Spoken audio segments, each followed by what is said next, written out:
I mean, let's just jump in. We're still setting up, but let's just jump in. All right. Hopefully this is on. Let me know if you guys can hear me. If the sound is okay. The I don't know how to describe it. The audio mixer information looks okay. I don't know if it is okay, but we'll get your feedback for that. So I still have to post this on Instagram, so I'm gonna go ahead and just take care of that while we're settling in. But while we're doing that, if you guys can tell me how your day is going, how your weekend's going. I know it's still the weekend for a lot of you. So if you can tell me how that's going, then that'll be great. We'll go ahead and it almost makes you wish to just not have any other, what's it called, social media, because of all this stuff that I have to keep updating. You know, oh, we gotta put it here, and we gotta put it here, we gotta put it here. But everybody's got their preferred method, you know what I mean? So do what we can to make sure. Let's see, Sunday sermon, live stream, no, link in bio. I know all of the exciting background stuff to being a YouTube person, right? It's not super exciting. That's okay. We'll go with it. There's something else I had to oh, it's got to be posted on YouTube. For some reason, a lot of people don't get the notification that I'm live, but they'll get a notification that there's a community post. So that's always strange to me. I think that's everything. And then just invite a couple people individually, because I know they, for some reason, haven't been getting updates. And then we'll go from there. So that's good. Halloween's coming up. I was trying to think of a way to do a slightly spoopy, not spooky, I guess spoopy kind of makeup today. I don't know if I nailed it or what, but it's a little clown inspired, yeah. Sight and sound. I wake up so early. I do wake up early. I was up at 4:30, and you would think, oh yeah, then the live stream being up by 6 my time is just easy. But I wake up early because I have a very slow process. I don't like to rush in the morning because it can give me a migraine, and then I have to wake up early just in case I have a migraine, and then I have to go to work. How can I prepare for that? So sometimes I'll wake up early enough that there's an injection medication that I can take, and it takes like an hour because it just totally wipes me out. So it takes an hour before I can be functional again. So if I have to take that in the morning before work, I need enough time to not only take the medicine, recover from the medicine, but also, you know, wash my face, brush my teeth, put my clothes on, get ready for work, that kind of thing. So yeah, that's that. Yeah. Great earrings. Yeah, I don't wear these too often, but I think they're kind of fun today, so we'll go for them. They're a little heavy, a little dangly. I can't wear many dangle earrings these days. I can, but they're a bit annoying for online classes, since we have to do this. There's this setup in Korea where like a percentage of the students can be on campus, and then the other percentage has to be at home.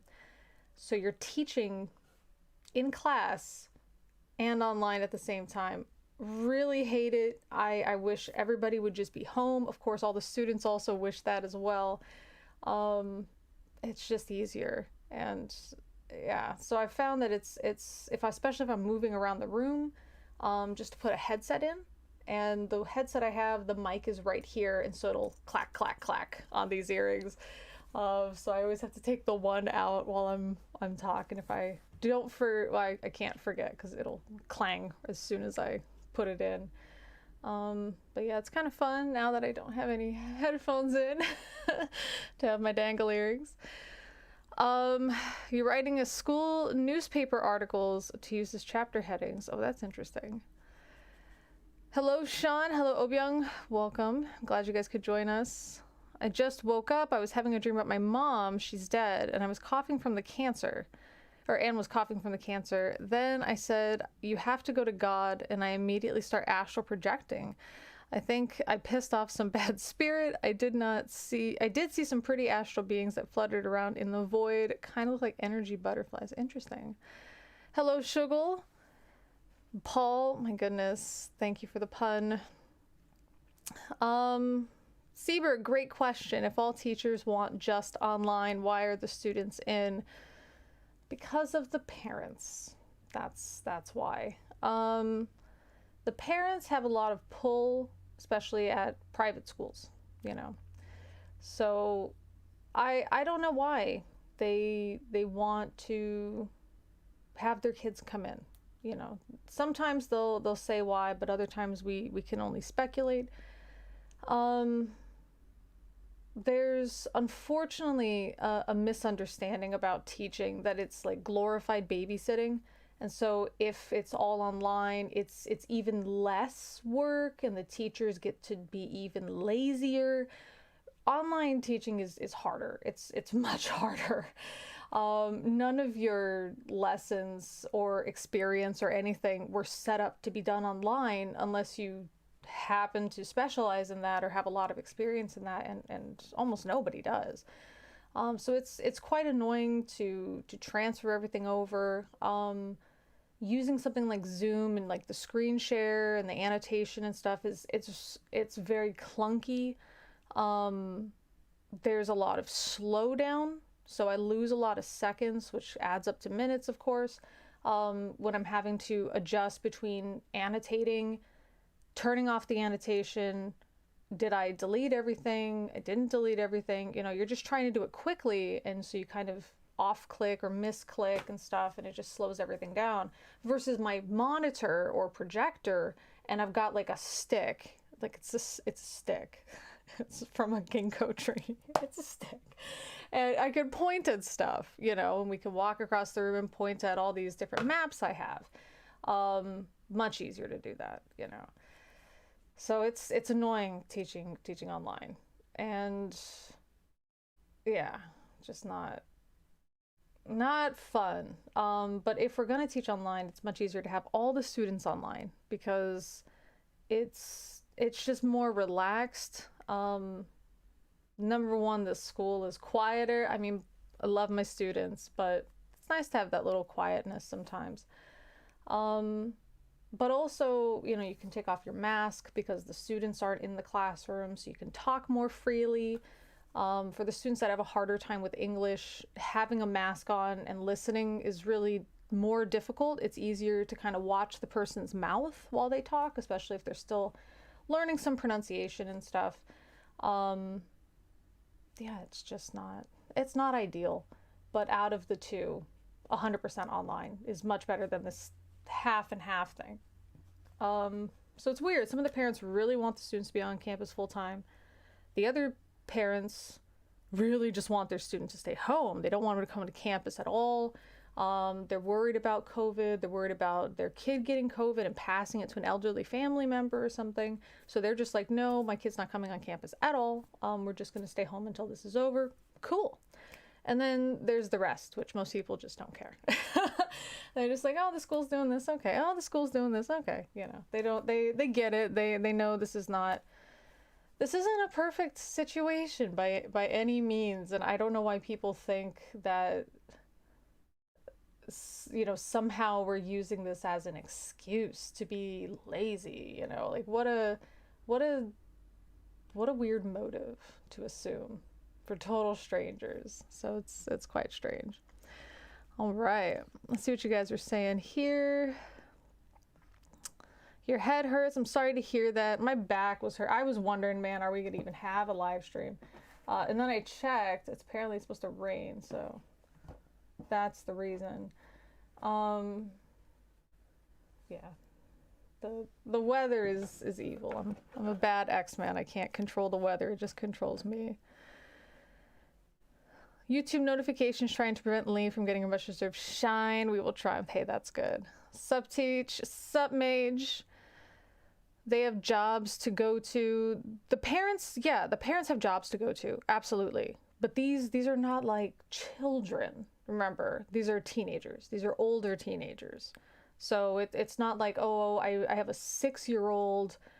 Dang it, how am I supposed to deal with leaving my 6-year-old alone? No, it's like they're 18, they're 17, they're 13 at the youngest. You know what I mean? You can leave your 13-year-old home alone while you go to work. You know, they're not going to set a fire. Yeah, the biggest problem with the students at home, and I would say biggest, is that it's the most common, but it's not even a common problem. It's the one that happens most frequently if there's a problem. They'll take a nap between the classes, like the 10-minute break, and then they won't go to their next class, so we gotta call them. That's pretty annoying. So we have to constantly be in contact with the counselors, so the counselors can call the students or the parents. And then when the student arrives, we got to call them back and say, hey, stop, or text them back, hey, stop calling them, you know, pause the class, put all this stuff in. So it's just not it. Now, some of the students feel like they have to, oh, teacher, I'm so sorry, I was blah, blah, blah, blah, blah. Nope, just come into class late quietly, you know, please. So if you guys are ever going back to school and you come in late, just come in late. Sit out. It's great. I don't care why you're late. I'm happy you're here. I don't care why you're late. I'm not offended that you're late. You know, you're late sometimes. Howdy, Phoebe. I detest the lack of respect for teaching as a profession and for teachers. Most have done very well in adapting to the current circumstances too. I think we've done as best as we can. Yeah, for sure. The lack of respect for teaching, I agree. It's really bad, especially in places like the US. They're underfunded and stuff. And now they have to worry about getting shot at. I mean, that's nuts, you know. And I don't know, is it just a lack of respect for teaching, or is it because education itself is not valued, right? So, you know, it could have something to do with that. So you have to completely modify the methods you would use to convey the information in lessons when moving from a physical class to a virtual environment. I wouldn't say completely, because a lot of my lessons are done on PowerPoint, and that's just for me. But a lot of the other teachers, like if you teach math, for example, we had to buy tablets because the math teachers have to write equations and you can't easily type that. So they have to write the equations.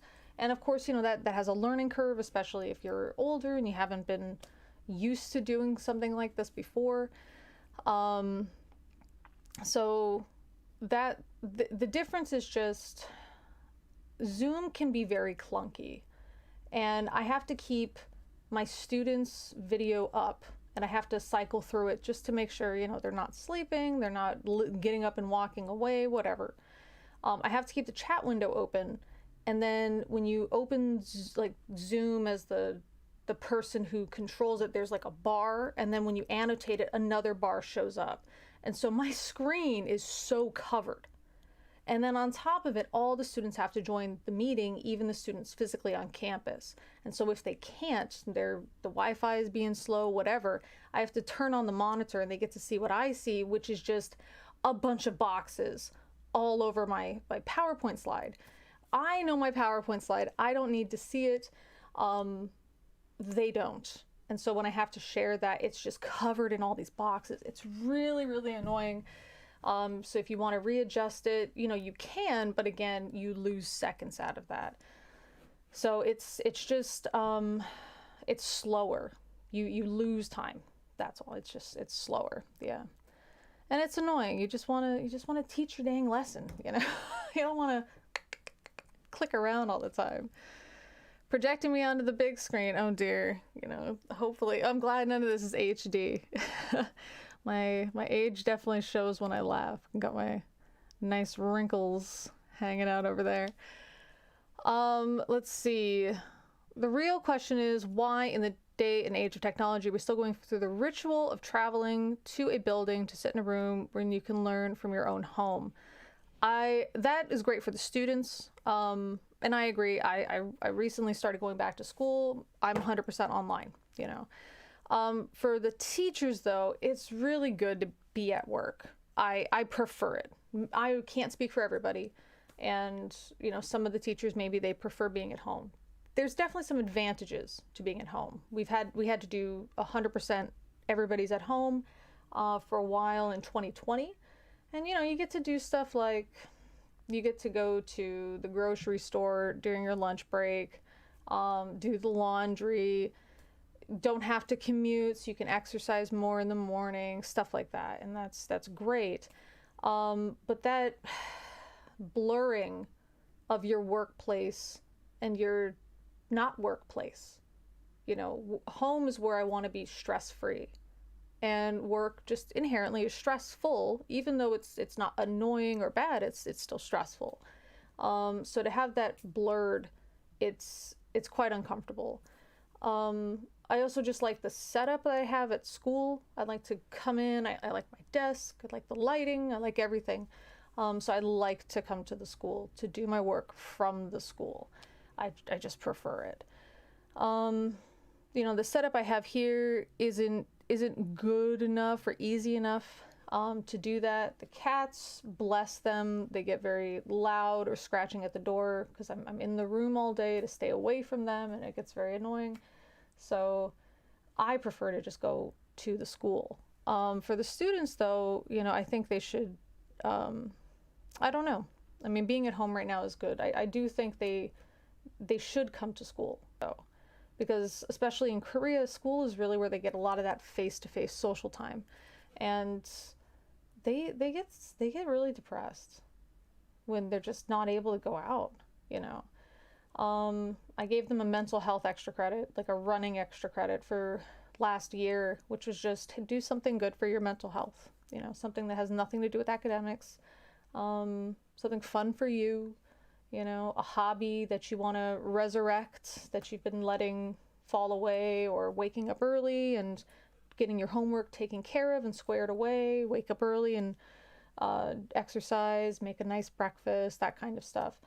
And the way they would prove it is there's an app that when you take a photo, you know, you can put these different filters on it, and some of the filters are like a time, so it'll put the time right on the image. So one of the students did that. You know, they woke up early, would take pictures of like their book, their textbook or something, take pictures of their breakfast, and then just send it. And so you do that for 2 weeks back to back, and then that earns you the extra credit. And the student, I was surprised who did it, because the student wasn't, you know, they had a rocky start with the school. And they're really doing great, you know. And so I was really pleased that they took part in that, and that's what they chose to do. And they said, you know, this is so much better. I feel less stressed. I feel more prepared. And I'm like, great. That's exactly what I wanted. Because I know if I just recommend it to you guys, no one's going to believe me to wake up early voluntarily. Who does that? So if I can kind of push you a little bit with extra credit, then you guys get to do it, you get to see, and then you get that benefit too. You get paid for your time with that extra credit. So yeah. All right. Chances are everyone will get COVID. It's inevitable. That's right. That's why it's classed as a pandemic. It just means that most people on Earth are very likely to encounter the virus.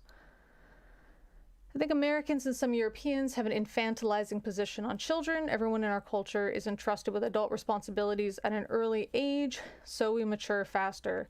You know, I would say so. I would say that's pretty big in Asian culture. For myself, I remember being tasked with a lot of stuff when I was a kid, and I thought it was normal. You always think your own family's the normal, right?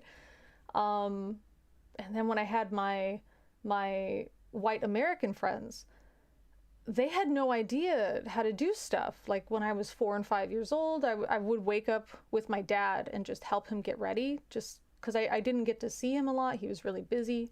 And as a kid, you wake up early pretty naturally. So, I would make him a sandwich for lunch, and I would make him his coffee, and he taught me how to make his coffee. And so I remember staying at my friend's house overnight, and I just thought it was strange she didn't do that. And she's like, coffee? I don't know how to make coffee. Why don't you know how to make coffee? That was really weird to me. How come you can't put a sandwich together? How come you don't know how to, cook one egg or something? Just something really basic. At least I thought it was basic. So yeah, I was really surprised. But also in Korea, they're so focused on education that there's some stuff that the kids just don't learn to do. And so when they get to university, there's some like basic house stuff they're just kind of confused on, like how am I supposed to do the laundry? I've never had to do laundry before. Of course, that's in the more affluent families, but it is just kind of interesting to see. Yeah. So not only a cultural change, but like a cultural change within the same culture. You know what I mean? There is no 10-minute soccer game between classes. I know. It's always a 10-minute nap. I think there's a huge role for technology. Oh my gosh, it jumped. I know we're talking about a sermon, but you know what? Let's have fun with this. I think there's a huge role for technology, not just remote learning, to facilitate learning for children and adults. Should drastically aid, but will never replace teachers. Oh, absolutely. Absolutely. It's difficult. Like yesterday, I had posted on Twitter, I couldn't find, like, I'm not really familiar with APA formatting. I always had to do MLA formatting, wasn't familiar with APA. And I was writing just a short paper, but I wanted to define a term for the paper. Not like use a dictionary quote, but to say like for the purposes of this paper, this is what the term means. For example, if you're going to keep using the word God, which God are you talking about? And you just kind of define it. Or how do people define morality? It's defined this way, whatever. So you just put it there. And I didn't know where to put it. Do I put it in the top? Does it not go there? Do I introduce it the first time we talk about it and put it in parentheses? Is there an asterisk and some italics? What am I supposed to do? And I just couldn't find it online. It was all about how to quote stuff or how to quote a dictionary definition. That's not what I wanted to do. So a teacher is somebody that you would need to ask. They have that experience. They can recall it very quickly, hopefully. And that's one of the benefits of teaching, or being a teacher, is you have you have more of a working knowledge of the topic and any associated topics, whereas a person who's learning it has to learn it and then figure out how to remember it, where the teacher, having taught this topic several times, might be able to just quickly tell you, hey, so it kind of means this, but an easy way to remember it is this way, So it really helps kind of bring it together. Let's see. People have the conditioning of education being part of the establishment, and this is pushed by a lot of people pushing conspiracies. I think that this will mean the infrastructure and technology will be forced to improve. Oh, I think you were talking about something else. Yes, I've heard that the education is like just a bunch of things that you remember. And quite frankly, I can't fault the conspiracy theorists for not knowing any better, because that's how they were taught. Unfortunately, there are teachers who just speak. I can't even say teach, and they just speak. I've had coworkers. I'm glad I can say had in the past, because I don't respect this type of person. They'll just read from the textbook. And if a student asks them to clarify it, or how do we know this thing is true, they'll just say, well, that's what it says, or they calculated it, who is this nebulous they, right? And that's not what you want. So even though I'm teaching history, we'll talk about stuff that, comes from chemistry or comes from biology, just a bit. I'll tell them, look, this isn't chemistry class. You guys will learn about half-life much more essentially this is what it means, and this is how we know these are things that we say are this old. So we're not just guessing, we're not approximating, we can calculate with this method. So I just kind of introduce this idea to them, and then that way they have an understanding that if we say some places or some items are X thousand years old, it's not just a number we're guessing, you know. We have a reason we said it's this. And I asked them, how come we said that this is from 8,000 years ago? Why not 8,500 years ago? Why not 20,000 years ago? Why not 2,000 years? Why did they decide 8,000? Well, they didn't decide it, they calculate. And so, we kind of go through it. The infrastructure and tech definitely has to improve, especially in places like the US. In Korea, that wasn't an issue. Wi-Fi is, freely available. Anybody can access and learn from anywhere. And the delivery system was already really well set up. So places that still wanted to sell products but couldn't have like foot traffic anymore, they just went online. So you could order bunch of lattes, and then you just get delivered. Just here, like, hey, I ordered, a bunch of Americanos or something, and then they'll just deliver it to you. So it's pretty cool. Let's see. I think the issue is that Zoom was not designed for online lessons, at least not on the level a teacher needs. I would agree. Because if I were, and I just remember telling the students, if any of you guys are going to major in design, make sure you talk to the people you're designing for. Like, while we're going, I'm clicking and I'm just misclicking. You're just having like one of those days.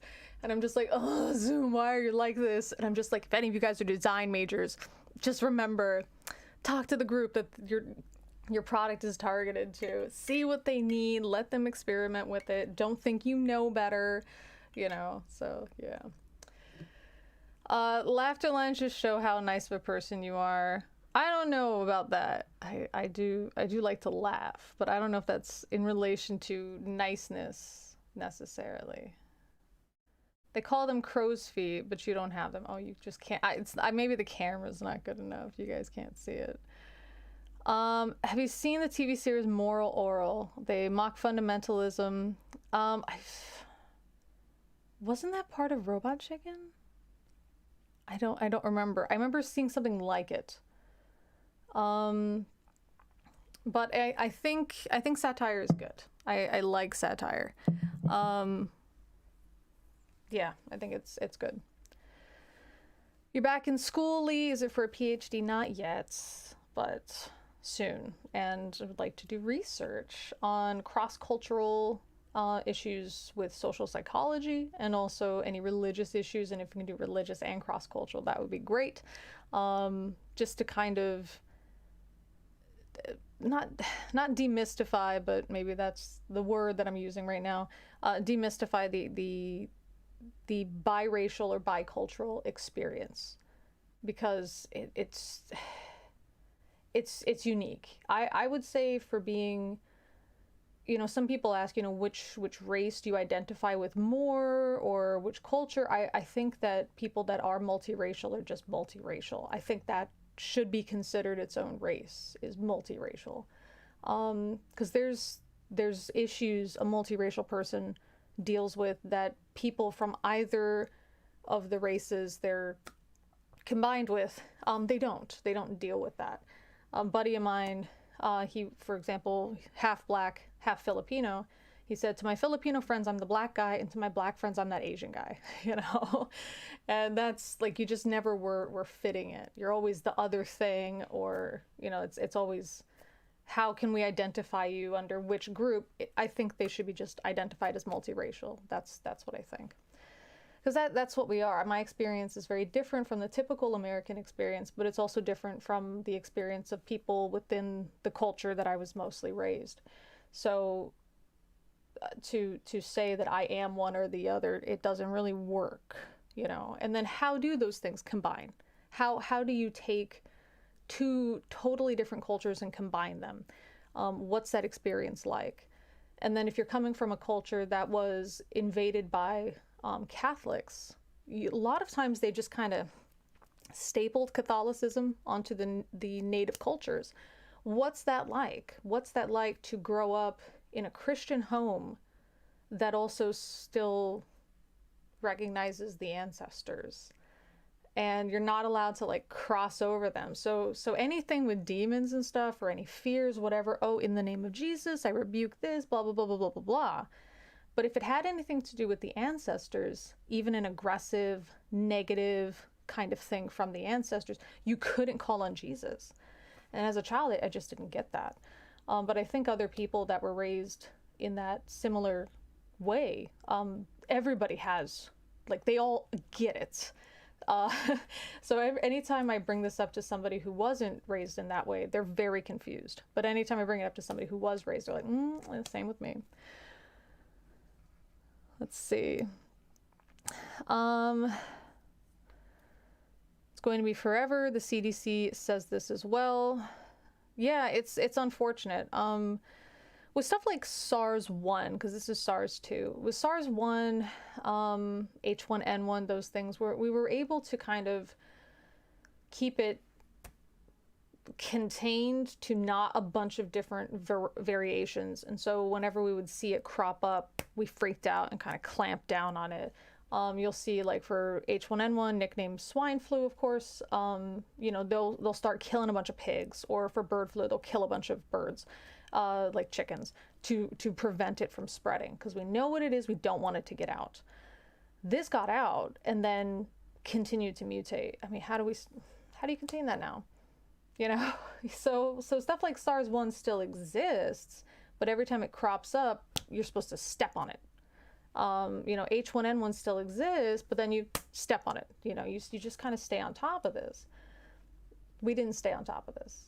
And it's frustrating. With my students, they, you know, some of them have asked, do you think that we should hold China responsible? And I said, you know, maybe for it escaping the country, but for a pandemic, no. Because once it escaped and it came to Korea, it was our fault that it spread. It was a fundamentalist religious sect that really led to the outbreak in Daegu. And then more fundamentalist religious sects had more outbreaks, and so we had to, you know, start clamping down. And then everybody saw that. You know, you guys probably watched my lunch break live streams and stuff, and early in the days, and people were worried, you know, how do you feel in Korea, what's going on, blah blah blah. And all I was hoping was, like, just watch out what we're doing, and when it gets to your country, like, do the same thing. That was my big concern.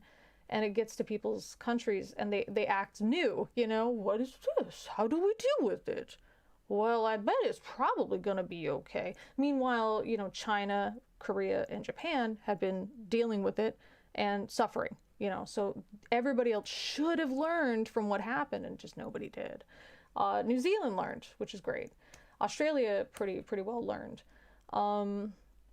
But places like the US, it was like, I don't know that we should be worried about it, while it's, you know, an epidemic in other places.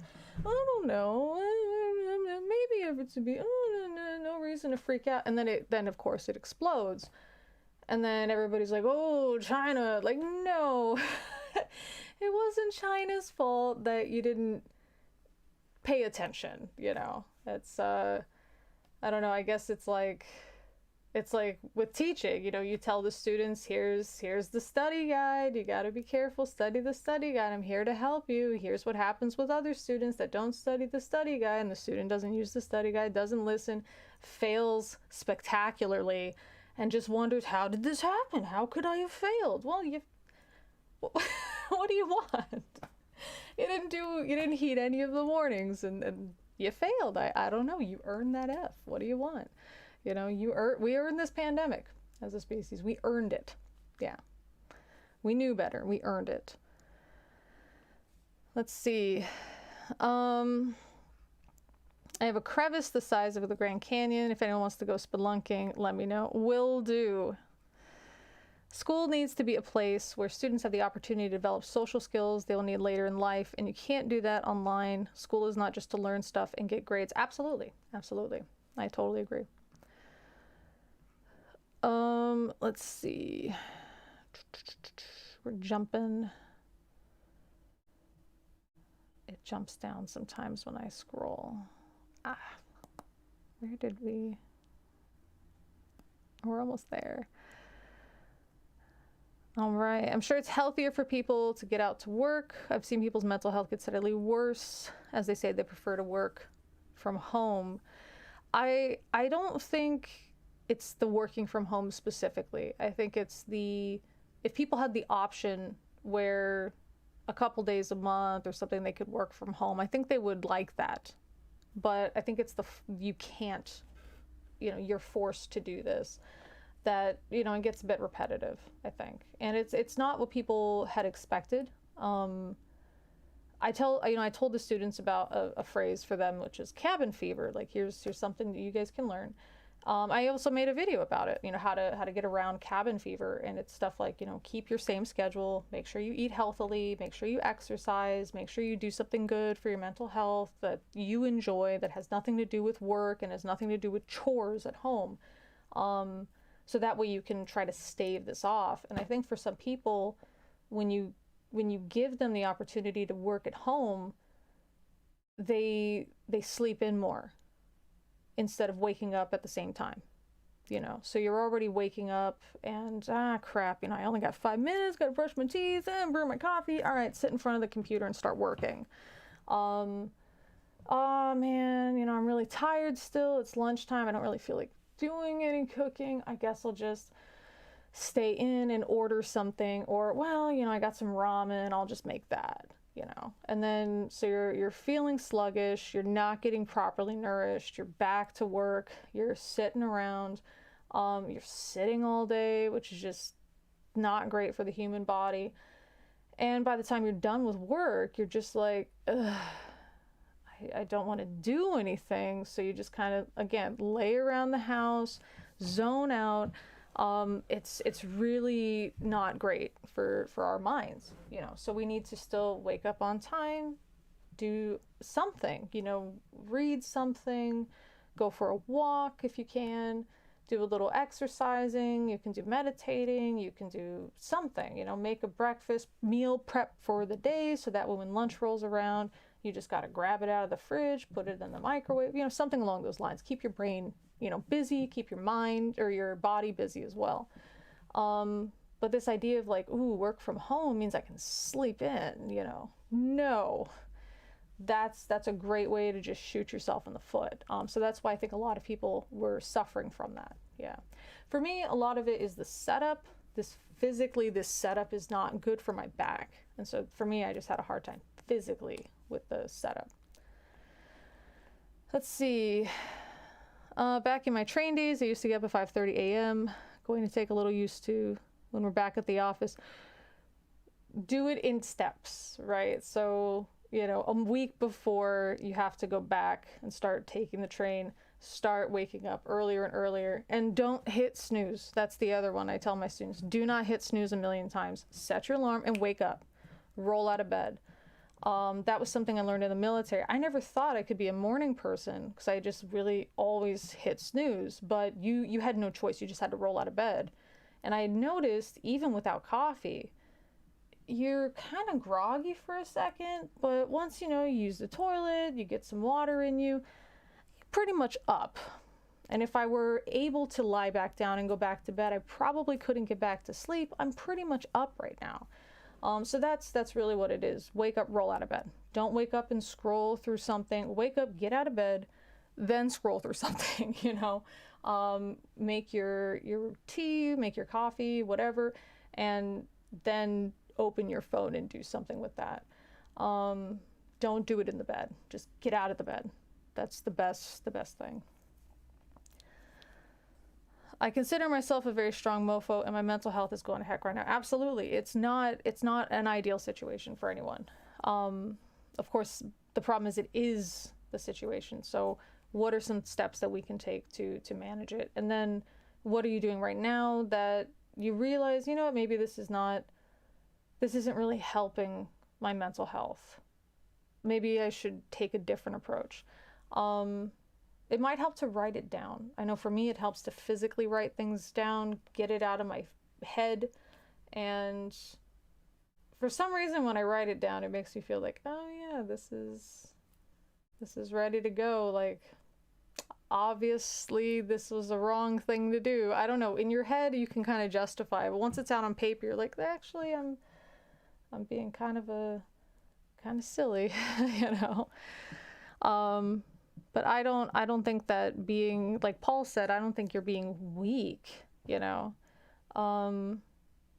Like, you wouldn't make fun of somebody for being weak if they broke a bone, you know what I mean? And that's kind of how you can think about it. There's a lot of pressure, a lot of stress, and it broke a piece of your mental health, and it needs time to recover. My partner is working from home, and I can say that our relationship couldn't be worse. I'm sorry to hear that, Ben. That's another problem, is being around a person constantly. You need time away from people. You definitely do. So yeah, that's a hard one. What seems to be working for the people that don't have this issue or are having fewer arguments, making sure you guys have separate time. So even if you can't go out and go for a walk by yourself, for example, have, you know, a separate room or just a separate place where you're doing your own thing, you're focusing on your hobbies, it's your guys' own separate time.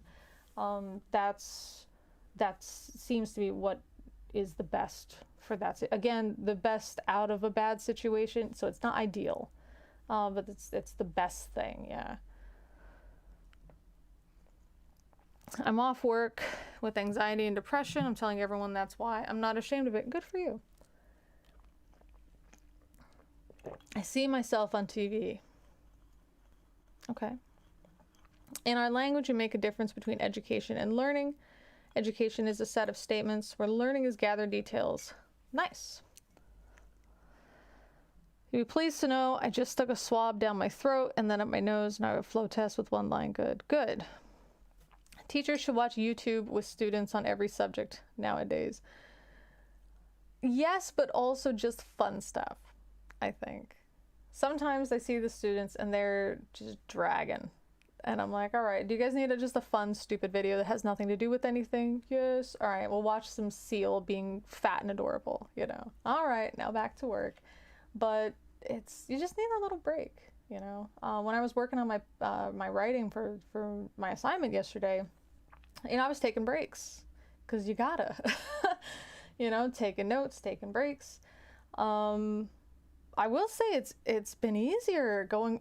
I don't know. I was really worried about going back to school, being almost 40, and you know, am I just slower than everybody else? Maybe. And I can't stay up late and cram like younger people. Yeah. So I knew that going in, and so I had these like steps that I prepared. So at the start of the week, when it's, you know, the week, it's due at the end of the week, so when it starts the week, check it out first. What am I looking at? Open a document and start making some ideas, like some notes to myself. And then, oh, I got a migraine tomorrow. Okay, I can't deal with that. All right, the next day, well, what am I supposed to be doing for this midweek assignment? Oh, it's this. All right, well, let's see if I can start reading a thing, set it aside, you know. And so kind of go through it, take a lot of notes, take breaks, and it's way less stressful than I remember it being when I was, you know, younger and thinking, oh yeah, we'll just cram, you know, I'll just do it in, you know, 4 hours before it's due, you know. Moral Oral is the same style as Robot Chicken, but not the same show. Oh, okay. Maybe that's why I confused it, but it's, yeah, a good time. Wait, do you want to get a DSW? You know what? I don't know what that is. And I really hope that's nothing that's related to the degree thing, because there's a lot I don't know. We were really a religious family, and so stuff like higher education was not like, I remember talking to my advisor, because we had to have an advisor meeting, and I said, listen, I'm going to ask a lot of questions that sound very silly, maybe, because I just don't know anything about this. I don't know, what a master's degree looks like in terms of, is there anything with honors on it? Well, what is it? Oh, I can be part of an honor society. Well, what is an honor society? Like, I just really had no idea. But that's okay. It's better than pretending I know what it is, right? That way, if I say, hey, I don't know what it is, I can learn. So I don't know what a DSW is. Third culture. I don't know. What do you mean third culture? Like, to separate it as it's the dual culture as its own culture? Let's see. That's not really about race. I'm a white dude from South America that lives in Europe. Here I'm Latino, South American. Back home, I'm just white and I'm not biracial. Yeah, so I would say bicultural. Yeah, for sure. Or no, not bicultural. Immigrant. The immigrant experience. That's different. Like, in the US, there's been some weird stuff about race, and I have to stay out of the sun these days, but I was a lot darker, and then right after 9/11 it was not great. And then there's been people that have fetishized the fact that, oh, you're Asian, I have a Japanese thing. I'm like, well, I'm not Japanese. Yeah, but that's close enough. No, it's not. We were invaded by Japan. Please don't. And it was, I don't know, it was always weird. And then here, I'm just white. I'm white. Like, what? Like, like, I was bullied by white kids for my accent, which is why I changed it, which is why I sound the way I do now. This is a totally fake accent. And I'm just white. And so there'll be stuff that I do, like use chopsticks really well. They'll say, how come you can use it so well? I'm like, because I'm half Asian. Like, what? I've been using these since I was 5. I told you that. Oh, yeah. Or they'll talk about the comfort women, which I really hate that term. It's Japanese sex slaves for the sex slaves for the Japanese army. So I'll say how my grandmother was part of that. Oh, I didn't know you were Korean. I'm not. Korea wasn't the only one that was invaded. Oh, but you don't look Korean. I had somebody tell me that they didn't think I was a foreigner. They were confused because white people are blonde. Okay, well, they're not all blonde, but you know where I'm from. You know I'm half, like, what, well, black hair is only for Asian people. What part of I'm half Asian do you not understand? Like, and I also brought up Robert Downey Jr. I was like, what about Iron Man? He's got black hair. He's white. He's European as far as I know. It's like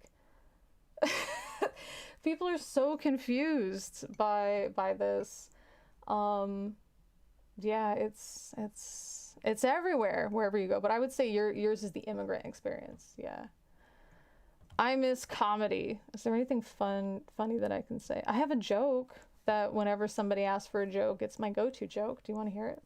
Okay, it's not mine. I got it from my corporal back in the military. A bear is chasing a rabbit through the woods, and both of them slip on a magic lamp. The genie comes out of the lamp and says, well, because both of you touched the lamp before I came out, I will give both of you 3 wishes each. And the bear pushes the rabbit and says, I'll go first. I want to be the king of all bears. And the genie says, okay, it's done. The rabbit says, I want a bike, no, a motorcycle. And the genie says, okay, it's done. The bear says, I want all the other bears in the forest to be girl bears. The genie says, okay, it's done. The rabbit says, I want a helmet. The genie says, okay, it's done. The bear says, I want all the other bears in the forest to be in love with me. And the genie says, okay, it's done. And the rabbit puts on his little helmet, starts his little motorcycle and says, "I wish for the king of all bears to be gay." I always make myself laugh with that one. I love it. Hopefully that was good. Let's see. Yes.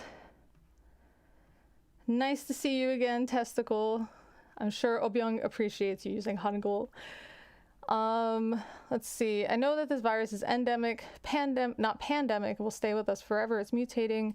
Well, a pandemic is the event, right? Endemic is like a description of the virus itself, but the pandemic is the event. So the virus might be endemic, but we're still going through a pandemic. Hopefully that helps make like a differentiation. Yeah. When these things mutate, sometimes they become less dangerous. They can, but not always. Let's see. I think some of the mutations are not. Let's see. Wow, I jumped down again. Okay. Here in the US, we have the basic "you're not my dad" response to the pandemic precautions. Yeah, basically. You're not the boss of me. Good seeing you too, Test. It's just a small flu. That's what the president of a country with the current death toll of over 600,000 said. Yeah, I mean, again, I would default to people who, like, they're virologists or something. I'm not a virologist. I'm not going to tell you, oh, don't worry. I'm going to share information. But I'm not going to decide, you know, oh, well, this is what I read, period. Not this is what I read, and then here's my, you know, uneducated opinion on it, because I'm not educated in that, you know. Let's see. As soon as the politicians make scientific statements, everything will be screwed up. I hate it when people make it sound like influenza isn't serious too. If that's true. You know, it is a serious one. And apparently the amount of influenza really went down since everybody's, you know, social distancing and wearing their masks. These rat lickers really see themselves as a heroic resistance group, and they call themselves the White Rose, which really narcs me off. They've got some... They do think they're a resistance group. I've had to try to explain this idea to my students, and it's the underdog idea. We're really sold the underdog idea in movies as Americans. That's the thing we like. In Bollywood movies as well, like the underdog is really, you know, celebrated. It's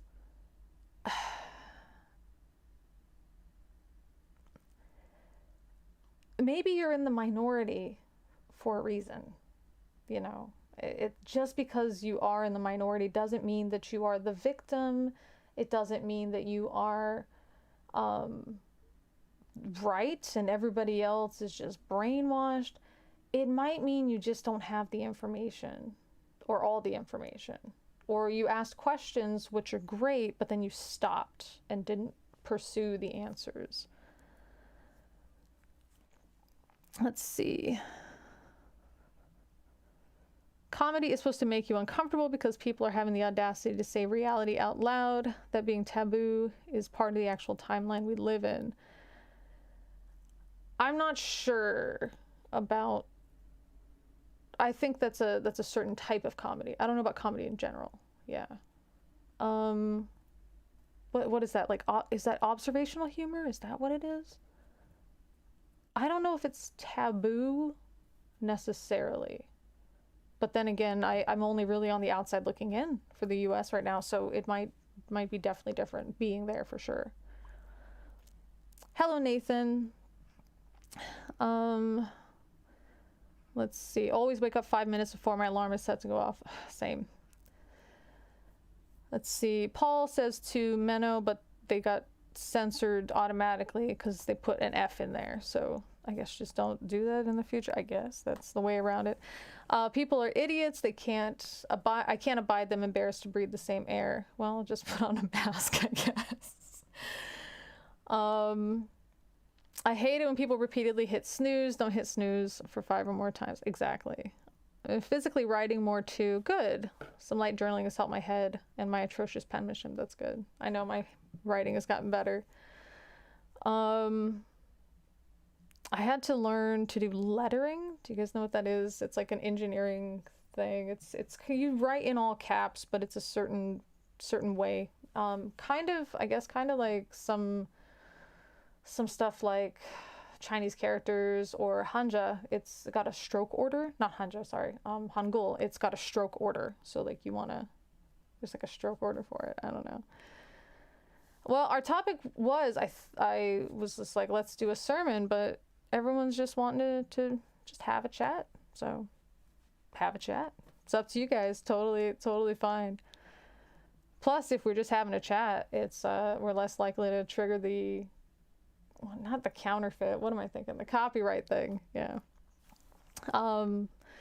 What's up? Not much. Just having a time. Let's see. According to my Fitbit, I only sleep about 4 hours a night. I think it's wrong, but still, I don't know. What if you're the type of person that gets up in the middle of the night and you have no idea? You're up in the middle of the night, I don't know, making a sandwich. You have no idea. Maybe this is telling you that. Let's see. Find AP style on YouTube. You find a great lecture. That's a good idea. Thanks. Major burnout a month or two before the pandemic happened. Still really depressed.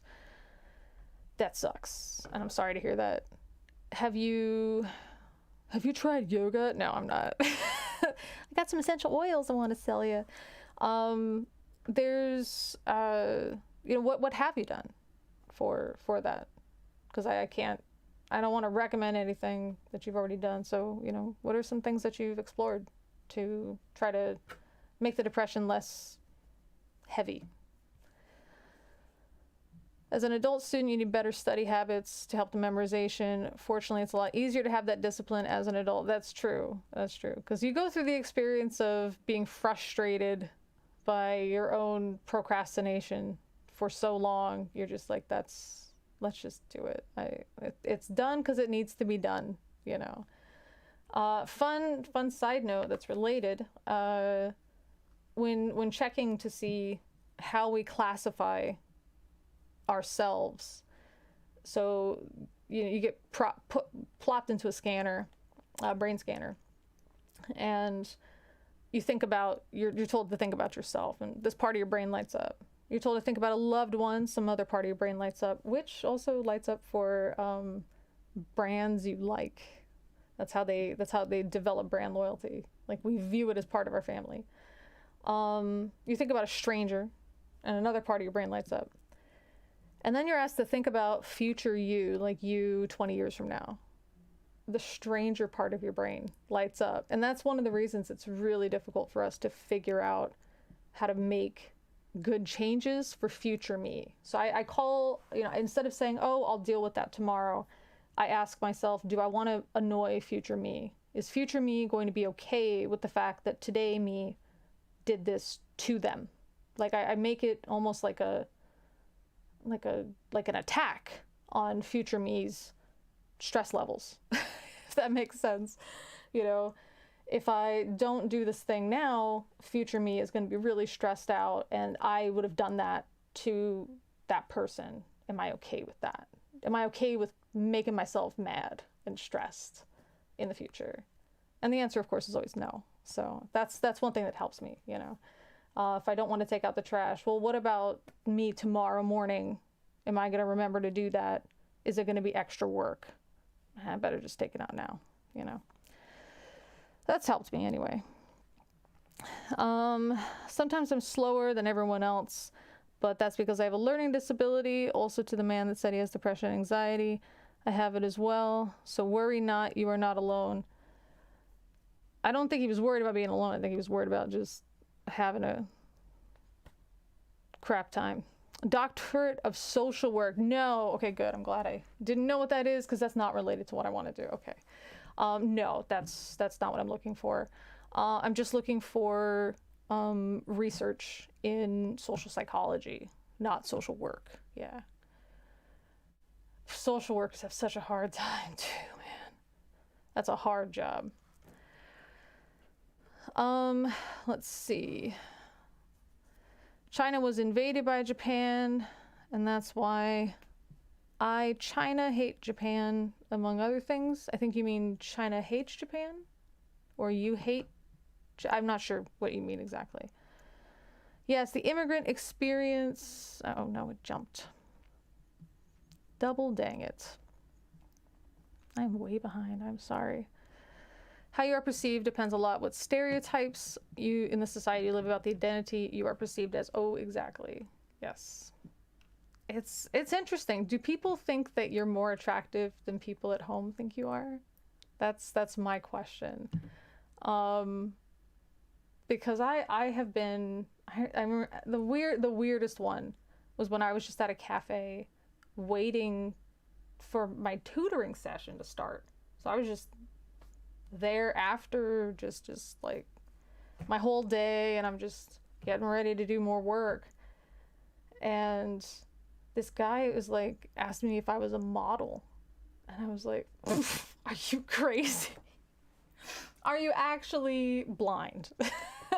You know, so to me, it was just very, very strange. Like, I've never been asked if I was a model in the US, you know, like everybody can tell this body type ain't it. But for this person, like, I don't know. So I just laughed at him. I'm like, no. Much love to those struggling with their mental health. I give you guys major credit for sharing this. I'm glad we're destigmatizing mental illness. We don't view the other illnesses as weaknesses. Exactly. You know, why are we okay with all the other parts of the body malfunctioning, but the brain malfunctioning? Oh, that's willpower. That's your own fault. Like, what? Just doesn't make sense. Hello, John. Let's see. Oh, you guys liked the joke. Okay, good. It is Hangul now. Exactly. That's why I'm not at work today. Why were you mocking at the Apostate Prophet channel? Khalid, you'll have to elaborate. Thanks. Endemic, it's here to stay, but we're in the middle of the first outbreak. It's a pandemic. So the outbreak is local. The epidemic is wider spread, but not as widespread as a pandemic. So the pandemic is defined as most people on the planet are very likely to encounter this virus. Whether they contract the illness or not, that's different, but they're most likely to encounter the virus. So that's the pandemic. The outbreak is like a bunch of people suddenly get it in a few cities. The epidemic is like on a national level or several nations, and then the pandemic becomes the worldwide one. I know, there's those fun words. I've been trying to like keep all the definitions straight because it's hard. I'm talking to somebody on Twitter just about evolution, and you know, they have that confusion about theory and law and all this stuff. How come Darwin's theory of evolution hasn't become a law yet if it's true? And I'm like, listen, I have to explain this to my students, and it just, every time I have to explain it, it just reminds me of how much it sucks that we use the same word. Like, we need a different word for this, because here's what theory in everyday English means, and here's what theory in science means, and obviously they're opposite. You know, this is like an educated guess. It's the start, where you start and then gather evidence and finally figure out what you want to know for an everyday English theory. But a scientific theory is the end. After you've gained, gathered all the evidence, it's the end product. We need a different word, And so with stuff like epidemic, endemic, pandemic, outbreak, I've noticed like there's a lot of people that don't even know the name of the virus. They think the virus name is coronavirus, or they think the virus name is COVID. And the virus name is not either of those. It's SARS-CoV-2. So it's not like it. There's a lot of misinformation, even though we're living through it, which is interesting to see as a history teacher, frustrating as a human being. Definitely struggle with having good sleep hygiene and watch the entire Squid Games. That's a pandemic. Squid Games. No, I hear it's really good. I still haven't seen it. My students had mentioned that they wanted maybe to show up to school as in the, like, for Halloween, dressed up as something from Squid Games, and I never saw it, so they were like, oh, teacher, there's like uniforms and stuff, and so I looked it up, and there's like the pink one, which I was like, this looks like a pink guy from Filthy Frank, and some of the students started laughing. I'm like, why you guys know pink guy? But it's they have like a black face with like a triangle or something on it. I'm like, you guys do not do blackface. Please don't do that. It will haunt you. Don't do it. Don't do it. Just put like a mask on or something. I don't know. Let's see. The Delta Plus 2 Championship Edition variant. You need to name these variants. They need to hire you to do that, Mage. Let's see. You're a sheep, Lee. My sheep? I'm a sheep. How? Okay. You're just kidding. Okay. Is it because of the education thing that we mentioned? I tend not to worry about a lot of things because these things I can't control. Exactly. You can't control. You know, it's out of your hands. Let's see. Is YouTube Premium worth the money? That's a good question. I know it wasn't to me, but I'm also curious what Chris says. I say it's worth it if you're willing to spend the money to skip ads. I don't use the other features. Gotcha. Are your earrings heavy? I love them. They are not that heavy. I guess the heaviest part is this part, but it's not that heavy. But I think because there is some weight to them, they do kind of pull a little, but they don't hurt or anything. You know, with dangle earrings, mostly you just notice them when they tap you. That's kind of how that's working. The Dune movie is a fantastic cinematic experience. Cool. We'll check it out. I cannot judge people and say they're idiots. They're just worried and scared. I can call them idiots. Maybe you mean I can't call them idiots for that. I just have to explain what's going on and hope they understand. I agree. It's, for me, to define stupid would be willful ignorance. That's what I would say. I just like talking and venting. I don't seem to do that much anymore. Please do. Please share. I know you're part of the Discord, and you're on the Patreon section, so if you don't want to share it with everybody, you can just post it in the Patreon section and just vent. It's okay. Everyone will be totally okay with it. I had a dream that I ate the biggest marshmallow I'd ever seen and woke up, my pillow was missing. Oh my god! I forgot about your dad jokes. I think I shut them out of my mind. Thank you, Test. Why is there a phone queue in the non-emergency police phone number at freaking midnight? I don't know. I mean, well, no. That's when people reporting stuff. You know what I mean? That's when the weird stuff starts happening. It's at midnight. That makes sense. Let's see. You can email them nowadays, I believe. That's very IT crowd that I remember. Dear Sir Stroke Madam, fire at the premises of... No. Oh god, don't start with the oils. I lost a good friend in Gaia hole yesterday. Oh dear. We live on a flat earth and aliens cross a Bigfoot to fake the pandemic. But why would the aliens and... is it alien Bigfoot? Because some of it's alien Bigfoot and some of it is interdimensional Bigfoot. That's the other one. There's two. And then there's Bigfoot as like a forest ape. That's the difference between Jesus and a picture of Jesus. It only takes one nail to hang a picture of Jesus. Wow, that's it. That's it. Let's see. This jumped down again, I'm sorry. Writing. What are we talking about today? We're just talking today. Talking about whatever you want, man. I think everybody needs that. I forget that sometimes. You know, I have these... I have a backup plan for my live streams, but I always want it to be organic. Like, where you guys want to go with it. Unless it's the Book of Enoch, because that took a few turns sometimes. My friend told me, do what Jesus would have done, so it didn't exist. Wow, that's good. That's good advice. Just boom, disappear. Let's see. Not to insult anyone, but a doctor to social work sounds like a miserable way to live. I don't think it's an insult. I think it's accurate. I have not heard good mental health things from social workers. It's got to be probably one of the most demoralizing jobs that you can do. Yeah. Does this rag smell like chloroform too? You're just using all your rapid fire. Let's see. Burnout can happen in many cases. Yeah. Future me idea is a really awesome idea. Good. Use it. Tell me how you like it. I don't hate Japan. That's why China hates Japan. Okay. Also, I got done watching Hercules: Legendary Journeys, one of the movies. That's cool. I think he was trying to compliment you by saying or asking if you were a model. Yeah, but why lie? Why lie? Why lie? Do you know what I mean?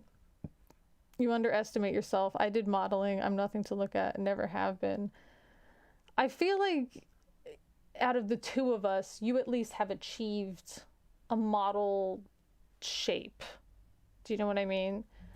I think for models too, they're selected for really interesting faces, and I think you have a very interesting face. So I don't think like for acting or social media, there's a very specific kind of set of features that people are looking for and have decided that's the beautiful ideal that we have currently. And so for people that don't meet that, they can definitely still model. And I think they get to model because they are separate from that. Do you know what I mean? They're not just another like average pretty face. They're like unique pretty or interesting pretty. And I think you definitely fit into that. You could be a model. Tony, you ain't seen the bottom half of me. These cannot fit into no pants, let me tell you. Back home, I'm more hot, but here I'm expected to be exotic, but I don't feel like that. Yeah, exotic is really... I would say it's very whatever-centric. I don't know the word. Maybe it's not xenophobic, but what's the word I'm thinking? Ethnocentric? To say... you are exotic. I'm not exotic. Like somebody mentioned one of the things that I was eating for lunch one time was exotic, and I'm like, it's just my food. There's nothing exotic about fried rice. You know what I mean? Like, it's just fried rice. I had a terrible social worker, an okay one, an excellent one. It's a very difficult job, not one I could do. Yeah, and it makes me wonder about the terrible social workers. Are they just doing the work and they're so mentally checked out? Or did they somehow get into social work when they really didn't even care to do it, which is a weird thing to pursue. I love you and as a weakness, but it's a weakness that I can actually control and get stronger for what my mind does. I have no idea what you mean. Yeah, voice to text. Okay, that does suck because I have no idea what that meant.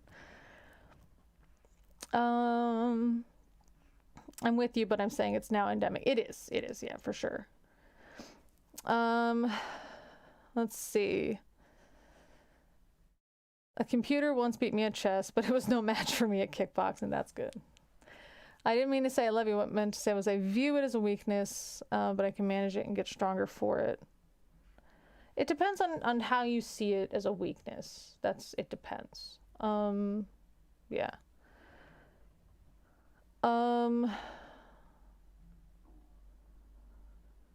Let's see. Khalid, oh my bad, let me elaborate. Why did you comment and support in an Islamic hating channel owned by apostate prophet, which for some reason people nickname a puss? Because, that's very mature and good, critiques to his statements.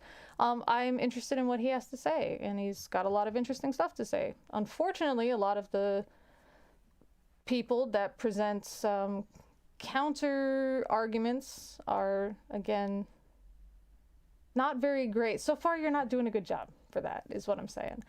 So if you want to know specifics, let me know. Want to have a discussion on it, totally fine. But it's almost like you give off the impression that you're coming here and like pushing me on my shoulder, like, hey, what were you doing there? Hey, why are you being there supporting this guy? Like, you're giving that, or at least I'm receiving that impression. I don't know if you're necessarily giving it. You know, if you want to actually have a conversation, I'm here. Hi. Tony, this blocked it. I think it's because your comment about Japan being racist.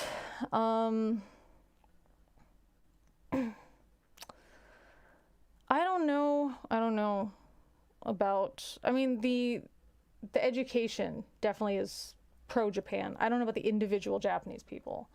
So we do want to be careful about those blanket statements, you know. We can talk about the government or the school curriculum definitely being very nationalist. But to say like every Japanese person is part of a proud race or they are a proud race, yeah. As for not being defeated for thousands of years, to be fair, they were kind of just keeping it themselves and defeating each other. So that's definitely one thing they were doing. As for the bomb screwed them up, maybe that's what it blocked you for, was you said screw, maybe. On a mass psychological level, I mean, you'd have to elaborate what specifically you're getting there. A retro outfit model. Maybe. But I gotta get rid of some of this. Like, you guys don't realize how much loose skin I got unless I've shown you pictures. Let's see. This voice to text stuff really sucks, but it helps me in typing faster because I'm not the one typing. That's true. It can help with your enunciation as well if you slow down, I guess, and really speak clearly. I don't know. It's if you talk to me like one-on-one, I'm very, I don't know if I sound very different, but I definitely don't enunciate that clearly compared to how I try to speak on a live stream or speak in my classes. Whenever I fill out an application in the part that says if emergency notify, I put doctor test. I appreciate you being here, but I also wonder why you're here. You're just like trying out your best jokes. Pandemic is widespread. World epidemics more widespread, more localized. Yes. Endemic is when the illness. Yes. Oversimplified. Hey, you know what? I think it's worth oversimplifying for sure. Let's see. Chris says that voice to text is really prone to I love yous. I wonder why that is. I think an alternative word for theory is scientific model. That's better. That's good. Blackface pink guy for Halloween, right? Isn't that like the worst combination that you could be, right? A Freudian slip is when you say one thing but mean your mother. Oh my goodness. You guys are having a field day here. That would probably be on the news if it happened. Could you imagine? And then they would interview, I guess, George. What's his family name? I don't know. Because he doesn't go by Filthy Frank now. Or just Joji, I think he goes by. His music's really, really pretty interesting. Never argue with a fool. They will drag you down onto their level and beat you with experience. You guys are just having fun with it. Let's see. So Test, I know like your username is very on the border, but please avoid sexual comments. I know they're just jokes, but please avoid sexual comments. Everything here has to be like student friendly, minor friendly. The dad jokes are real tonight. I know. This is like, I should just change the title card to the one with the dad jokes. I think I'm gonna. My favorite dad joke: why don't you ever see elephants hiding up in trees? Answer: they're really good at it. I'm trying to remember any dad jokes that I've heard from actual dads. I'm not sure. There's like dad advice that I could think of, but I don't know about dad jokes. Yeah, maybe just dad advice. I had a dream I died several times. It was annoying. I thought I came back to life and died and died and died. It was annoying. That sucks. IT crowd, just say I'm sorry for your loss and move on. Oh, I know. That was so good. I'm sorry for your loss. Move on. It's not like you've lost a pen, right? Would you like a pen? What's got 4 legs and flies? A dead horse. Oof. I do not like interdimensional Bigfoot because I think it's not true and I don't like it. I mean, I think it's funny. It's fun. I don't really believe in Bigfoot, but the interdimensional Bigfoot bothers me. That's an excuse. I mean, some people, I don't know. It's like part of Bigfoot sightings these days to include some kind of disappeared in a flash of light, or he went back up into an alien, like a UFO. So it's kind of exciting. It's not that, oh, I can't find Bigfoot, he must be interdimensional. It's that people have claimed that as part of a alleged or claimed Bigfoot sighting, that he will go in and out of the visible spectrum. I don't know how you want to describe it, but that he will kind of like bamf into your area and then bamf out with like a flash of light. So that's where they've decided he's interdimensional, and it's like, let's first find the Bigfoot. Let's just first get him, and then from there we can interview him and ask him questions. The idea of, you know, currently unknown primates, that doesn't surprise me. So the concept of a, you know, forest ape, that doesn't surprise me. But it is interesting that they are mentioned in so many different cultures just around the world. So is it something that we tend to hallucinate? Like we tend to, you know, we tend to anthropomorphize stuff, but we also tend to see patterns where they aren't there.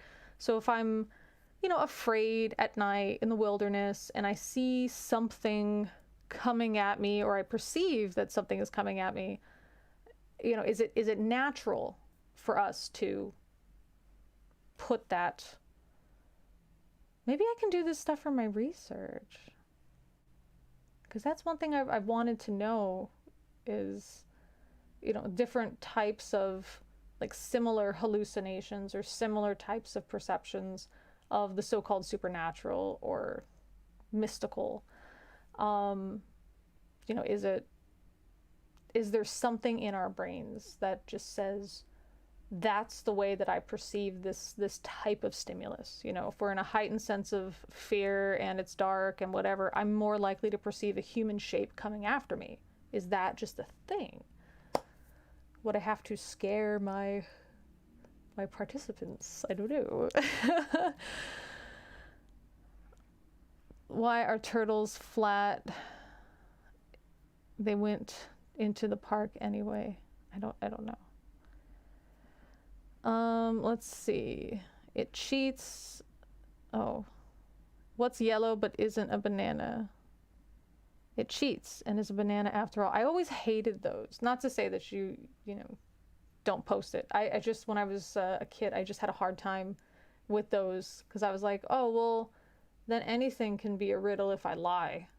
And I just didn't like that.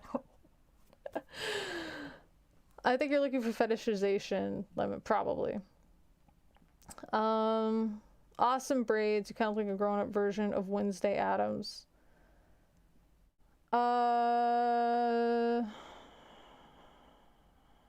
I guess I'll talk about it. I'm losing my hair, and I don't know why. And it might be due to lymphoma, so I gotta get checked. So that's why these days my hair's been in braids a lot. It's just this easy thing that I can do. And I'm feeling just how thin, because normally my braids are like thicker, and yeah, I'm missing a lot of patches under these here, so that's why it's down more than back.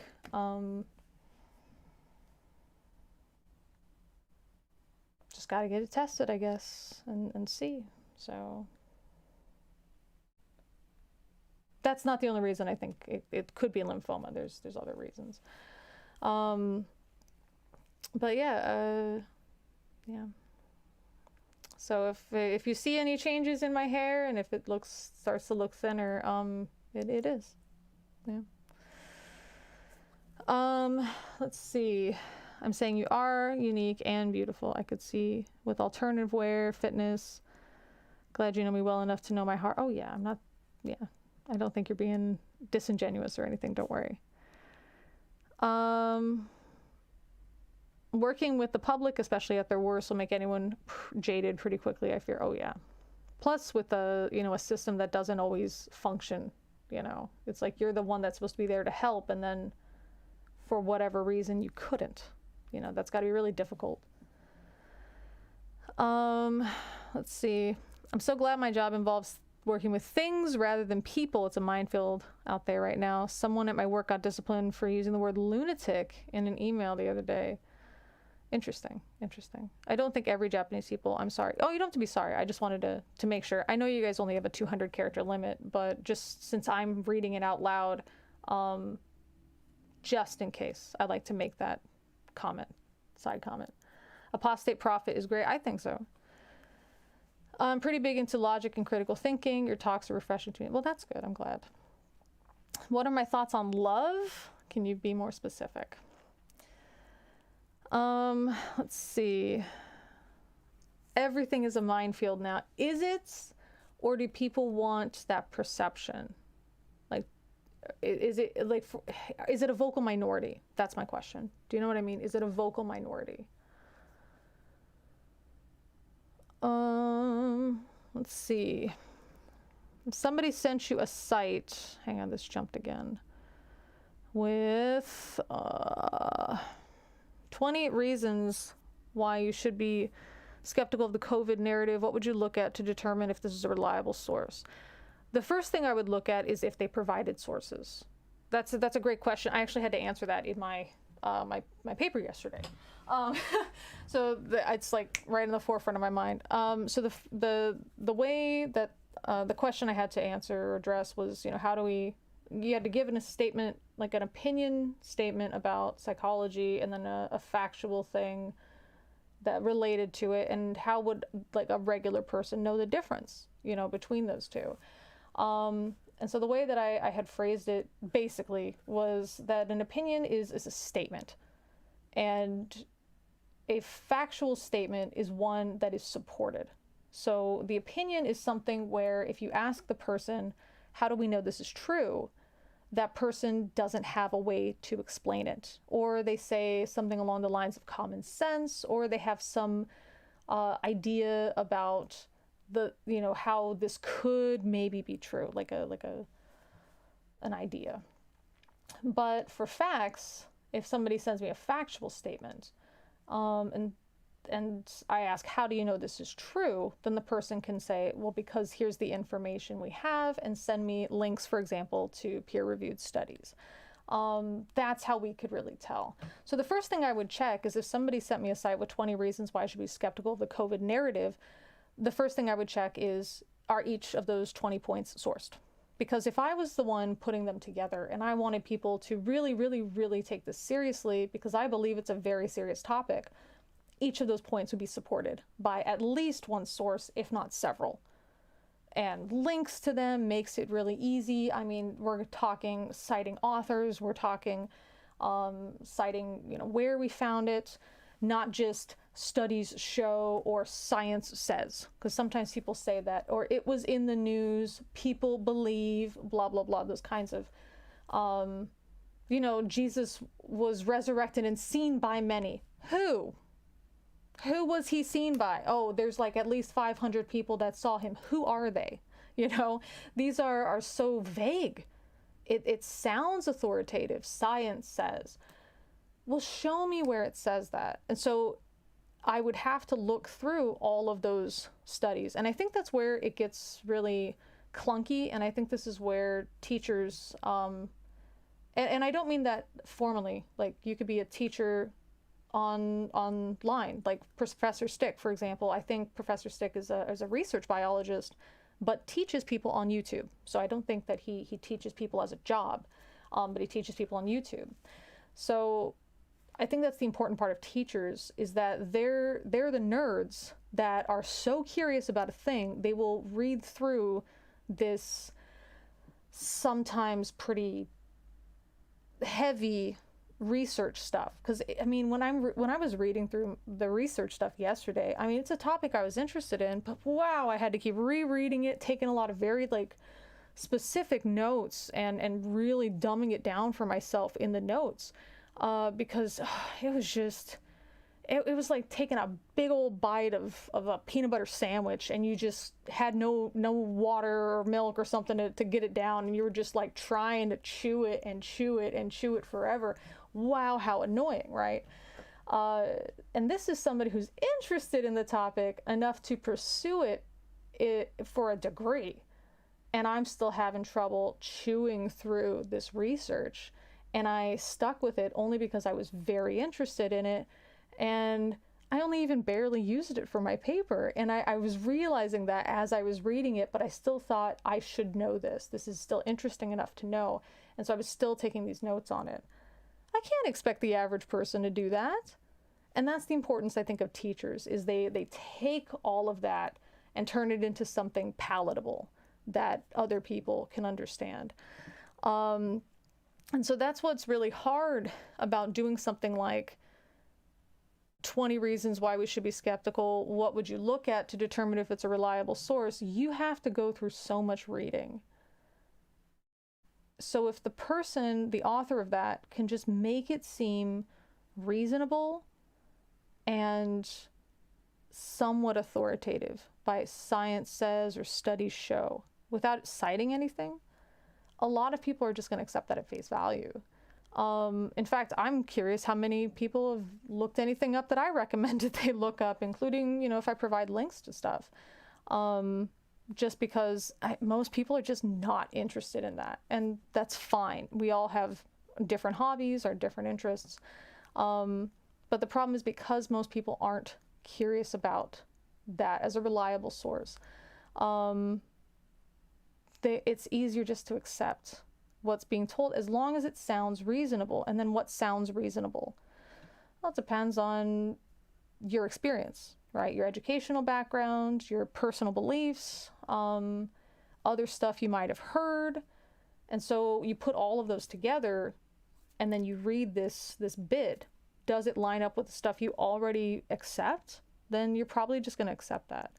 And we can't do that. I always tell people, or might tell my students to look stuff up, especially if you're inclined to believe it. Especially. Because if you are inclined to believe it, you tend to accept it uncritically.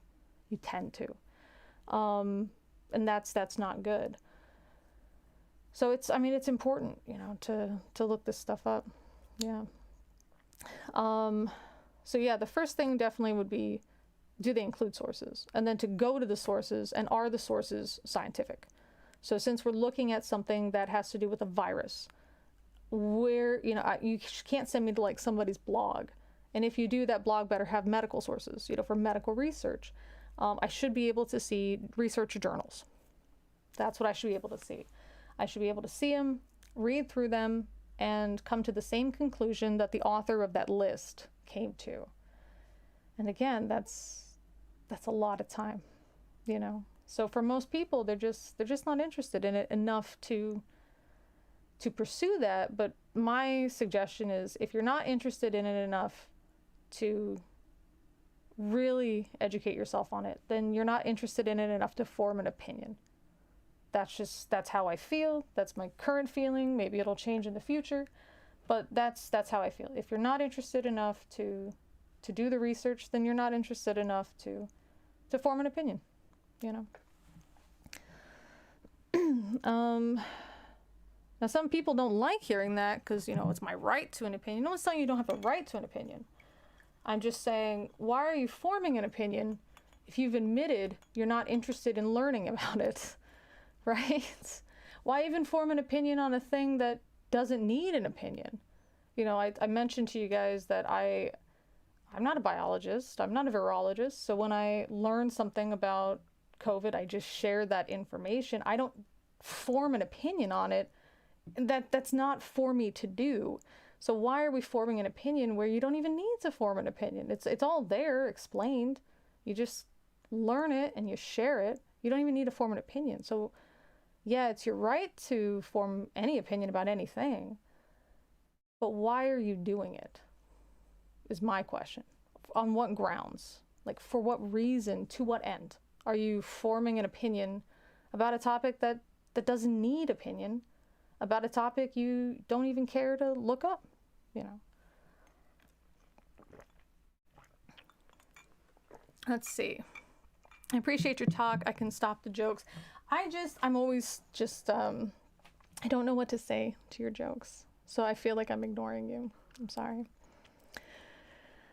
Let's see.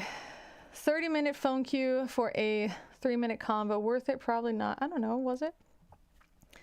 Ratsa apparently has decided to ban you if you don't post more jokes. Blackface pink guy for Halloween, so Justin Trudeau. Oh my god.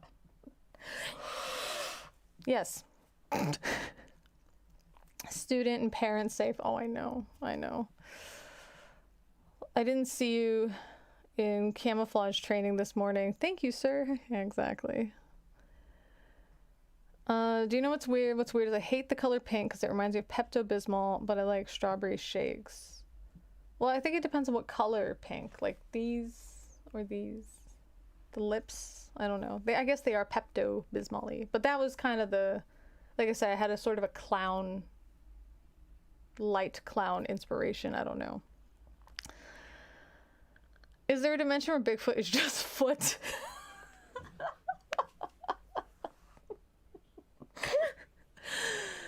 That's the real question. We got investigative journalism, top tier. It's just regular foot. That's it. Speaking of minor friendly, I know when Lee hits one of my comments because she stops reading it silently before saying it aloud. That's you and a lot of people. Bamf, the only appropriate teleport noise. Exactly. I was hoping somebody would catch that. You got Bigfoot out here doing a bamf bamf revolution. I think Americans get confused with UK standards when they see size 47 and they think it's a big foot. Maybe. I don't know. I think I'm 40. Did everyone hear about the new Prime Minister of Sweden who was elected? The former CEO of IKEA. They are currently putting their cabinet together. Thank you, Tony. We've massacred so much territory, it seems unlikely there could be any cryptids remaining. I disagree. There's a lot of stuff. And there's really cool stuff on like previously uncontacted tribes. And I'll just tell you just real quick. So basically, some of these tribes have been accidentally meeting up with like loggers. And the loggers, they're just like regular dudes, you know? They see somebody who's hurt or their foot's bleeding or something, they're like, yeah, here's some socks, here's some shoes, here's some Tylenol, whatever. And then they just go on their business. And these uncontacted tribes, they're like, wow, Tylenol, this is great. Oh, wow, these shoes, this is like way, way more comfortable. That's cool. And so they started like leaving and trying to contact people and trying to get stuff. And this is where we wanted, this is where the question is, I guess, for science. This idea of like, I really hate this term, but I'm gonna use it because I feel like there's still a lot of that thinking, especially in the perspective of some Western people. There's this idea of the noble savage. So these people that are living this very Spartan life, and we should leave them alone because number one, we can bring exotic diseases to them and they can die. That's definitely true. But the other idea is that they should be left alone because we need to study and see how these people live, and does this teach us anything about people in the past? But we can see they're really interested in like some cool stuff that we have. Like, imagine all the cool stuff we have now, and then somebody telling you, no, you don't have access to this. You just have to suffer physical pain unless you can find a certain herb or something, because we decided that your type of person doesn't have access to modern niceties, So it is pretty interesting. There was this idea that our modern stuff would be rejected, and no, these are cool things, soft, pliable shoes that provide really good cushioning. That's great. An easy medicine. I can just pop it in my mouth. I don't have to go forage and then prepare the herb before I enjoy it, or take it in as a medicine. Just put a pill in my mouth and swallow it and wait 40 minutes. That's great. Yeah, that's great. I am interested in herbal medicine, just as trying to keep traditions alive. My grandmother was a medicine woman, and I try to keep those traditions alive. And I've got a little like alchemy set up almost. It's kind of cute. Not alchemy, apothecary. I got a little apothecary kind of set up, and I it takes a while to make a tea when I could just have a pill. Do you know what I mean? So I totally get it. There are many here in Alaska that believe in Bigfoot, but I require empirical evidence, which I've yet to see. Yes, the Pacific Northwest is definitely the Bigfoot sighting land. I'm picturing a Sasquatch touching on one of those Star Trek beam me up Scotty buttons and on his chest and zooming in and out of the ether. That's it. Makes that little bit of a sound. Let's see.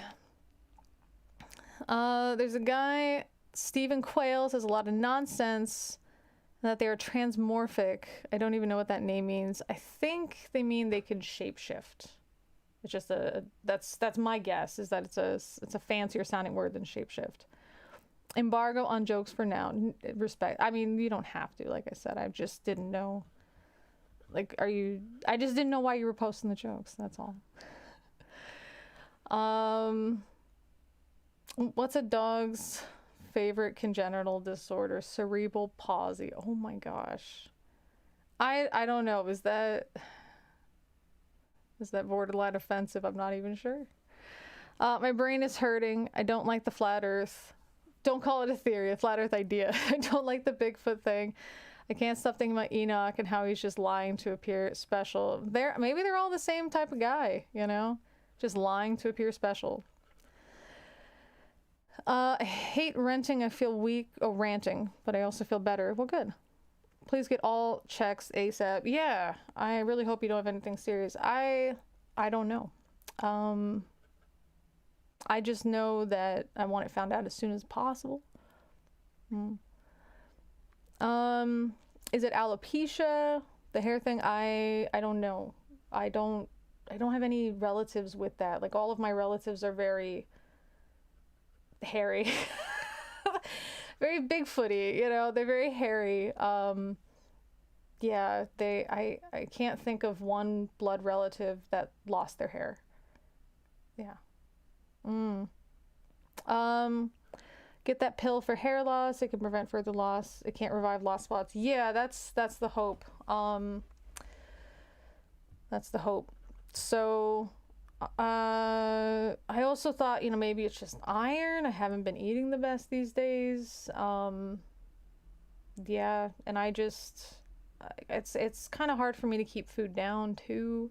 So maybe it's iron. So I got like a multivitamin. I got some iron just to try stuff. I don't know. We'll see. My brother had lymphoma and very successful chemo. He's 9 years cancer free now. Yeah, that's great. For sure. That's great. And that's the hope, is that, you know, you catch it early, you know. Let's see. Thanks for sharing. Yeah, I don't know. I didn't plan on talking about it. Because I think I'm still processing it. Do you know what I mean? I'm not as scared. I've had cancer scares before, and I'm not as scared. I'm more, no, I really think this is it. Come on, you guys. Because I have had tumors removed, and they were in my appendix, and the appendix has a lot of lymph tissue. I've had swollen lymph nodes since last year. And I'm not sick. They're just swollen. I went and got them checked, but they didn't do a biopsy. They gave me some medicine. They said if it's, they don't know, maybe I'm just fighting off a virus or something. But a lot of itching, really bad night sweats, really, really getting tired these days. Like after a lot of these live streams, I've just been going to sleep again, which is not my style. Woke up early today, but like yesterday I slept till 10:30, you know. I woke up at 5 and then I just went right back to bed. Take a lot of naps, take naps when I get home. When I'm getting physical therapy, I just kind of doze off. So that's different for me. And then of course, a lot of the other Marines that were stationed where I was stationed, lymphoma and leukemia. That's the specific type of cancer that we'll get, or kidney disorders, I think liver disorders, because our water was contaminated. So it's more than just the hair loss. That's why I'm specifically thinking lymphoma. It's not like Google returned one of these results and I was like, oh, it must be this, you know. I was surprised because when I looked up lymphoma, because I was having the swelling of the lymph nodes. And, you know, they're painless. They just feel like jelly beans, you know, squishy jelly beans. That's when I saw the other symptoms. And I'm just like, I've been having the night sweats. And I've been having, you know, I've been having this weird itchiness, just like, in just, you know, just, it'll strike me suddenly. And it's just this itchiness that happens, just out of nowhere. And I guess you can experience the symptoms for like 10 years sometimes before it's like, oh, now you need to go to the hospital. So I just want to catch it. I know somebody who was diagnosed with lymphoma here. So I want to go to the same hospital they went to, just hopefully, you know, knowing that they'll take it seriously. Because I went to a smaller hospital and had the CT and stuff. But in addition to the swollen lymph node that I do feel, because there's a couple that I could feel, there were a bunch of them like under the skin that I couldn't see, and it kind of freaked me out when the ultrasound. I was expecting the ultrasound just to be like, nah, this is nothing. But there was a lot of clicking that kept happening, and when I was able to turn my head and like get my eyes over a little bit, they were measuring. Like, these are significant lymph nodes that are swollen. And it was just, I was like, wow, that's a lot of clicking. I wonder what all that clicking is. And then when I was able to see it, I was like, so apparently there's just a bunch of them in my neck that are just swollen, and I can't feel them. There's also some in my groin, because that's where other limbs are. Nothing in my armpits yet, but yeah, so... You know, what I figure is if I lose my hair, I have a lot of wigs, and it gives me, you know, that many more excuses to buy more wigs for fun.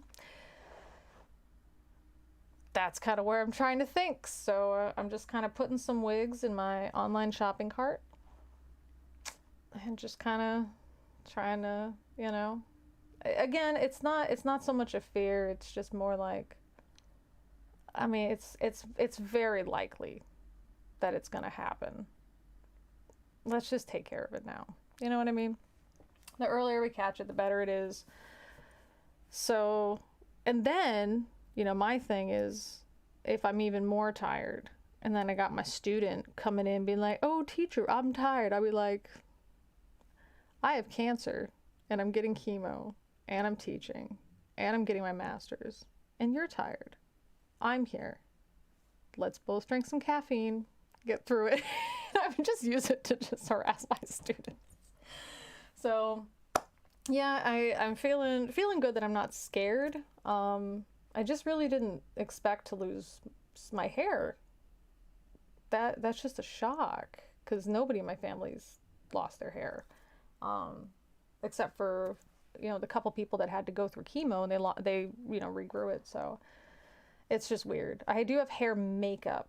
So the other day, I don't know if I posted it, I had sort of a 1950s kind of look, and I parted my hair differently, and I put all this makeup like on my scalp so you couldn't see that there was just these big patches missing. Yeah. I don't know, it's weird. We'll see. But I guess we can live stream the chemo. I don't know. Maybe. I don't know. We'll figure something out. Let's see. Just got here. What are we talking about? Honestly, we're just talking about anything. Let's see. What do we got here? Jumping down. Okay. Like I said in the comments, Lee, Hodgkin's lymphoma is really bad. I wish there was something that I could say to make it not true. It does make sense with those stories you told about the Marines and the water contamination. Yeah, exactly. So yeah, you remember about it. Yeah, so it would be, just based on the symptoms, it does seem that Hodgkin's versus non-Hodgkin's would be more likely. But I can't worry about a lot of that. And you think about stuff like, if I do die in the next few years, am I happy with how I live my life? And yeah, I think so. So might be the end of, I was gonna say it's not the end of the world, but I guess it would be the end of my world, huh? Let's see. The simulacrum can seem like the brain's OS to include a spiritual experience. Yes, there are like sections of the brain that can be not ignited, stimulated, that can induce like a so-called spiritual experience, or when you're having the person go through what they are reporting as a spiritual experience and you check it, there are parts of the brain that'll light up for sure. My job is to write books, and that's what I do, is I write books. That's cool. Let's see. No sources equals no credibility, right? If it is true that there's many minds as there are heads, there's many kinds of love that there are hearts. Cool. Who has Hodgkin's? I don't know. Possibly me. It's like the stuff that was wrong last year, it never went away. But the doctors didn't seem to think it was a problem. So I just kind of went with that. Do you know what I mean? Like, if they weren't freaking out, so I shouldn't freak out. But I am going to have them do a biopsy. I just want it done. So, what is the COVID narrative? Are people still debating that there is a serious flu? I think it's that, and also where it came from. So some people accept the fact that it exists, but they think it was manufactured, and then for what reason? Those are ideas they have. How can I tell if I'm in love or I admire so much that I think that I'm in love? I think love has to be reciprocated. If you are on the one end and the other person doesn't know that you're having those feelings, especially if you don't interact with that person very much, then I would say that's not love, that's admiration, possibly infatuation. But I think love requires interaction, because there's like an idealized concept of a person, right? And without that interaction, you can't tell if your feelings are about the idea of the person versus the actual person. And so there needs to be that interaction there. That's why I would say there has to be some kind of relationship. It doesn't mean that you immediately start dating, as long as there's a relationship of lots of communication. Your friend, or like a person you see a lot at some social thing you do, which could be work, it could be the gym, it could be some other thing. And there's a lot of that interaction, then I think that's where the potential for love can happen. But if it's like a boss, a professor,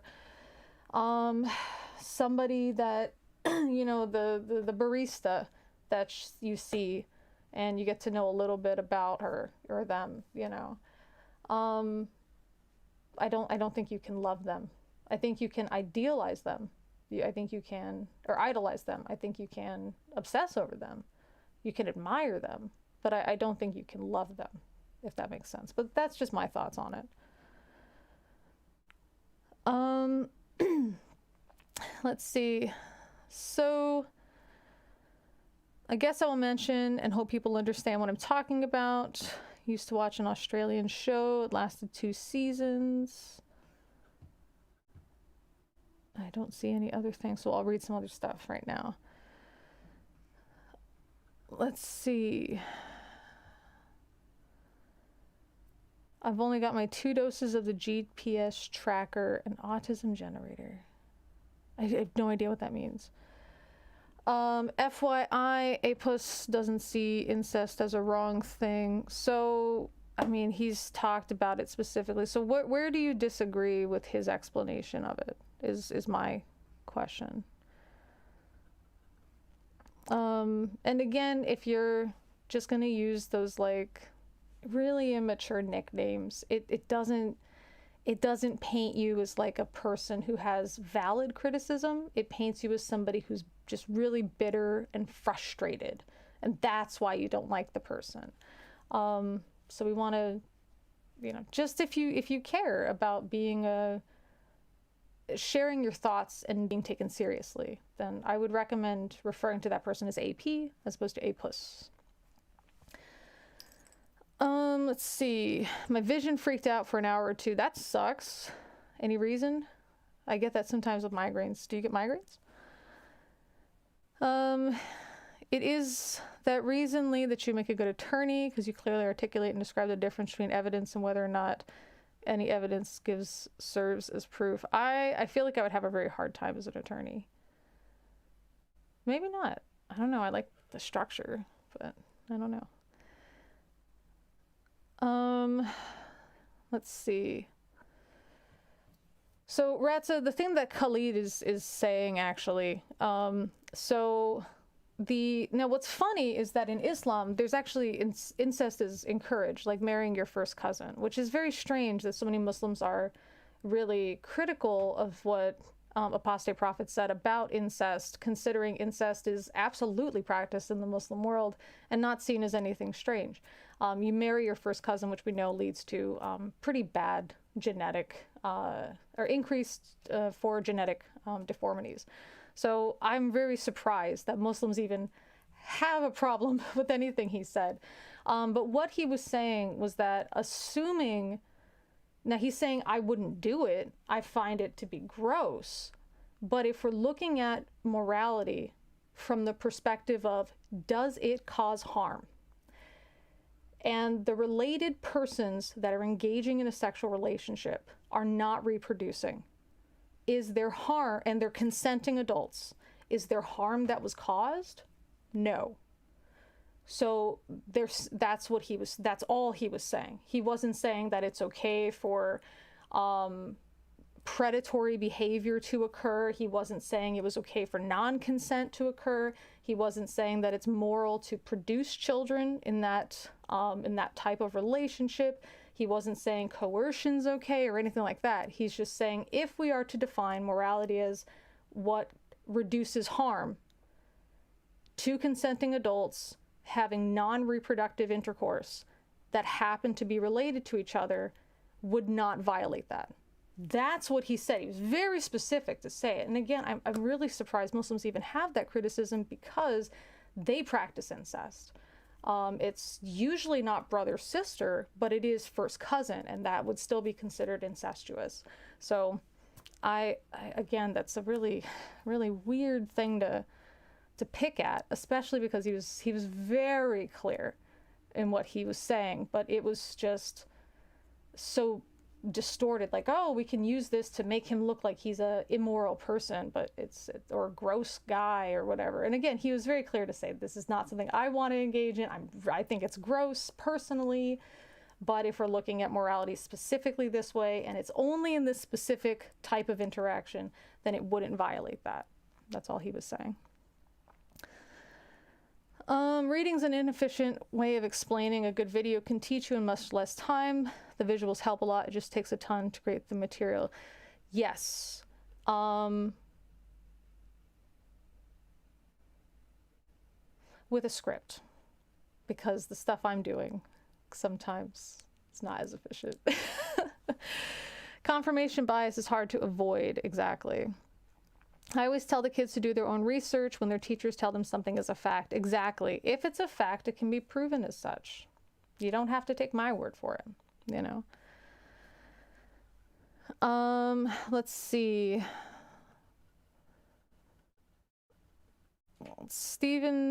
Professor Stephen Dutch says that you have no right to an uninformed opinion.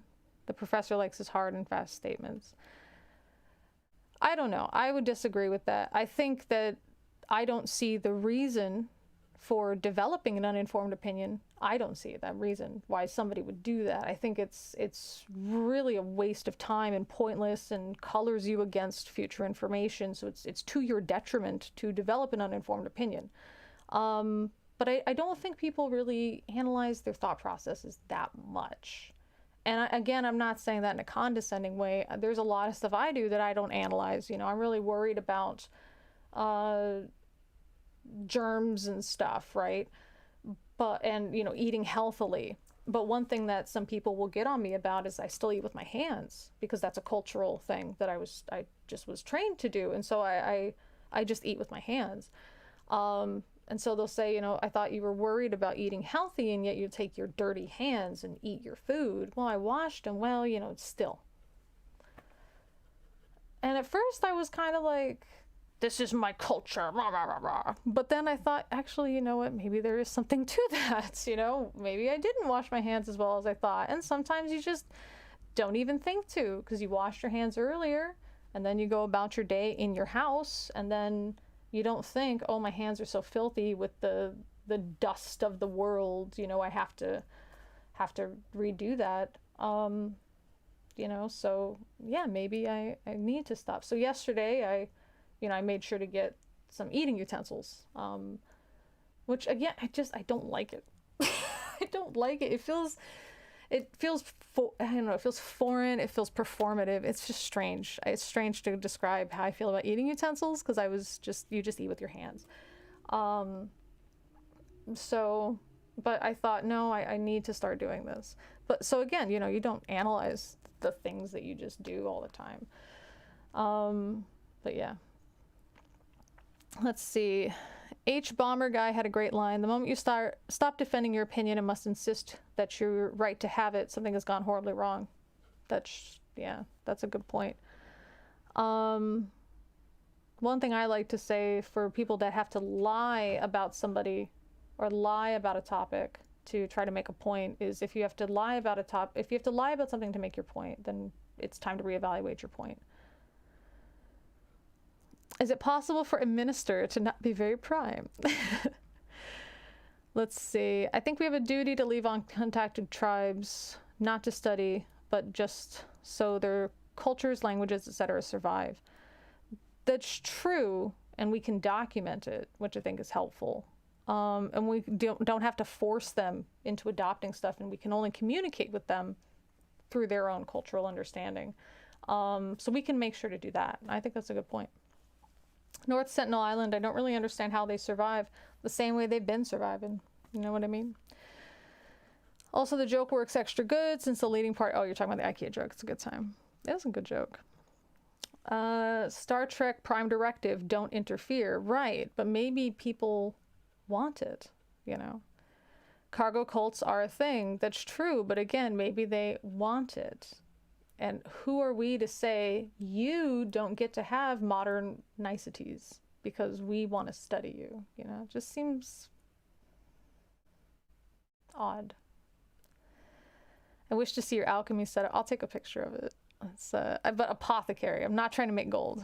Don't worry. Let's see. Send me some laudanum, please. I found some poppies, and I know you can't do that, but I wondered if you could make a tincture or an extract of poppies. So I don't know. We'll see. I've seen people criticize Native persons for not dressing indigenous like they did back then and using modern wares like t-shirts, shoes, owning electronics as if they're not real quote-unquote Indians with extra quotations. Yeah, I agree. You know, you're not my idea of what this person should be, so you're not real enough, you know. Let's see. The Prime Directive does have problems. It prevents them from saving a civilization from a huge natural disaster. That's true, you know, and if you want to preserve a people to learn more about them, make sure they don't die. It would probably be step one, right?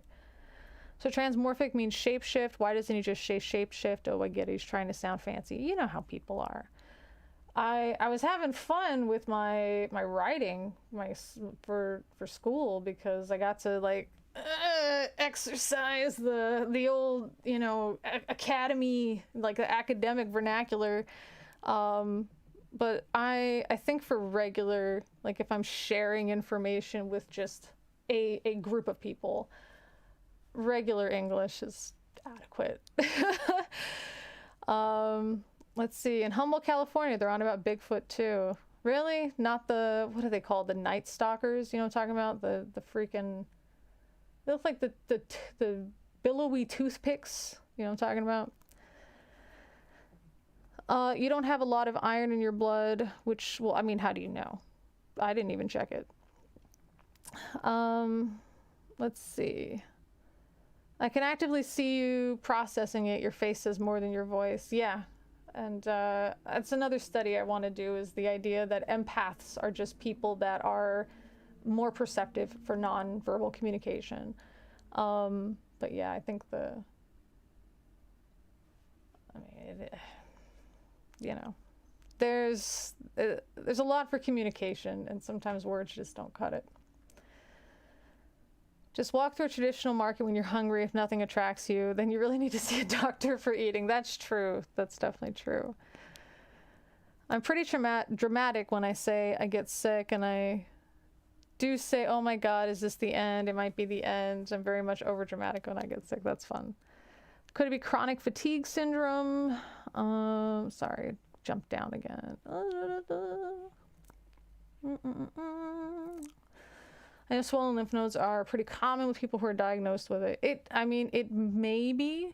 And I think the reason the swollen lymph nodes is that, from my understanding, at least of the research from, gosh, it is out of date, 10 years ago or so, a lot of people develop CFS after an infection.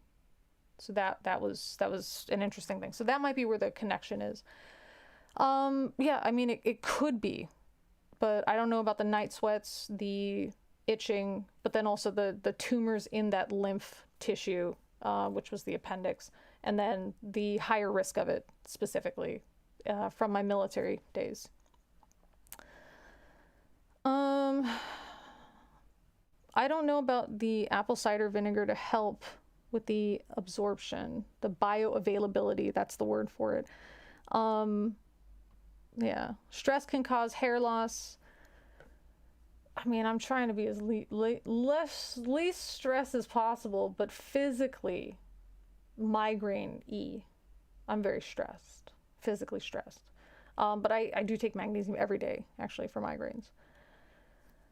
Let's see. Those are concerning symptoms when looked at in their totality. Right, like all of them together.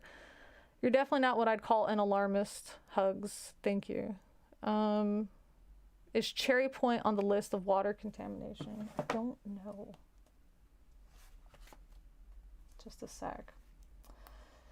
Because I know it was Lejeune and the surrounding Jacksonville. Those water wells were contaminated. Cherry Point water contamination. But Cherry Point is like, what, 45, 60 minutes away from Lejeune. It looks like there is, what's PFAS.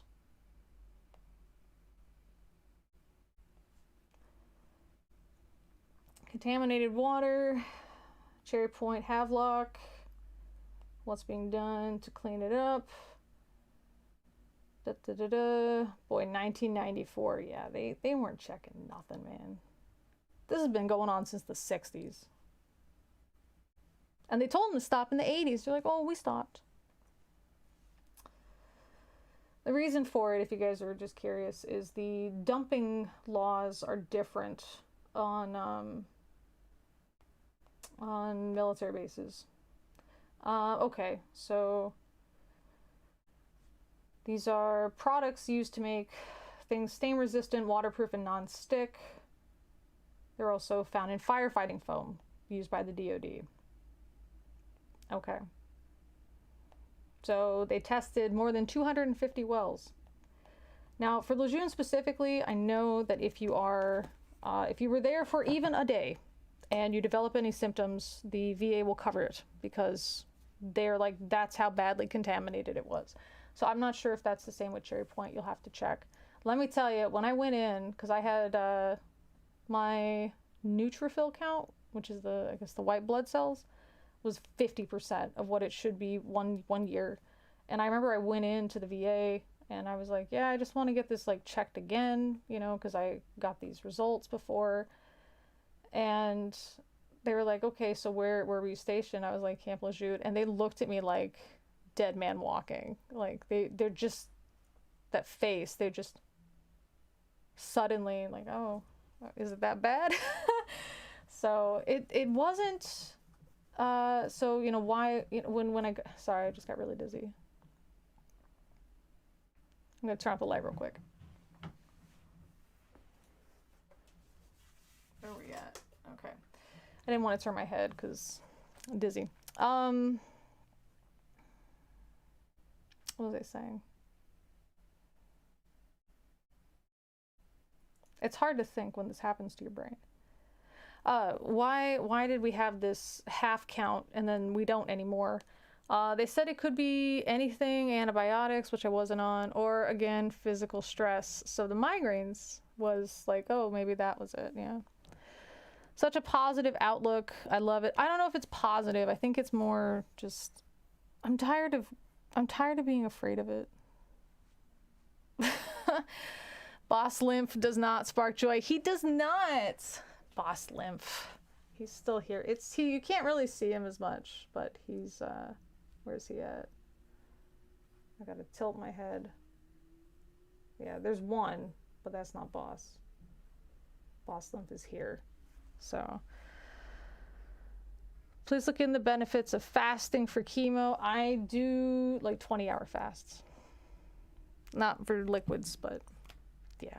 So I'm trying to do like everything. I eat so many cruciferous vegetables because they're supposed to help with the cancer. I avoid meats. I'm not completely vegetarian, but you know, when I'm eating at home, I'm vegan. Just because that if you already have tumors, then the IGF-1 that your body makes while digesting animal proteins just increases the speed at which it grows. So I avoid those, you know, quit drinking, quit smoking, just made a lot of changes, yeah. Try to bump up your intake. Losing hair can be devastating, so don't feel silly. Not that you do. I don't know. I might feel a little silly. You do have great wigs, that's good. Yeah, with an ED history, oh, for sure. That's why I was thinking, let's make sure to at least get a multivitamin that absorbs really well, and the iron and stuff to at least go there. If you fancy a gingerish afro, I'll get mine made into a wig for you. Thank you. You need to hyper focus on some natural healing and supplements. We've quasi had this discussion. We have. I mean, I still take, like, I've got my regular medication, which is like down to just a couple things. Everything else that I do for stuff like migraines is it's all like supplement stuff. It's things like ginger, catnip, magnesium, butterbur, feverfew. I mean, it's just so much of the other stuff too, you know. I'm glad that your sister's better, Hero. You are 100% on the ideal of a person. I recommend anyone to explore the attraction before it becomes immense. Yes, definitely don't be creepy. Exactly. Please don't be creepy. Don't be creepy. Learn to read the room. Okay, their comfort is more important than your questions, right? Love seems to have just turned into Tinder hookup world now, and that's depressing. I don't know if it is. Again, I think it's the vocal majority or minority, you know. I had a stalker once and it was awful. Small girl, no physical threat to me, still awful to experience. Maybe check some of my own behaviors, and I don't want to make everyone feel like I did. Absolutely. Yeah, I've had the same problem. Just wasn't a small girl with no physical threat. I had to get a restraining order on the military base. It happened in the military. And it was weird because it was like he thought he had ownership of me. Like he's owed interaction. It was very strange. And he was like, well, no piece of paper can tell me not to see you, blah, blah, blah. And I was like, it's not the paper. It's me. I'm telling you I don't want to see you, you know. Even still, years later, every year or two, he emails me. It's just like, wow. Let's see. The COVID narrative, my friend thinks I'm being a sheep for my pro-vaccine mandate. I gotcha. Who is a puss? It's apostate prophet. It's not good that you're ignorant. No, it's apostate prophet. He's a guy who was a Turkish Muslim raised in Germany, and he left Islam. And so he's just makes videos about Islam. Very kind of silly, dry sense of humor, so he's just entertaining to listen to. Yeah. Let's see. Definitely possible to fall in love with the idea of someone instead of the real them, even if you've dated them. Oh yeah, especially the hindsight stuff. You know, oh, it was really great, and you kind of ignore all the bad that made you break up with them. Let's see. Incest is defined as sexual relations between people being classed too closely related to marry each other, the crime of having sexual intercourse with a parent, child, sibling, or grandchild. Yes, so with the first cousins, it's not as risky as it would be genetically with like a sister or a mother, but it still increases the risk. Yeah. It's a very simplistic view, even though he didn't say the things you mentioned. I don't know who AP is, but why would you even say that? What? No, he said this. Like, he said it in a video, and he said it he tried to say it during this like discussion, but these guys kept cutting him off and just saying that he's gross, and he's whatever, you know. But it is very simplistic. Yeah. And that was the whole thing. It was this question that was posed that was totally devoid of any realistic expectation or meaning or anything. It was just like a question on a very simplistic view of morality from a very black and white kind of thing, asked to somebody who wasn't interested in it, who wouldn't want to do it, who wasn't engaging in it, who doesn't have like an educational background in it, whatever, and they had just posed it to him to see like if they could trap him in being whatever. You know, it's the same thing if somebody asks an atheist from an evangelical Christian background or a Muslim background if they see anything wrong with gay marriage, and they say, no, it's, you know, where's the harm? It's two people, not saying that incest is the same as two gay people getting married, not saying that. But then for the person to say, do you see how immoral this atheist is, that they support the gays? That was the idea, really. Except this is even worse because it's like even more removed from reality. So it was really, I think, one of those questions that was posed just to get a soundbite.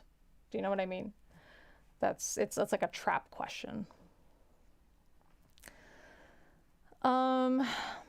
Apparently, like by the way, the if you guys are not familiar with apostate prophet, this is not the stuff he talks about at all. He doesn't talk about incest. He doesn't talk about this stuff. Again, it was like a trap question somebody had sent. So that way, if he answered, well, morally, if we define morality this way and it's incest this way, then it doesn't seem to violate it. So if he answered it that way, oh, he's disgusting. But then if he answered it, well, no, incest is wrong, then they would say, aha, you atheist hypocrite. You think that this is wrong. Why? Because deep down, Allah has told you that it is wrong. That it was a trap question, is what I'm saying. Because nobody really, nobody, who's asking this for like a serious discussion? Like, how many people are, you know, dealing with this serious quandary of really, really, really being sexually attracted to your also adult sibling, and you don't want to have kids with them? Like who struggles with this, that needs to ask this question?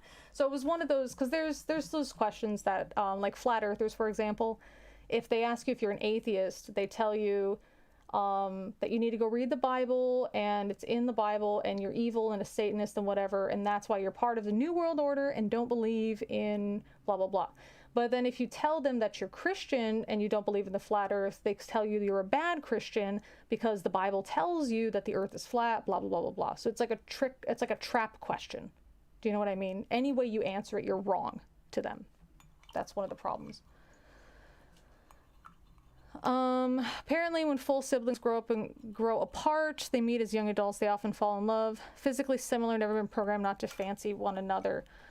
Yeah, and one thing that's always been normal, I in my family group culture, is to say that you're the other person's attractive. You can just say that without being sexually attracted to them.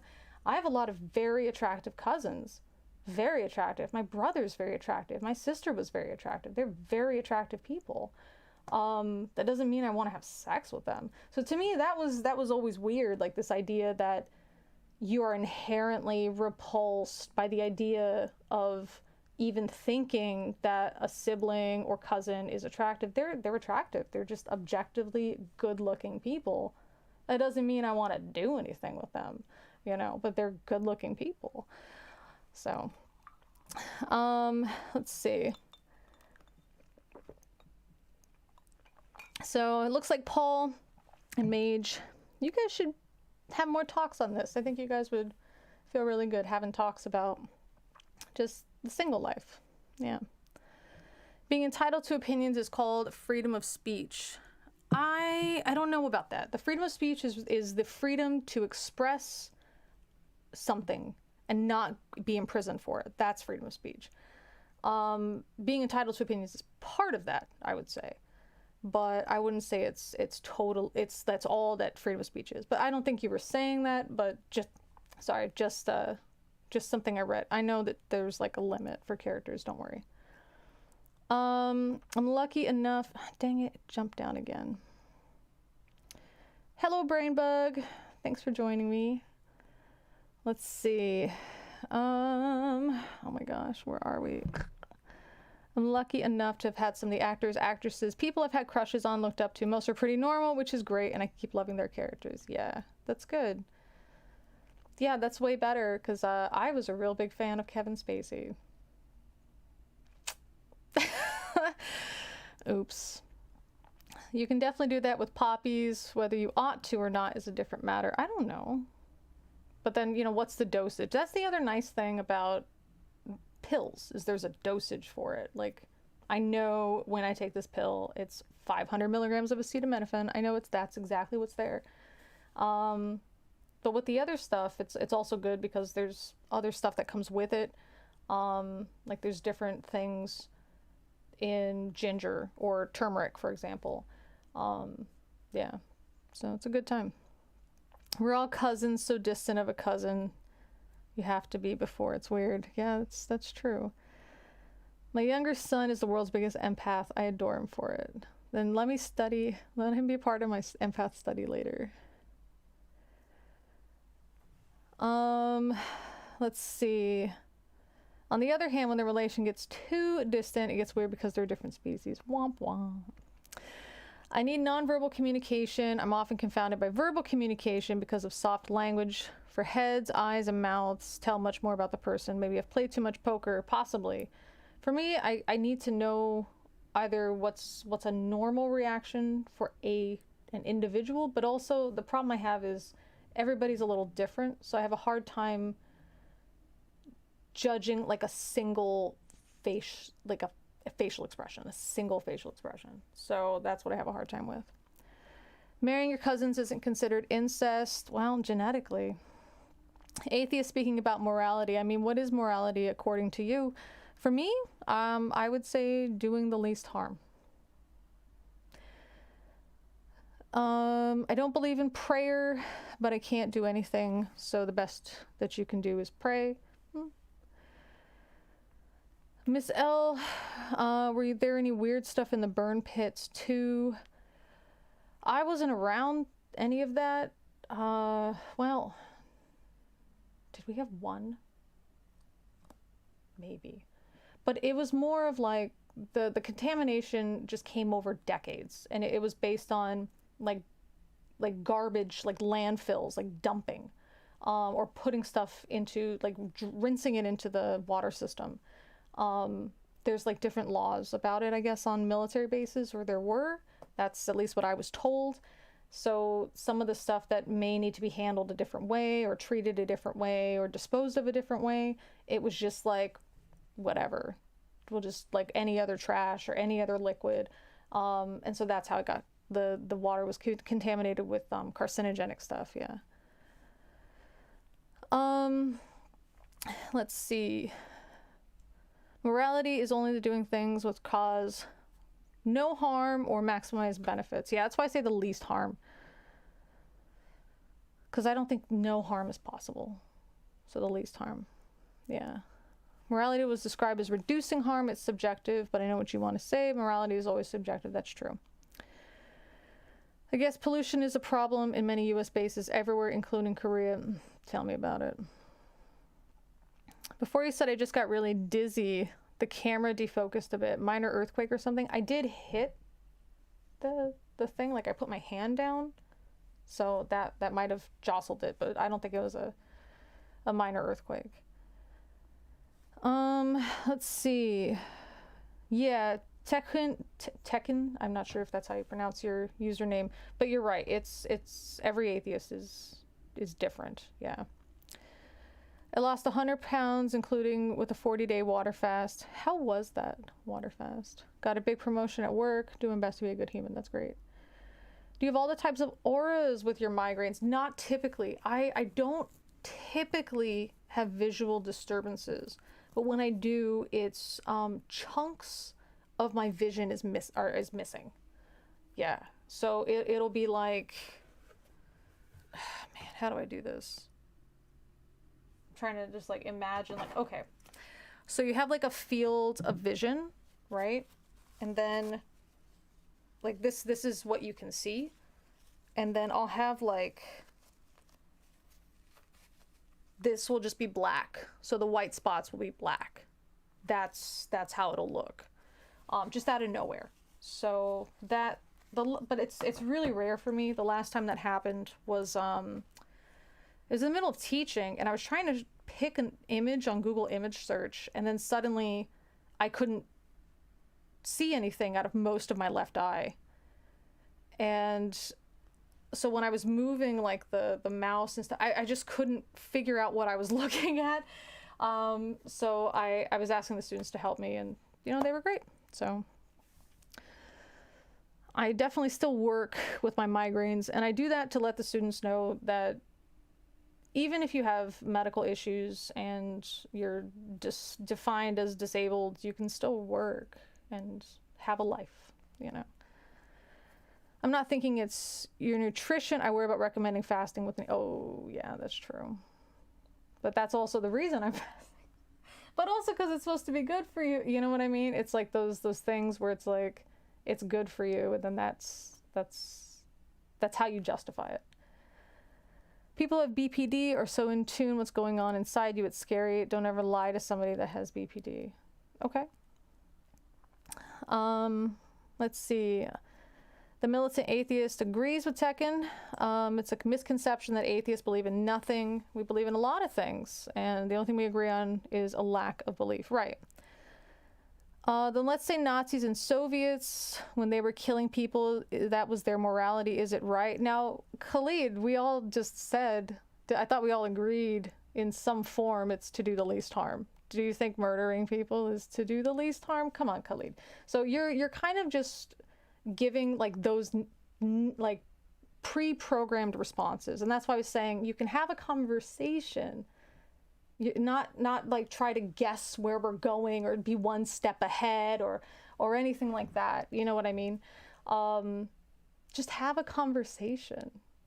Is it that hard to have a conversation with someone without trying to guide or trap or trick them into something, and then when they give you any answer, you just respond with something that's totally not applicable to what we're talking about, but it's your pre-programmed response? Because literally every Muslim and Christian goes to the Nazi, Soviet, and sometimes Pol Pot, and sometimes Mao answer. Well, then you guys must think it's blah blah blah. Nobody said it was okay. We said doing the least harm. I don't know when murdering your own people was the least harm. So you may need to just pause. Let's see. Maybe it's spooky, or it might have been because you leaned forward and back before. It could be. I like the spooky one though. We'll just go with that. Let's see. I recommend going low carb and just miss the odd meal at first and just extend it. Low carb, vegan in Korea, very difficult. Had to read back through the whole thread you wrote on evolution. Excellent work. Oh, good. I'm glad. Because I had to learn about evolution after I became an atheist. And so that's kind of why I was going that genetics route, which I mentioned, which was, for me, this idea of, oh, the fossils look similar. Well, a chair looks similar to a table, which looks similar to a bed. Does that mean they all evolved that way? I mean, that's how I used to argue. Yeah. So Khalid asks, why was that their morality? Who are you to force their morality on them? I don't know if that was their morality, Khalid. To boil down the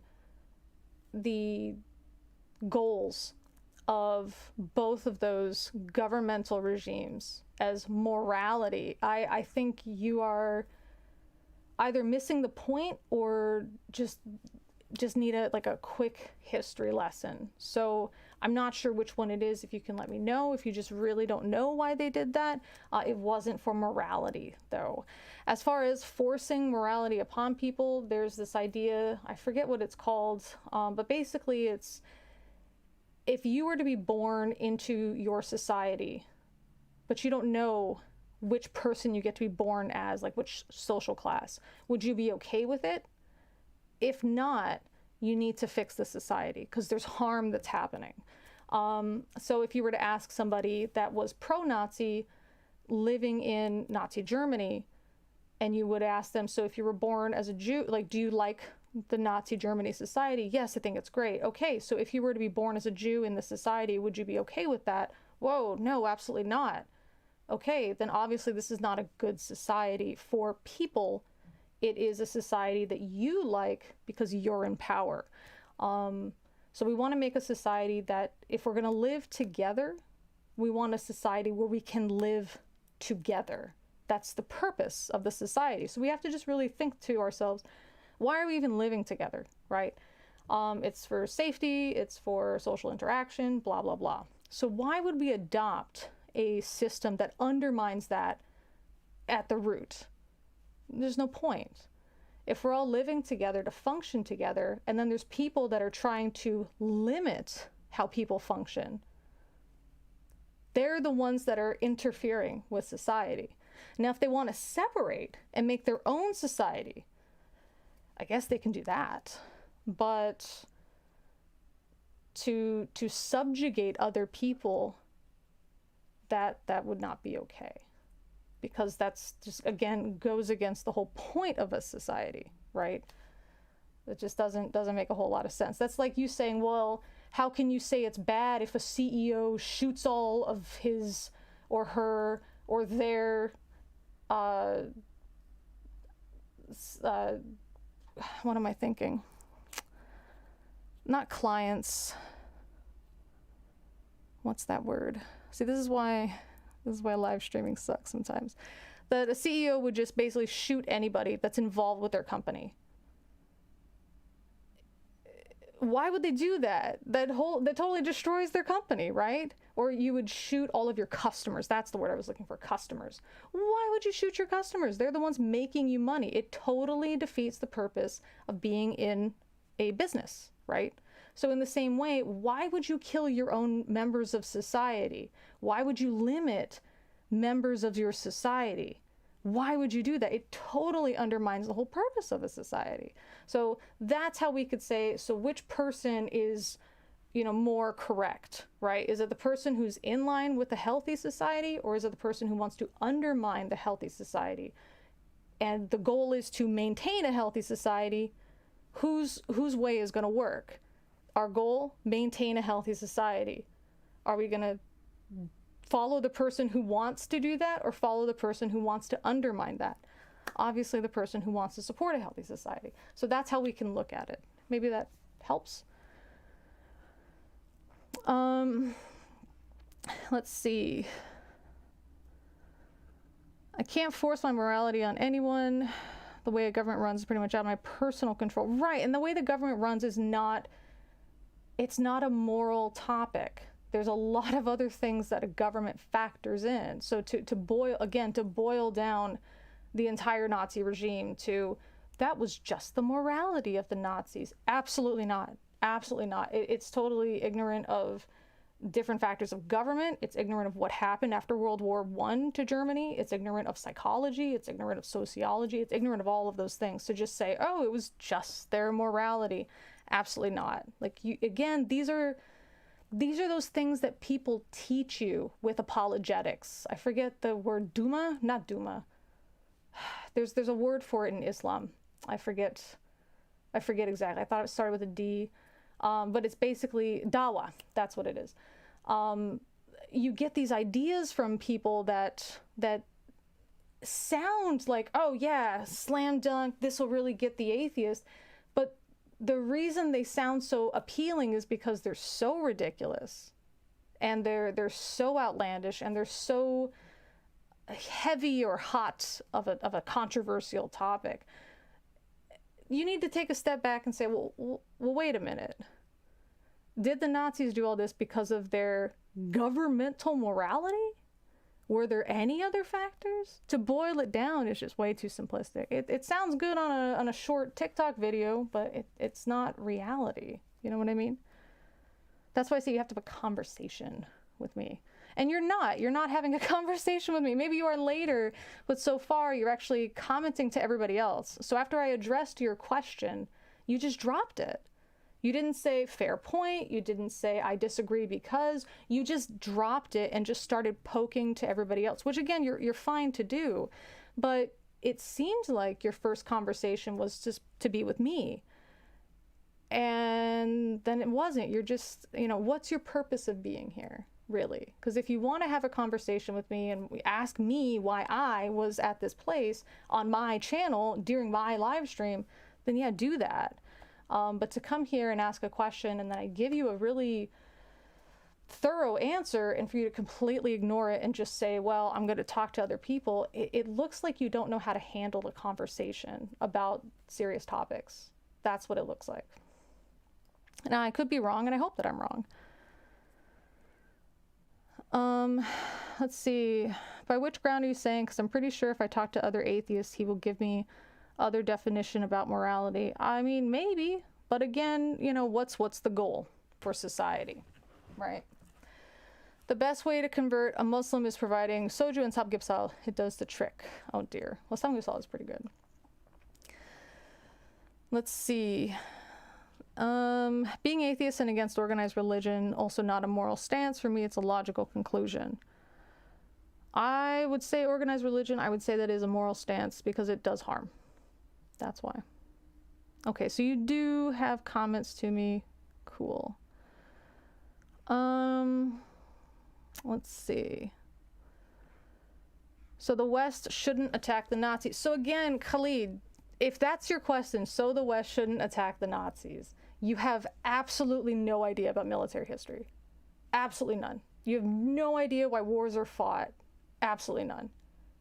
Is that, because you're making this so simplistic, and I'm wondering, is that your style because you picked it up from other dialogue people? Or are you really just unable to thoroughly think about a topic? One of them is laziness. One of them is, I don't know. So what's your reason for that? I mean, there could be a third reason too. Let's see. Wait a minute. What Christians propagate a flat earth? Really fundamentalist ones. Yeah. And they're also the young earth creationists. This must have been a Western church phenomenon. I've never heard it in the East.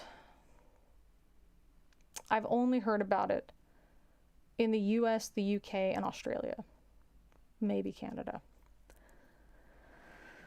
Let's see. Atheists aren't amoral.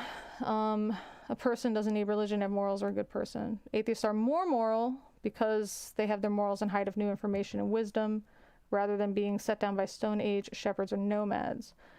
So Khalid, your thing was blocked because you mentioned non-consensual sex, but I'll read it. So he's addressing summer, and okay, if we go with that logic, then someone in some society that has a morality of killing and non-consensual sex, it is okay, it is their right and their morality. So again, if a society promotes killing, that society doesn't last, right?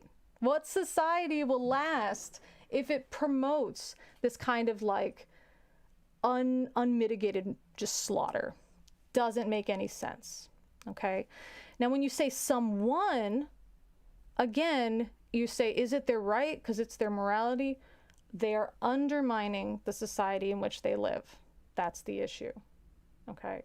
So if the society exists to further the well-being of the people in the society, then an individual in the society that goes against it in such a strong way will be punished. That's it. I mean, I don't know why this is, why is that so difficult to understand, I guess. Initially, America did not do that. Know the facts. Japan attacked us, and then Germany and Italy declared war on us. Do you think it was moral? I'm the belief there were no good guys. I think there were no good guys. But yeah, again, it's not. Khalid's comments say that they fell asleep in history class, really. Okay, and I mean, that happens, Khalid. I've got students that fall asleep in my history class too. But again, don't talk about history topics if you don't know the topic, and it's very clear you don't know this topic. Very true that morality is multi-layered, built upon personal upbringing, culture, society, species, etc. It's relative. The person that I used to go out with was definitely a big fan of Kevin Spacey. I didn't really like Kevin Spacey that much, but he's been in movies that I like. Okay.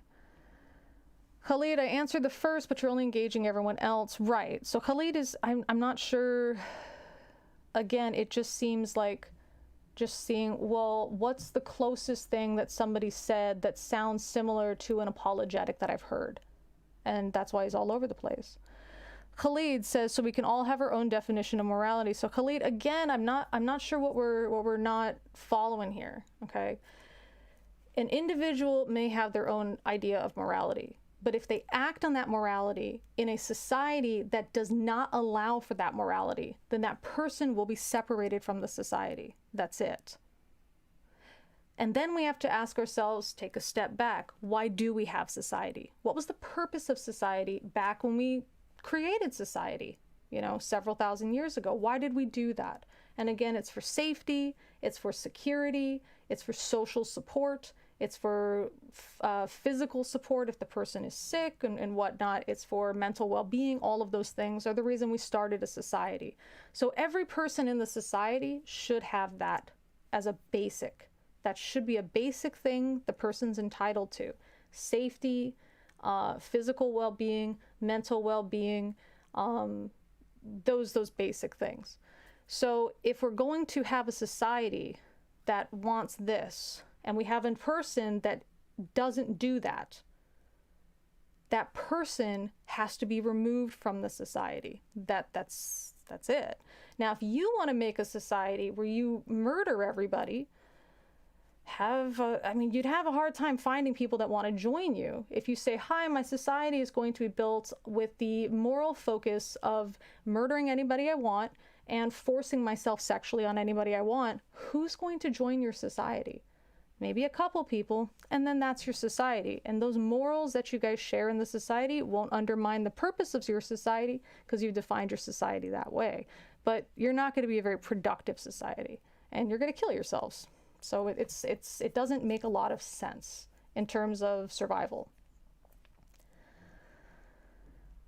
Let's see.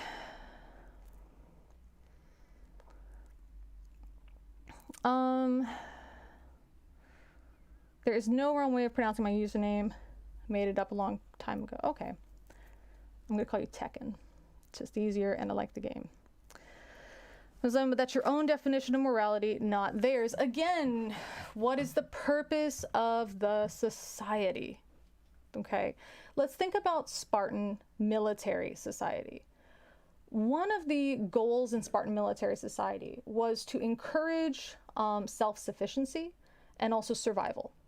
That meant stealing was completely okay as long as you didn't get caught. So in that section of the society, it was okay. In the greater Spartan society, no, you don't steal from your fellow Spartans. But in the idea of a Spartan military advance towards an enemy, and you're in an enemy's territory or encountering enemies, completely fine to steal from them. That was encouraged. The bad act was to be caught, not to do the stealing. Okay, but again, that applied to that portion of Spartan society, not the entirety of Spartan society. And there was a utilitarian reason for it. There was a very specific reason for it, right? That's what we're talking about, okay? If I decide in that society I'm not going to be part of this stealing, I can decide that, but in the not social, but I would say in the function of a military such as the Spartan military, I am more likely to suffer and die if I don't steal. Do you see what I'm saying? Hopefully. So the idea here is that the morality is bad when it goes against the goals that we've set out in that society. So again, you're welcome to decide to establish a very murderous and sexually deviant society in terms of forcing yourself on other people. But how many people are going to join that society with you? You know what I mean? Khalid is unaware of the backgrounds of some of the people here, possibly. Love me some carbs, tell me about it. Morality is completely subjective, so it's within the individual. You may have influences outside, but it's within you. There's also a standard of morality that is subjectively relative to humanity. Absolutely. Like, we're more prone to value our own species. I wonder if people use Mao as a bad example, if they ever read anything he wrote. I don't know.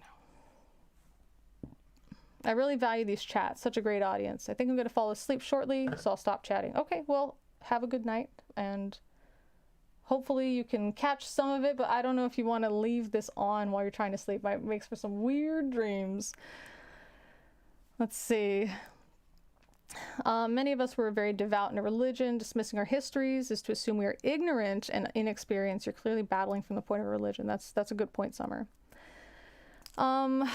Let's see. I grew up under Buddhism as a pacifist. That was also one of the official religions of Japan during World War II, so even good ideas can lead people to do bad things. Absolutely. Don't shoot your customers, just the one that leave bad reviews, right? Oh my God, you were talking about the chunky revision missing.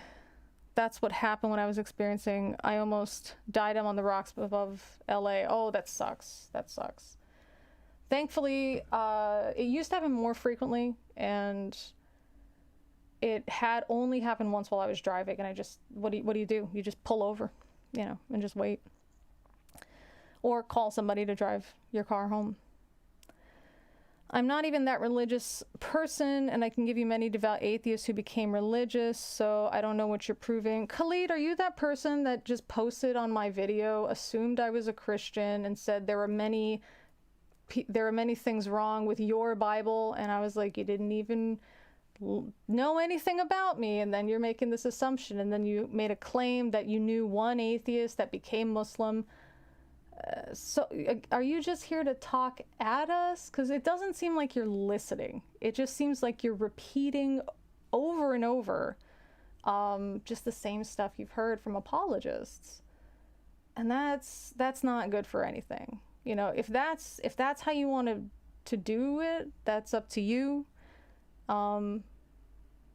Make your own channel for that, you know, and just talk at people, because you're actually not communicating with anybody here. And that was, if you're the same person that posted on the infancy gospel thing, that's what I had said to you. You know, I'm here to communicate with, but if you're just going to talk at me, make your own channel, because you're not here to listen. You're just talking at people. Because the stuff you're saying is so wildly uninformed. It makes me wonder if you're just that uneducated on these topics, or if you don't care that you're that uneducated on these topics, as long as you can talk at people. You didn't comment that, well, you're behaving in the same way, either way. Which is interesting, you know, it's how religious people talk to atheists, talk at atheists. You guys don't talk to us, you talk at us. And what do you hope to accomplish by talking at us without communicating with us? Let's see. Using the talking points, the apologetics, I use the same ones, right? I mean, I've used the same ones too, Summer. Muslim apologetics and Christian apologetics are really similar. Let's see. A Sunday sermon, Lemon. Are you a preacher now? I hope so. I was gonna be. I was gonna go into the ministry field. No, we were gonna talk about a sermon, but we're talking about other stuff. So just have fun talking about anything. Let's see. Khalid has trolled this bridge before, since he's apparently set me to mute. It's not even fun. He has set you to mute. Wonderful. Not a lot of Christians believe the flat earth. I agree, but most flat earthers are Christian or Muslim. But the Muslim ones are rare. It's mostly Christians, at least that I've encountered. If you want to say the earth is a different shape, flat's the most boring one you could choose. Why not say it's a starfish shape or something? Just because how it looks. I mean, I know it's probably a joke, but just how it looks and then how it appears in the religious text. Starfish are flat. That's true. Have a nice Sunday. You as well. Have a good one. Using murder and the R world as examples of society's morals just blew my mind. I know. But that's where fundamentalists go. Oh, if anybody can be moral or, you know, have their own morality, then why not just kill and force your sexual choices on people? Like, is that where your brain is? Really? That's what you would do if you didn't fear hell? That's what you would do? There's something wrong with you, bro. Let's see. Early developments. No, it jumped down again. Oh my gosh. Where are we at? Early development in starfish. Early in development, starfish are composed bilaterally. It's only later in the life cycle they develop their signature radial body layout. Thank you. I love everything that Bree has to say. Let's see. Half the stuff I said wasn't even to you. It was to someone else in the chat. Right, Khalid, and I'm wondering why. Because you came in here asking a question about a topic about incest and what you completely mischaracterized Apostate Prophet as saying. I don't know if it was deliberate or if you just didn't know better. But after explaining it very thoroughly, you just ignored me and just jumped on other people, which is easy because I can talk about stuff. Other people that are posting here have to fit everything in a 200 character limit, so they're not able to be as elaborate in explaining what they mean and as specific in explaining what they mean. That's the issue. Let's see. Nathan, apparently he hasn't muted you. He mentioned that he hasn't muted you. But again, he's just not responding to you. Do you know what I mean? He's not responding to a lot of the stuff I said either. You know, like, do you understand the purpose of a society, Khalid? Do you understand World War II history, Khalid? Those are direct questions I'm asking. Like, what do you think a goal of a society is? And do you think military history and government history can be boiled down to just a question of what is their morality? Those are my two questions, very specific to you. What do you have to say? This to the Muslim troll in the chat, don't be silly. I mean, with fundamentalists that are unwilling to discuss and only willing to talk at, I don't know if they can be anything other than silly. Nodding in agreement as if y'all can hear the skull noodles rattling around. Good. I'm glad the skull noodles is catching on. Gotta heat them up. Also, I qualified for ordination in mainline Christian denomination, but I let it go. Let it go. Thank you. I come on here and I always find out something new. I've never met people that believed in a flat earth before. I didn't even know that world was out there. It is all over YouTube. There's a couple people that might not break your brain to watch because it can be really hard to watch them. So I would recommend Simon Dan. He's really good. I think Simon Dan is also a teacher. He goes through other people's channels, and yeah, there's the odd joke here and there, but he's very respectful about it. So yeah, I would check out his channel just to see, because he talks about the big flat earthers, because there's a whole flat earth community, communities, and there's like big names and different ones. So he talks about them. He talks about smaller channels. So I would check out, yeah, Simon Dan, and then Flat Earth Friday. That's the probably playlist maybe to check out, but it's interesting. So he'll go through what flat earthers will post on YouTube as like proof of flat earth, for example, and then he'll just explain how it's not. So it's a nice way to, wow, that's really bright sunshine. It's a nice way to get introduced to the flat earth without having to make this face all the time. That's it. Let's see. Professor Dave does flat earth too. I've always seen him recommend it, but I never have clicked on it. Ratsa, I don't know what your position is in this class. You remind me a lot of this one student in a good way. Don't worry. And so it's just funny. Like the time you showed up and you're like, late to class, now we can start. And I'm like, man, I had a student that did that. He would just come in and just like talk as if like, okay, now the class can start because I'm here. And it's just a good memory. He's a good student. Started off rocky, and then he got his stuff together, and I got to write him a recommendation for university, and he's doing really well. Like, I'm so proud of him. He should feel very proud of himself. Let's see. Because a flat earth is the only way fundies can make any sense of their fantasy. Yeah, I mean, we did talk about it in the Book of Enoch, and this flat earth. I chanted Let It Go. Yeah, my singing isn't very good. It's because Summer wrote "Let It Go," musical note emoji. Okay, so Khalid, you don't know World War II fully. Great. I appreciate your honesty. Really, really, really do. There's so many factors to World War II, and I think most interesting among them was after World War One, and I'll just kind of condense it. This is the very short kind of how did the Nazis get any foothold, really. So World War One, there were a lot of reasons it started. There were a lot of tensions that were going on in Europe, and eventually, what really like made it all blow up was this assassination of this guy named Archduke Franz Ferdinand.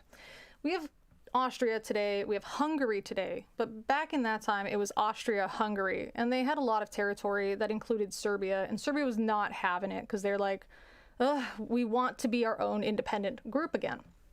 So their idea, this like group that we would now call a terrorist group, but their idea was that when Austria-Hungary was changing over their leadership, if we kill that guy, there's going to be so much confusion that this will be the best time for us to separate from Austria-Hungary and establish our independence. And so they did. They assassinated Archduke Franz Ferdinand. Austria-Hungary and Serbia both had buddies, like they had alliances, that if you get into a war, we will support you. If you get into a war, we will support you. So they all got into this big war, and that's how we're getting into like a world war, and it super sucks, and it's a bad time. It ends. When it ends, Austria-Hungary no longer exists. And the nations had agreed somebody's got to pay reparations. They got to give money to these nations that fought the war so they can rebuild their places. Austria-Hungary would be the one to do it, right? They would be the one responsible, really, Austria-Hungary or Serbia. But Serbia doesn't exist. It never got to exist as a nation, at least at that time. And Austria-Hungary fell apart. And so for some reason, everybody said, well, what about Germany? Germany was part of this. And Germany's like, excuse me, we were part of the war, but so were you, so were you, so were you. Why do we have to pay for everything? That's dumb. And they were like, yeah, it was Germany. And Germany needs to sign this contract and agree to this treaty that they can't have a military that's this big, and they're not allowed to have an air force, and they're not allowed to this and this and this and this. And there's got to be an area between Germany and France on Germany's side that has to be demilitarized, blah, blah, blah. And then now Germany has to pay money to everybody that fought in the war to fix their cities and stuff. And Germany was like, are you kidding? Their brilliant idea included stuff like printing a bunch of money. So there's like these pictures you can Google. If you Google Germany recession, like too much money or something, you'll see people like with wheelbarrows full of money just to go buy some bread because their money just lost like value. People burned the money to stay warm because that was cheaper than using the money to buy wood. Okay, like it just their money got lost value. So there was this idea the US had to basically circulate money. It was very funky. Germany agreed to it, kinda. France agreed to it. The US agreed to it. And they were just kind of circulating money so that way Germany could try to repay France. Germany was mad. It's not our fault. How dare they? And now this guy shows up and he's, wants to be his own political party, and he's telling people, you know what? Other people think Germany sucks. I don't think Germany sucks. In fact, the German people are a proud people. We've had a long history of being a proud German people. And he's talking about how Germany's not bad. Why does everybody look at us as like the bad guy? That was his kind of thing. And that gets people interested in voting for you. So that's a very short kind of way this happened. Once Hitler got into power, he was given absolute free reign. They suspended the Constitution. The idea was to let Hitler do his ideas because he promised, if I can do all this stuff, some of it's a little, it'll fix the society. And the government was like, okay. So they suspended the Constitution. That's how we got all of these like human rights violations and stuff. For the US to get involved, they didn't want to get involved at all. Nobody wanted to get involved. In fact, there were a lot of people that supported the Nazis because the Nazis hated Jewish people and LGBT people and disabled people, and so did a lot of people in the United States. They were very in favor of eugenics and forced sterilization of undesirable people. Like, they were very pro-Nazi. Henry Ford was pro-Nazi, for example. So this was, not like nobody wanted to fight Germany. But then Japan shows up in Hawaii and starts attacking. And they didn't just do that randomly. They're doing their own thing on the Pacific end of it. They're taking over all kinds of places. My people got taken over. Korea got taken over. China gets invaded. The Philippines. And their goal was to do this like jump called island hopping down to Australia and take over Australia. And they had gotten together with the Nazis, and they were like, we're best buddies. We're going to control this side of the world. You're going to control that side of the world. Germany really wanted to expand, especially into Russia, because there was so much land. And they said that every German farmer now can have a bunch of land and maybe even have some Slavic people as slaves, because every German farmer is entitled to that. So, he got a lot of support with that. But that was the idea, is to take over one half of the globe and the other half of the globe. So the U.S. did something kind of sneaky. They stopped any exporting of oil to Japan, and Japan took this as a direct attack, because how dare you interfere with our wartime games, That's why they attacked Hawaii. So it wasn't just out of the blue. It wasn't like, haha, we're gonna attack the United States. They weren't there yet. They wanted to take over Australia first.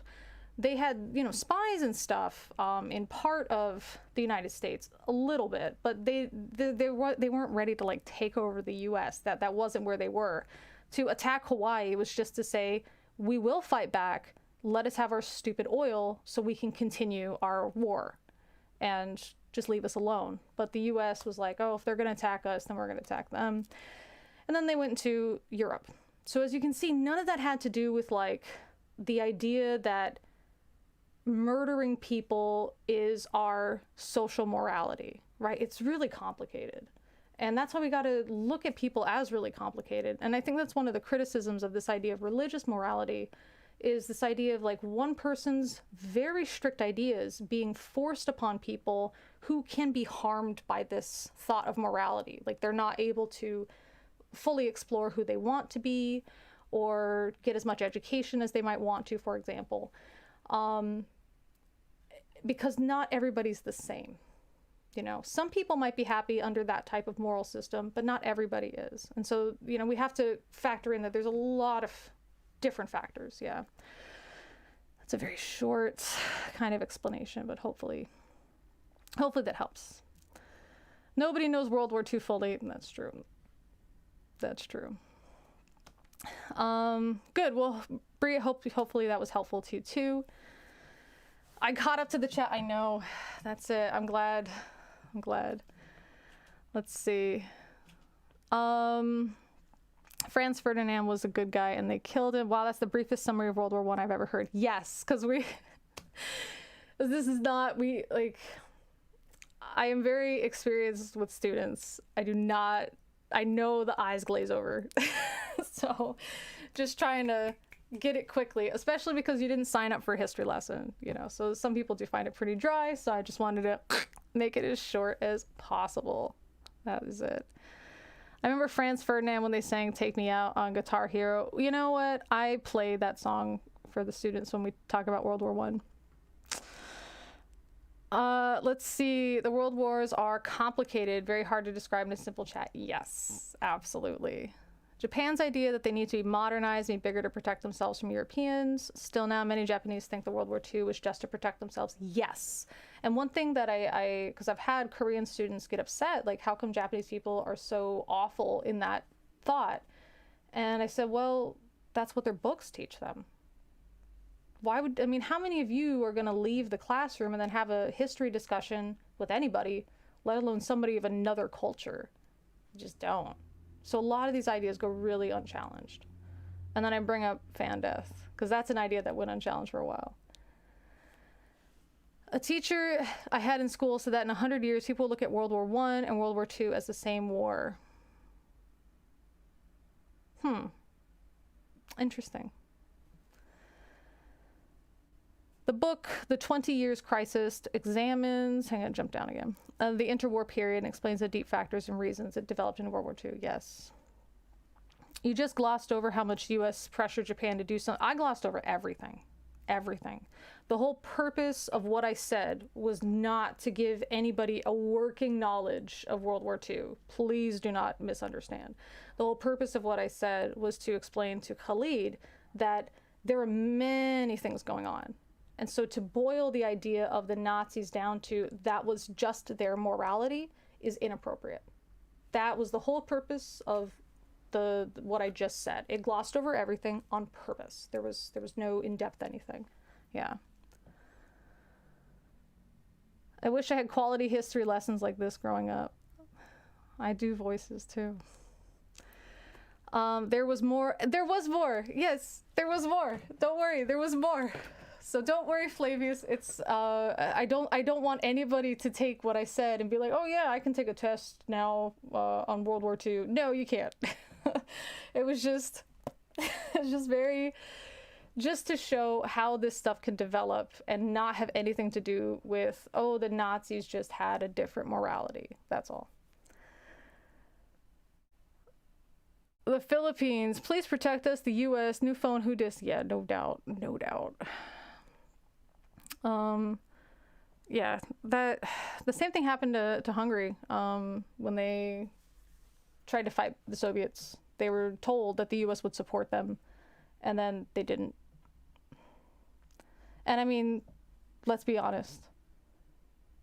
There's no resources there. I mean, not just resources in terms of physical resources, but also, you know, political points. You know what I mean?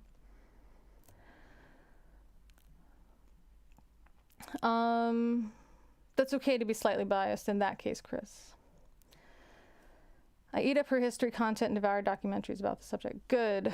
They wanted to beat the U.S. before they ran out of oil. They had a short window. They were not pulling out of China. Oh, absolutely. They also had a funky idea about going into China. They sabotaged their railroad dressed up like Chinese soldiers. And then other Japanese people were like, oh, see, they destroyed this. That is an act of war. We have to protect ourselves. We must fight back against China. History was my worst subject. You know what? I hated history too, because it was just memorize this person, memorize this date, and it's like it's a story. It's a drama. It's the drama of the human experience. Once again on the delay, but she gave a great history of what happened. To tell the whole story would take many hours. This is a chat, not a documentary. Right. And then the whole purpose was just to show this is not as simple as apologists make it. When they try to argue atheists on this idea that, oh, the Nazis just had a different morality. That's not what it was at all. And then also to address that idea that Khalid had mentioned. That's why I brought up Japan at all. That Khalid had mentioned about the West shouldn't have attacked the Nazis, question mark. That's why I brought it up. You are a Bitcoin collector. Your coins are awesome. Let's see. If you read between the lines, it's very obvious the U.S. government knew in advance about the Pearl Harbor attack.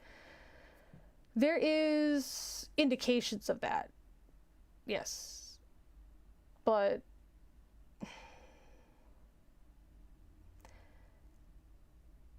I've been in the military. Did they just not do anything because they were like, Or was it deliberate? That's the question that I'm having. Was it deliberate, or was it just, that's more work for us, Also, you skipped over the effect of Rommel's transfer from Africa to France rather than Russia. Yeah, I know, right? I didn't talk about Mexico, didn't talk about the Zimmerman letter. Even though you've seen people like this a million times, do you still find it interesting talking to them, even though you've done it all before? Yes. So I I was talking to a friend of mine about this the other day. It's about this thing in my culture called sticky words, and it's sort of it's kind of it's not an idea of magic. I don't know how to describe it, how our culture thinks about it. Like ability, I don't know. Like some people are better at making cake, and some people are better at sticky words. Sticky words are like words that gets rolled over in your head. So you can use them to quote unquote bless someone or quote unquote curse someone. Basically, it's to understand your audience so well that you can give them a statement that stays with them. And again, it can roll over in their head and help them and be encouraging, or it can be very discouraging and cruel. So I think for every conversation I have that's very similar, it gives me more of an idea of which of the sticky words I can use. So that way, the next time I have this, I can condense it. That's the idea. Also, I think everybody should be given a chance to have a fair conversation and a friendly conversation. Because people were patient with me with stuff that I didn't get because of my religious upbringing. And I appreciate those people that were patient with me despite my very illogical arguments or bigoted ideas, you know. So I appreciate those people, and I think it's only fair to contribute to that.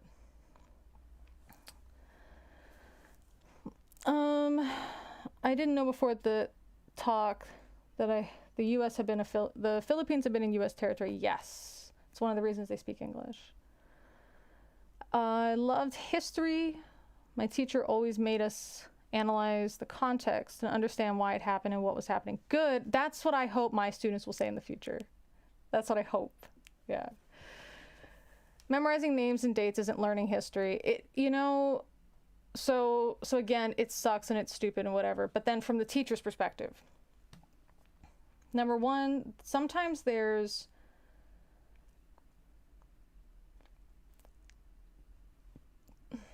not everybody is good at their job. And if there's a pre-made test that you can use from the book or the previous teacher, some people just go with that. So they look at it, what does the students have to know? Oh, they have to know this date. Oh, they have to know this name. And then they go with that way. A lot of those ideas, too, come from what we were taught. How do I know what's valuable to teach the students? Well, I won't really think about it. I'll think about what I was taught, because at least this way they'll have an understanding culturally, right? That way they'll know about the Nazis. They'll know words like Joseph Stalin. They'll know words like Soviet. Other people know those words. So it's good to give them that same exact education, because that way they can function in society for that topic. I don't think that's helpful. I think it is important that they know cultural stuff, such as, things everybody knows, like the term concentration camp, for example. But they should know it wasn't just Jewish people that were put there. They should know it wasn't just the first time randomly that Nazi Germany decided to pick the Jewish people. It wasn't that. This is a long-standing problem, and so every time it shows up in history, I point it out. And I say, do you see this happen here during this time? And this is blah, blah, hundreds of years before Nazi Germany. When we talk about Hitler, you will see he draws on this history. He didn't just make it up out of nowhere and people just went with it. There's a reason he chose the Jewish people. And it wasn't just the Jewish people that were in camps. It was gay people. It was mentally disabled or physically disabled people, and it wasn't just Germany. The US had supported a lot of these ideas. Even today, in Canada, there's forced sterilization. A lot of this stuff hasn't changed. There's concentration camps today. And so when we talk about World War II, we don't just talk about World War II. We talk about stuff that it drew from and stuff that it affected and things that still haven't changed. And I feel like those connections really hold it together in their brain. And that's the hope, anyway. And also just give them the idea of, like, this is why it's important to know it. Because stuff happening now actually was just unresolved stuff from the past. World War II is so complex, we're still discovering things about it now. A few years ago, it was found that the Soviet Union tried to create an anti-Nazi alliance with England and France, but they didn't accept, so they had to sign the NAP. There's also some interesting, what's it called? Conspiracy theories. So we do run over the one that Hitler didn't die, he just went to Argentina. So we do touch on that, just so the students can have this, like, fun fact. I didn't mean what you say. I think there is a lack of communication here because of my bad English. I think your English is fine, Khalid. I really, really do. I think it's adequate for that, for sure. But if there's any words that I use and you're just like, I'm not really sure what that word means, let me know, and I'm happy to explain it. I teach in a country where English is not the native language, so I'm very, very used to dealing with explaining things to people that maybe don't have a very strong English foundation. Plus, there's plenty of native English speakers that also don't have a strong English foundation. So don't worry, you're good, don't worry. Go to bed, rats, I'll see you later. The US almost went to war over oil prices a couple times. No great power would tolerate such pressure. They knew Japan wouldn't either. Oh, absolutely.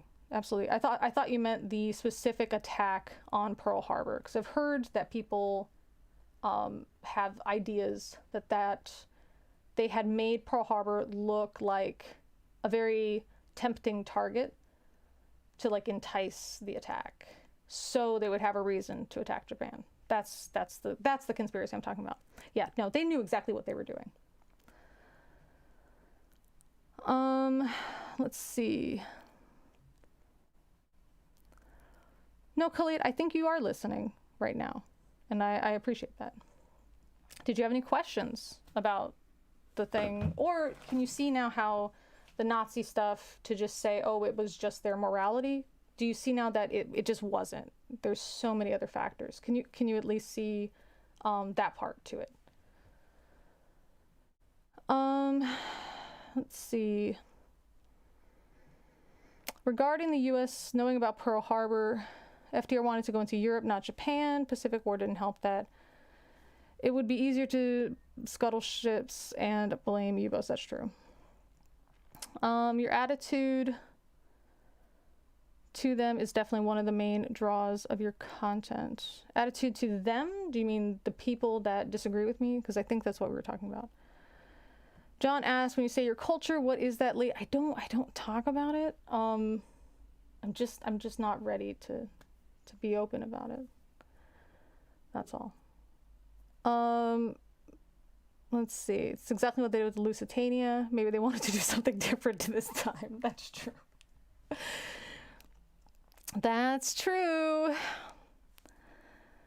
That's a good way of teaching, really. I thought so. It's how I learned, so that was, like, the way I gravitated. So we're having these, like, geography lessons, and somebody had asked, like, who's the target audience? And I was like, well, you know, anybody who's interested, but hopefully people that have already gone through this, like, they'll learn something new.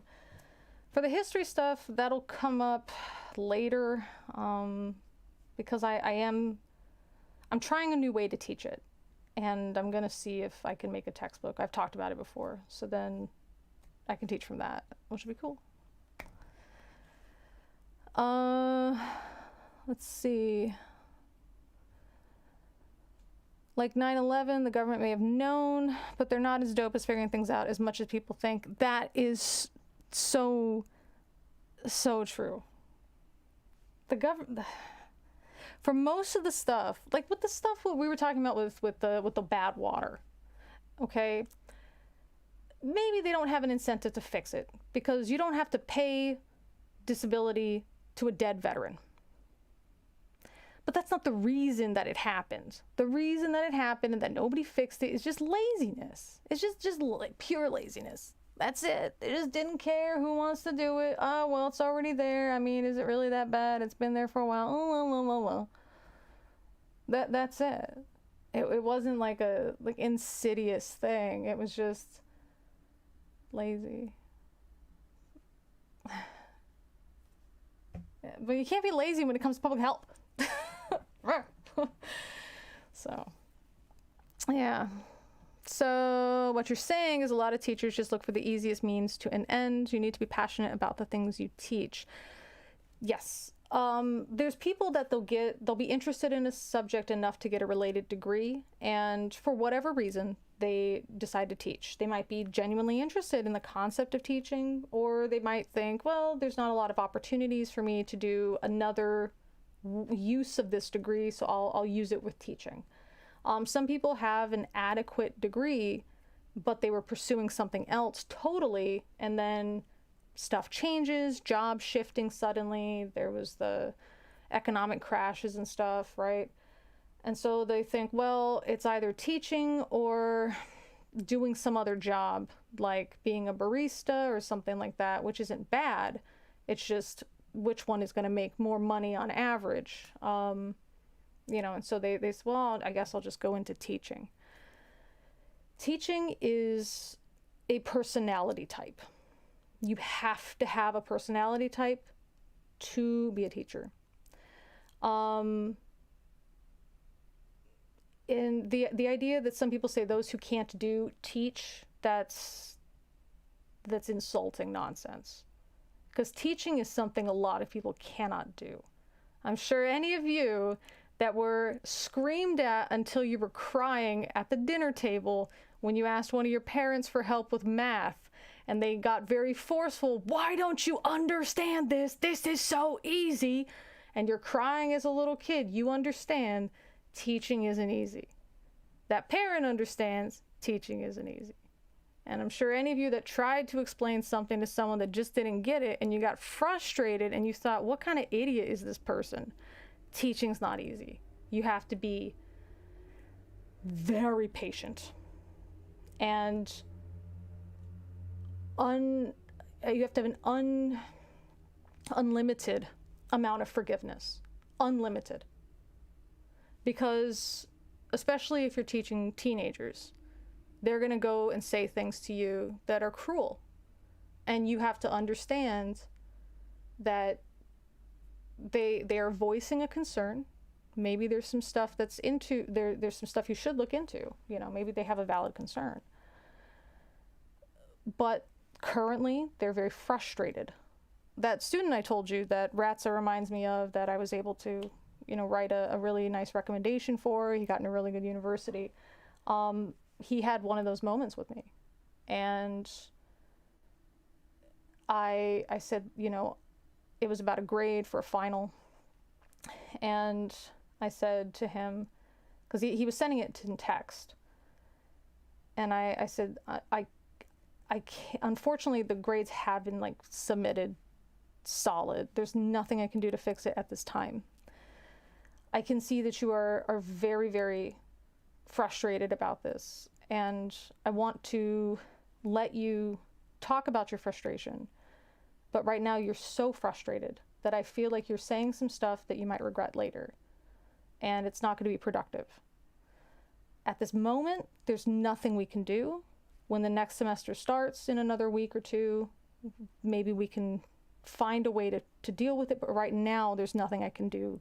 I can't access that system. There's nothing I can do. I do want to take your concerns seriously, but right now, I think it's good for both parties if we just take our break, come back, and have the discussion face to face. And we had some new students that day when we had that first day. And I said, icebreaker kind of thing, whatever. Really, it's for me to get to know the students. And so I said, tell me something about you that's unique to you, or something along those lines, something weird about you or whatever. And that student, he never apologized to me, but I think this was his apology. He says, I have anger management problems, and I just want people to know if I ever get really angry, I'm sorry, and I don't mean it. And it was like in front of the class, so it just seemed like he was telling it to his other students. That's how they perceived it. But I looked at him and he looked at me. And I was like, I think that's a very, like, you know, good self-analyzing. That's a really mature thing to say. And I think that's true for anybody, you know, just to kind of make it more general so he didn't feel so whatever. But that's the kind of stuff. Because, you know, some of the stuff, when you hear it, your natural response to someone attacking you is to defend yourself. And you can't, ever. And you can't take it personally. They're saying this because they're frustrated, and they're teenagers. They're frustrated about stuff. They physically do not have the brain capacity to really plan for the future. So they will just fire off whatever they want to say. And, you know, so I did. I took his thoughts, you know, we did talk about it. Made some changes to stuff too. But he also had to make changes, and he did. And now he's, you know, at a really great university, so that's awesome. And I think that's part of the problem too, is that some people, because they're people, they can have favorites and students they don't like. And I don't think anybody's immune to that. So if that ever happens, where I want to be more forgiving of a student, of a student's bad work, or I want to be more strict on a student's bad work, I tell myself, I don't think I can be unbiased. So I send it to another teacher and I say, here's the rubric, how would you grade this? And they say, I would give this a blah, blah, blah. And I say, okay, that's what I was thinking too. Thank you. Because you need that. And the other teacher does it with me too. You know, hey, I don't know if I can be impartial, because whatever. So, you know, we'll go through it that way. You got to be willing to do things the long way. You really do. And most people just aren't interested in that. Their interests are elsewhere. And again, that's a personality thing. It's fine. I'm not saying they're bad, but they're not suited for teaching. You have to be just very low stress, low anger response, just low. And recognize teenagers, just they say stuff, and if they're trying to make a joke, but they seems like they're being kind of a jerk, maybe it's just a joke. But if they are coming off as too much of a jerk, it's a learning experience now. Like, everything's a learning experience. You have to be willing to stay on top of the research. Like we talked about the Clovis people last time, and I was talking to the Clovis people with that guy on Twitter, because they were saying, well, you know, we discover something new and then we just throw away the theory. And I said, no, because the Clovis people thing, I gave an example, we found a much earlier group. Cool. So we had to change our idea of when humans really came to the Americas. But that doesn't delete all the information we already had about the Clovis, right? So you have to stay on top of that. And that research came out, the findings came out in this month, you know. So you have to be really interested in learning, because you got to keep learning to keep teaching. It's it's a full-time job, and I freaking love it. And you gotta freaking love it. Otherwise, you'll go crazy. Otherwise, you'll go crazy, for sure. Oh, sorry, I'm getting a really sharp pain suddenly. I love how you have a meaningful back and forth with people you aren't really agreeing with. It's very rare nowadays. That's what I think. I think it's meaningful. And I told my students, if anybody ever tells you something that sounds so shockingly ridiculous, there's a really good chance that you don't understand what they're saying. So it's like if you read about, oh, all atheists are this way, like all atheists worship Satan. That's such a shockingly ridiculous thing. Maybe I need to ask about it if I'm not atheist, right? Maybe I need to read the thing, read past the headline. And again, I think social media plays a part, because we can really cater what we read, like I have the app, the BBC app, and I've got a My News. It's the news I'm interested in, So I always have to try to read top stories too, because this is stuff I'm not so interested in, but I gotta stay on top of it. You know what I mean? And I like to see what other people say that's against my thoughts. Because if I'm wrong, then I'll learn I'm wrong. And if I'm not wrong, I can see what other people are saying so I can better prepare myself to have that discussion if it comes up. That's why I'm very interested in the flat earth and conspiracy theories and all this other stuff, because I don't want to be caught not knowing, and just learning it. It's just very interesting. You know, I love learning about drugs, for example, because I'm very, very, very, very, very, very, very unlikely to ever be woefully addicted to methamphetamines, for example. That's an experience I'm really not likely to have. So I want to learn about that and why people have that experience. What factors, you know, bring it in there, because it's not something I'll ever have from experience. I need to learn from other people's experience, and I have to learn from their experience and not try to, oh, so you said this, and I think it's because of XYZ. No, just you said this and I'm accepting it as this. And then if I have questions, I can ask them. Do you think it could be because of XYZ? You think it's not because of XYZ because of blah, blah, blah. Interesting. I never thought about it that way, you know. Like I was reading this research stuff, because we had to read a bunch of APA articles on eating disorders. And they had focused on just a couple of these like eating disorders type of stereotypes. And thankfully there was a reason for it. But at first I was like, ooh, do I even want to finish reading this? Because they're already starting off with like, sounds like stereotypes, you know? And if you don't know anybody that has an eating disorder, you would think it's for teenage females who are heterosexual and trying to attract boys, and they think that being thin is pretty. It's almost never that. Really almost never that. But people don't know that, you know. And so if you have to talk to them and understand their experience. Even if you can't empathize with it, you can at least listen to it. You know what I mean? You might never get it, but you can at least understand that, you know, what they're saying. Yeah. Let's see. There's a good documentary that explains the Pearl Harbor situation. Daniel, I'm very sorry. YouTube does not allow you guys to share links. Can you post the title of it? Then people can find it from the title. Or you can go to my Discord and then post it there. That's probably better. You can post it maybe in the history channel there. Let me send you the link, okay? Edit the invite link, expires after, never. I mean, do I really need to do that in the chat? Because can anybody access that later? I don't know. Whatever. Just in case. Let's see. Japanese encryption was weak, nowhere near advanced as Germany's. Couple that with the fact that U.S. carriers were pulled back from Pearl Harbor shortly before the attack. Absolutely. So Flavius, I appreciate that. But again, I mean, if you want to just keep talking about it, that's fine. But you don't, like, I think everybody understood what the comment was about. Teaching is one of the few subjects that women are better than men. You'll have to explain what you mean by that. I don't respond to something I have no answer to. I listen to the answer of the person.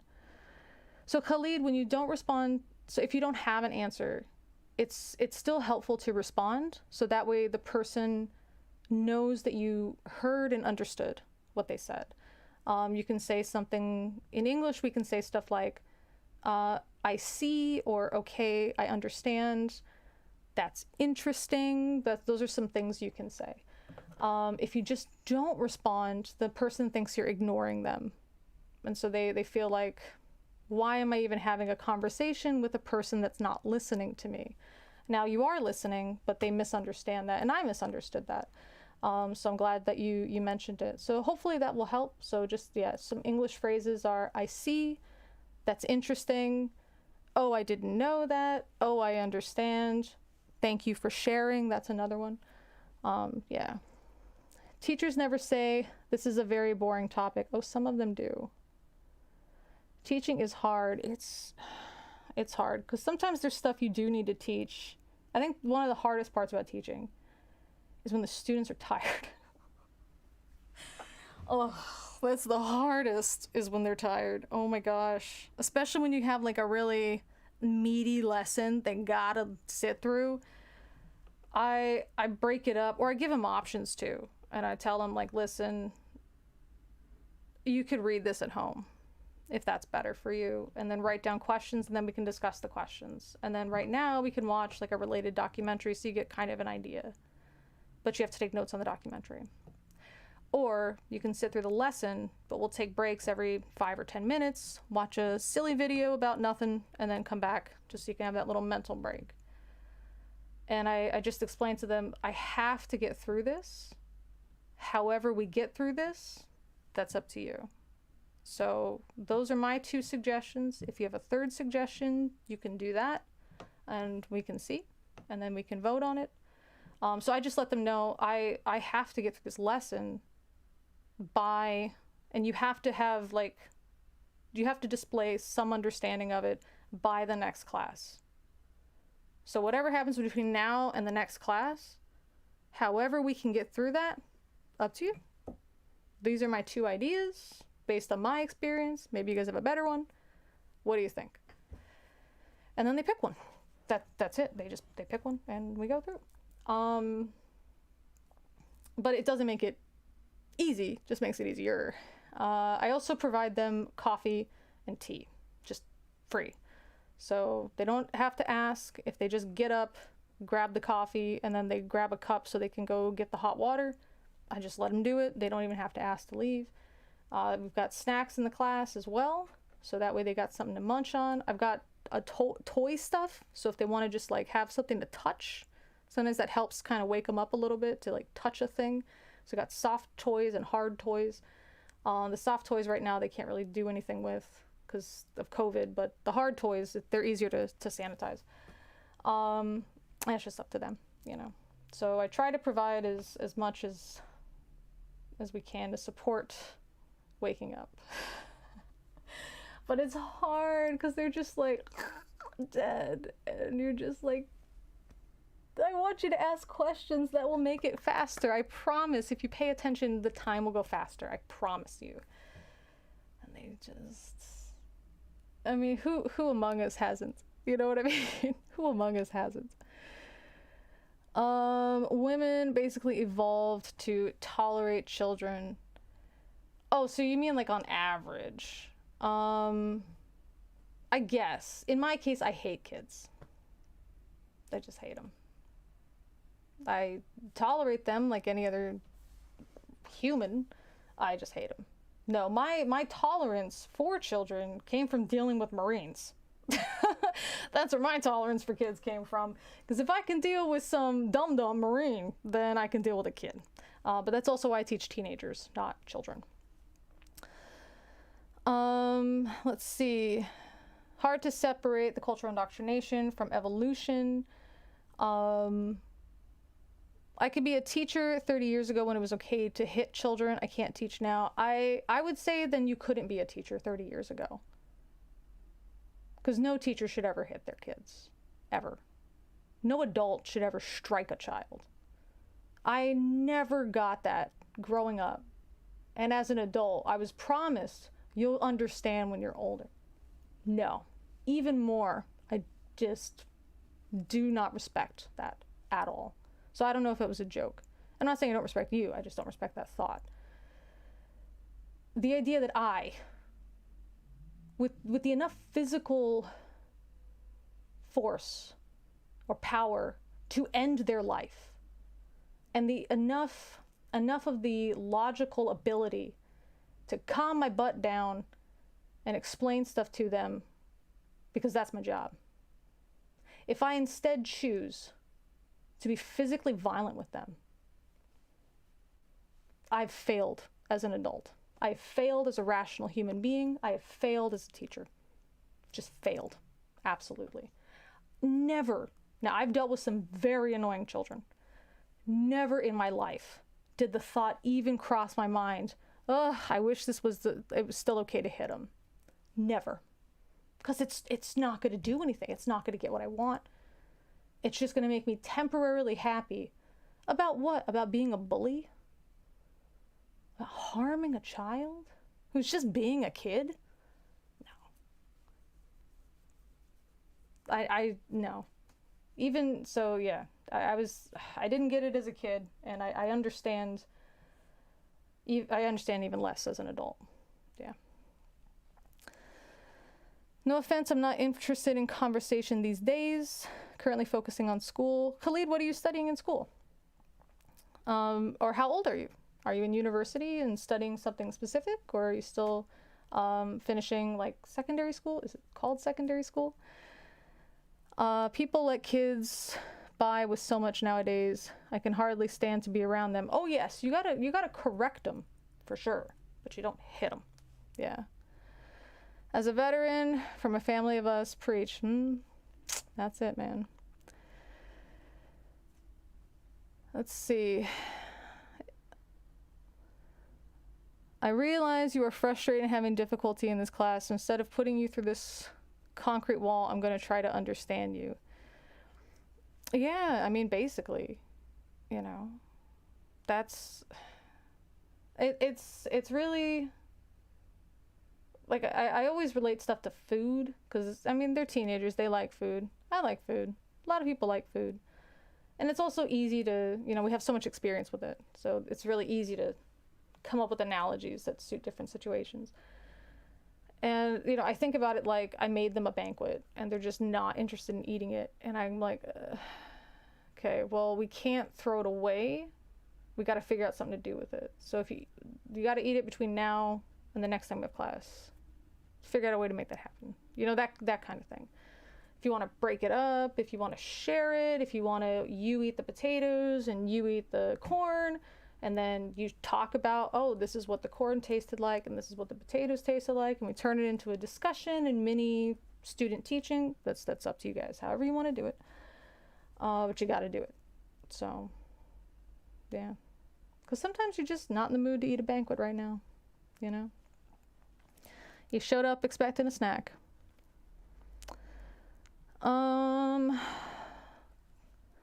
Clovis was not first. Exactly.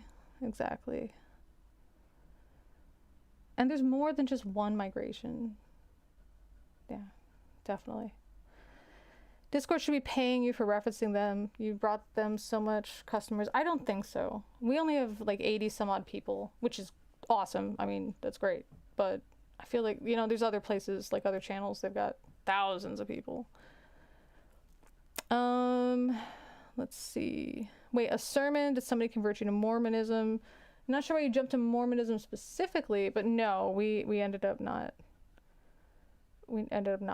I strongly disagree about never hitting children. I'm gonna scroll down to see if you explained why. You can't establish much of a discipline without authority, and authority without the threat of violence behind it is not much of an authority usually.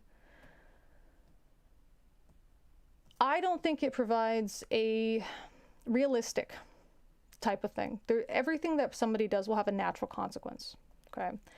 So for example, if you have a student who breaks a window and for some reason I have to pay for the window, they will have to repay it in some fashion, and I'll create a way for them to repay it. I don't need to hit them on top of that.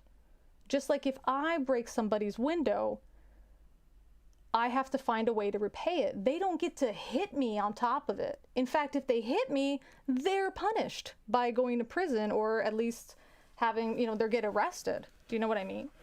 So to set up children, we have to prepare them for the real world, right? And so to say, oh yes, if there's a bad action, you get yelled at, and you get this, and you get this, and also physical violence, which doesn't happen. When was the last time you were late to work or you spilled something at your job and your boss came over and whacked you upside the head? Never. And if your boss did that, your boss would be arrested. So how come it's okay if I do it to a kid? That doesn't make any sense. Doesn't make any sense. Your boss doesn't have to threaten you with violence to establish authority. Is that what your boss does? If you show up late, I'm going to end your life. I mean, is that what your boss does? No. Is that how you try to exert authority if you were a boss or a manager? No, you don't threaten people with violence. Not at all. In the real world, you get hit, babe. Oh, sweetie. I don't know what real world you're in, but you get hit and it's legal. Is that what you're telling me? That if I broke your window, you would hit me and the law would be on your side. Is that what you're telling me? Come on. Come on. It's not realistic. Not realistic, babe. All right. People stop hitting their children, and now we have the spoiled garbage you call youth. I mean, no. They are, it's not, you're creating a false dichotomy. You can still absolutely raise a child in a disciplined fashion without physical violence. And there's a lot of people that grow up being hit as children that are spoiled little brats as adults. Absolutely are spoiled little brats. And they think they have the ability to inflict physical violence on other people because they just have this sense of entitlement. I mean, it's so factually wrong. I don't even, like, it's not, again, it's like reducing it down to, it's ignoring everything. It's like what Khalid was doing about World War II. Yeah, discipline's needed, hitting isn't, right. And if you can't differentiate that, then don't have kids. Have you ever experienced or noticed there's a competition between Eurocentric knowledge and biased Asian knowledge? Can you give me an example, like, of a topic? There exists plenty of scientific research that indicates corporal punishment is inefficient educational tool. Yes, yes, yes, right? If we care about educating and we care about raising people in a responsible way, we need to see what the research says. And the research says, don't smack them. That doesn't help. It just teaches them to fear you, and it teaches them to lie. That's what it teaches them, to lie and to hide. Out of fear, they're going to get hit. That's what the studies show. It doesn't teach them to make better choices. It teaches them to hide their bad choices from you. That's it. I can send the link, no problem. There you are. Example, European mathematician developed a theory. Asian says we already knew it before he developed. Oh, I'm not sure about that. I haven't encountered that very much. The closest that I can even bring up is the fact that Europe did not invent the movable type printing press that was invented in China. And I mentioned that to the students. That I don't know. The only time I've ever seen that is by Muslim people who claim that Islam or Islamic cultures knew XYZ before other people did. And also some people with the Bible, which would be West Asian knowledge. So they claim, well, the Bible knew it before other people did, yeah. I find it alarming we aren't allowed to hit each other as adults, so why hit our children? Right, I mean, if I'm going to be arrested for hitting Summer for spilling coffee on my white shirt, and if I hit her, I'm going to be arrested.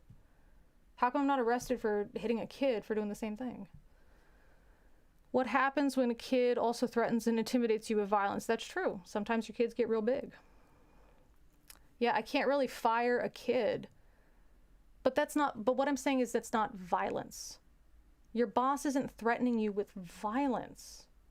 You get threatened with a different punishment. So let me ask an example. What do you think would be an example of like a justified example of physical violence towards a child? So as discipline, can you give an example for, then we can maybe talk about that. I got a person late to work one day. We had to have a gun duel, right? It has not been my experience in the real world. The only person who ever hit me since grade school went to jail. Right, right. Do you know what the trolley problem is? Yes.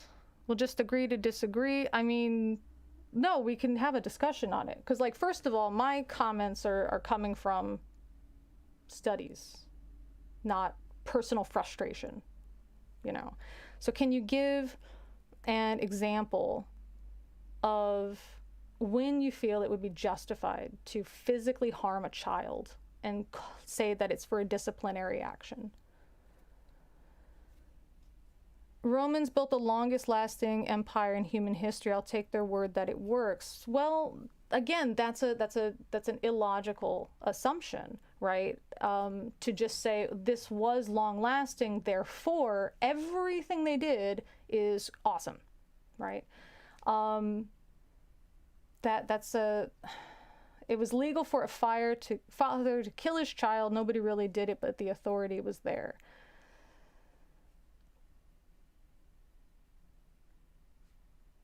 I mean, and that's what you think made the Roman Empire long-lasting, was that it was legal for a father to kill their child? You're just boiling it down to that? My dude, come on. I feel like you gotta be trolling. You cannot be this simplistic. You can't. It's gotta be trolling. Like, these are, like, Poe statements. Like, when people are making satirical statements about people that have a very simplistic view of things, like, these are the types of things they say as satire. So it's satire, right? The patriarchy made it last. No, I'm not trolling. Okay, so you're caught up, but there's not a lag. Because I've asked you twice to give me an example when you think that it's justified to use physical violence on a child for disciplinary purposes. Can you give me an example? Because you haven't done that, and you just kind of went off on these little tangents. Okay, and you say patriarchy made it last. Provide studies. That's what I'm asking. Provide your studies. Flavius sounds like he loses money regularly to crypto. I don't know. As long as it's for the patriarchy, I guess. I would prefer to be hit many times and just to get it over. But why? With what, Scott? In the real world, you get hit. That's why I think it's important to know how to defend yourselves, but it doesn't mean we use violence to other people. Well, that's the thing, Leonardo. That's what I'm saying is Flavius, to put it into this context then, Flavius is saying as an adult, you get hit as a form of punishment. And we don't. And if somebody attempts to hit me as a form of punishment, that person goes to jail. Rome was definitely built on the back of exploiting underlings. Exactly. Exactly. But I'm still waiting for the example. I mean, a lot of culture practices it and the kids grow up to be good. You'll have to define what you mean good, Khalid. But again, the studies that show physical harm to a child, it does not teach them about discipline any better. Romans did it so that you became an adult whenever your father said so. So again, Flavius still totally hasn't answered that question. Still waiting. Oh, pro-slavery. Great, so Flavius must also be pro-slavery, right? Because the Romans did it. Do you also bathe around other dudes and do all the stuff? I mean, do you live like the Romans? How do you know? The question is, for the fourth time, give me an example of when you think it is justified to physically harm a child and claim that it's discipline. That's my question. Just so we can have this discussion and just to see where you're kind of landing here.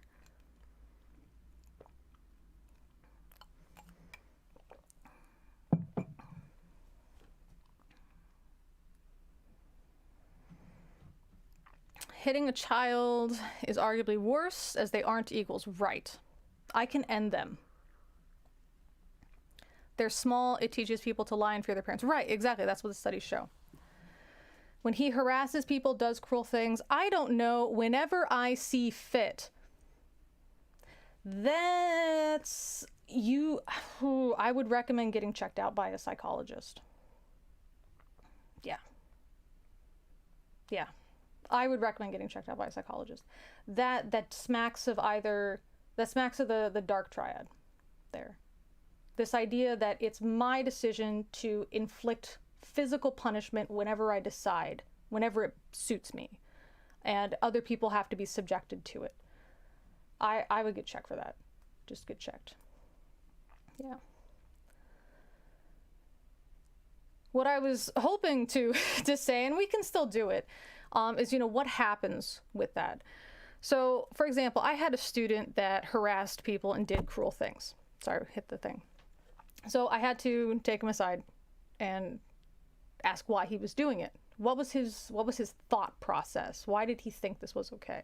Well, the student said something mean to me, or he didn't listen when I was talking to him. Okay. You don't listen to me when I'm talking to you. So is that okay if I hit you? And his face got very serious. It turned out that his father was abusing him at home. Physical discipline. This kid was scarred, physically and mentally. And so when I brought that up to him, is it okay for me to hit you? It immediately clicked. Second grade. This kid was like 8 years old. It immediately clicked. He stopped being a bully, just right there. Never had a problem with him ever again. In fact, he became quite pleasant. Yeah. It was a complete change. Same thing with other students. There was a girl who thought it's okay to hit boys because boys are not allowed to hit girls and girls can hit boys. And so she would hit them for various reasons. And I asked her, why are you doing that? Well, because he didn't give me this thing. And I said, that's not a reason. I tried to explain it to her in the similar way. Never did it again. The other issue, too, is that these ideas have natural consequences. And so the kid knew when he was bullying people, he had no friends. And I pointed that out to him. This is why the other students don't want to play with you. It's because you're mean to them. Like, if I hit you, you wouldn't want to come to my class. So how can we make friends? Well, I can be nice to them. I can play nice with them. Absolutely. Try it out. And he did. Got exactly what he wanted. So these problems that they're having, they have a natural consequence. He wanted friends and he was pushing them away. How do we create that? Kids are a lot smarter than people give them credit for. But it takes the adult to figure out how to make it make sense to them because their brains are working differently. If you're not calm, rational, logical, educated, and reasonable enough to have that conversation, then you should never have children and you should never work with children. Just period. Yeah. Let's see. The real reaction that you will die. As a black person, we get killed, not just hit. Oh, absolutely. That's the unfortunate thing. Yeah. It's disgusting. It is disgusting.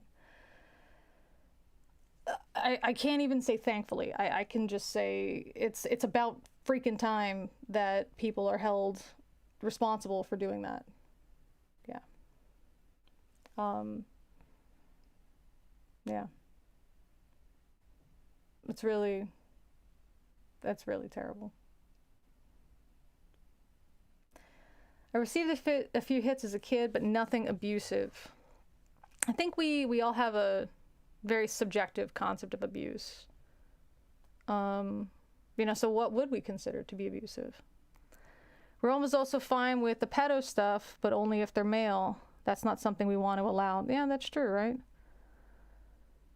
So Leonardo, you gave it a fancy Latin name, so it's a logical fallacy of sorts. Now, Flavius, I feel like are you just trolling?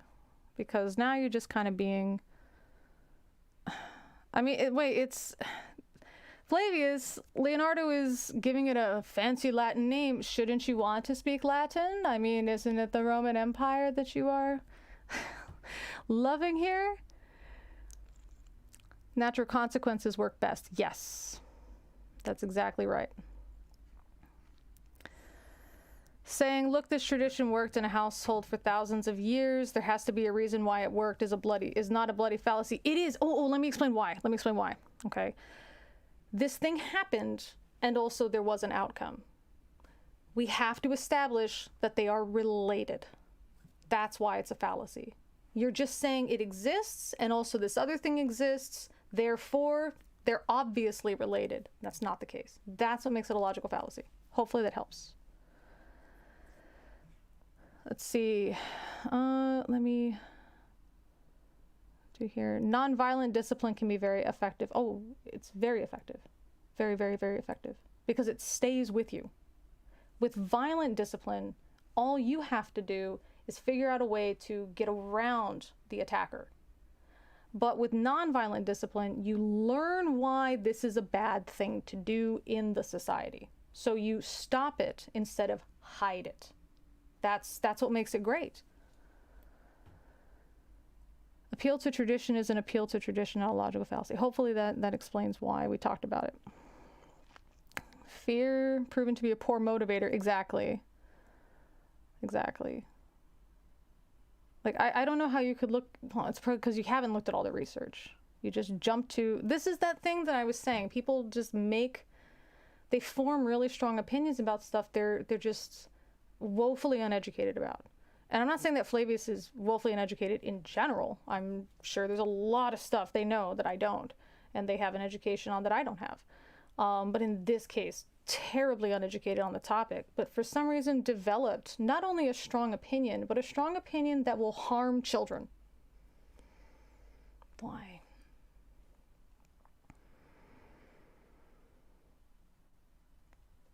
Yeah, so Tekken still asked about the slavery thing. Flavius did not. I don't answer it because many definitions of slavery, we still have it. Okay, but okay, so again, we're not going to play the definition game. We're talking about owning another human being as property. So, are you in favor of that?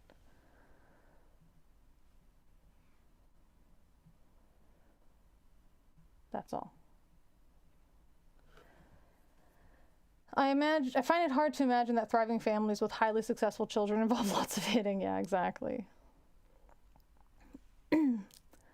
Continuing a crappy tradition purely because it's tradition is not a good reason to continue it. Right.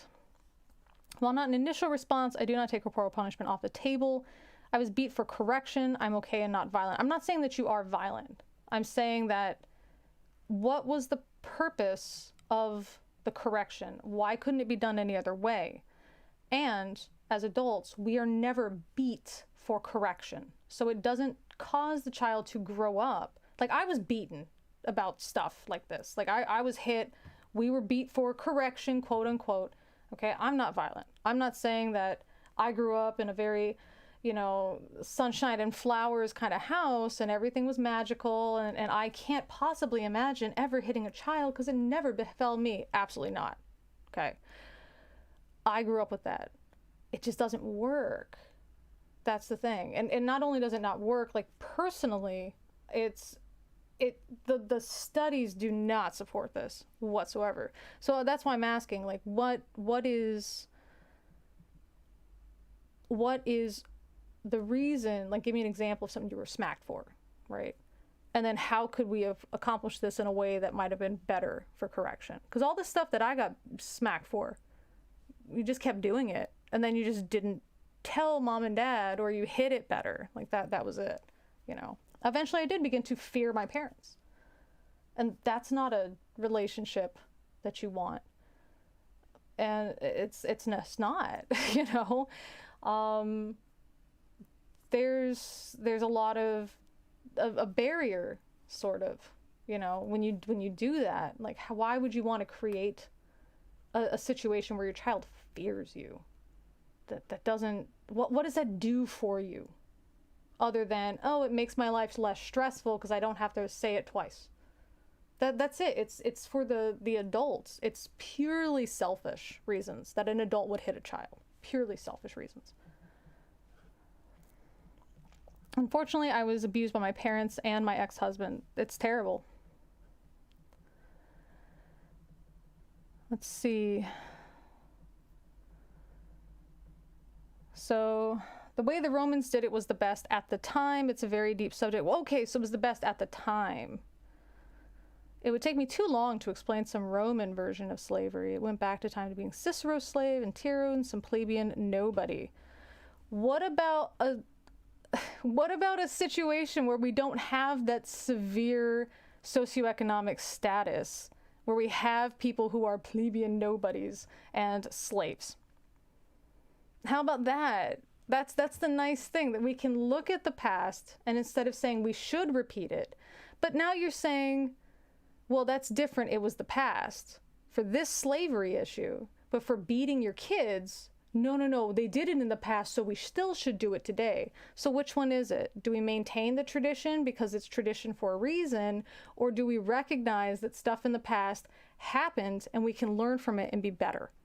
Which one is it? Because you just said both. I suspect that by engaging in a debate with someone, you cause them to defend and reinforce their own belief. It may be counterproductive. I know. That's the problem. That's why a lot of asking questions. You give me an example of when you think this would be okay to do, which, did he ever give me an example? I don't know. I don't see it. Oh, harasses people, does cruel things. I don't know, whenever I see fit. Right. So that's not an example. That's you saying, I feel like smashing a child today. I'm gonna do it. Like that's not okay. Like that's not, that is purely selfish, isn't it? Whenever I feel like I want to hit this kid. So if today I want to explain how this is going because I'm having a pretty good day, cool. But if tomorrow I'm having a really bad day and I don't want to talk to my kid, that's justified. That's not justified. That's irrational.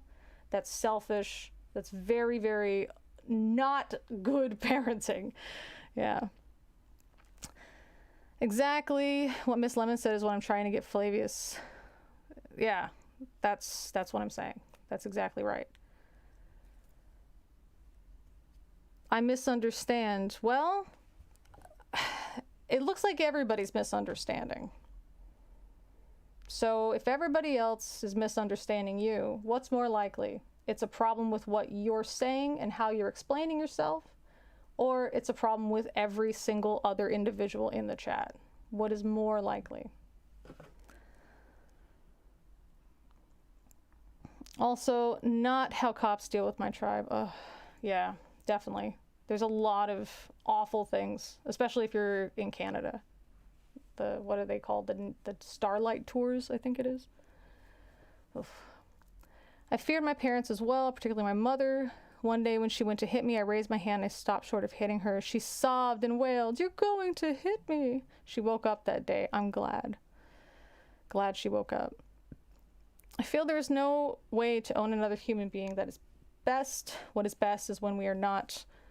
To own other people, anything less is unacceptable, right? Look, history isn't a philosophy classroom. Slavery was unavoidable at the time. We invented the tractor, manual labor is probably nigh useless now, and we have tools to educate the masses.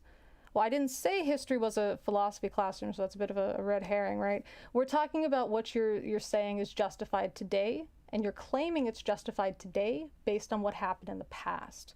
So you said slavery was unavoidable at the time. Disagree, but you feel like that's the case. I don't know on what you're justifying that, what studies you're justifying that.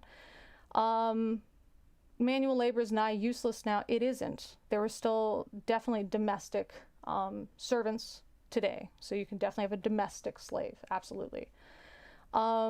Which is something the Romans had as well. So they had, slave outside labor and also inside labor. So you would still be in line with your Roman fantasy, but you're also ignoring that we've, invented like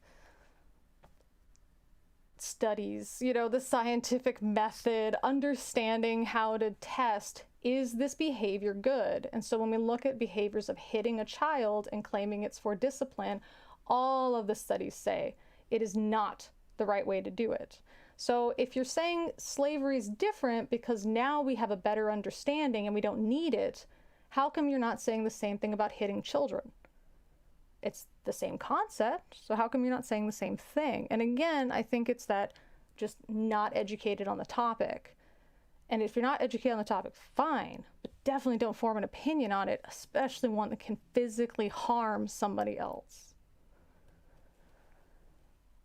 No, it's not about having a better understanding. Oh, so it's not about having a better understanding. Flavius has the ability to go back in time, and his dream is to be a slave. Well, that's it. That's usually how it happens. Inconsistent application, right. Out of anger, frustration, it can be done a better way. Absolutely. Absolutely. And once you teach that, it starts to regulate itself. That's the issue. If you beat them, again, they still do the behavior typically, but are more likely just to hide it. So you'll still have the problem, you just might not know about it, and you'll find it later. Especially if it's something dangerous and you don't want your child to do it, you know. That's something you need them to still do, whether you're aware of it or not. For example, doing drugs or something, right? You need to explain to them why this is really negative, and then ask, you know, what's going on in your life that you feel this is what you need to turn to. Is there something I can do to help? You know, what can we do about this? Blah, blah, blah, blah, blah. And this is based on you having built up a rapport with your child through their whole life. They feel honest and comfortable speaking to you. Not as a friend, but as a mentor, right? By hitting them when you catch them doing drugs, they're still going to do it.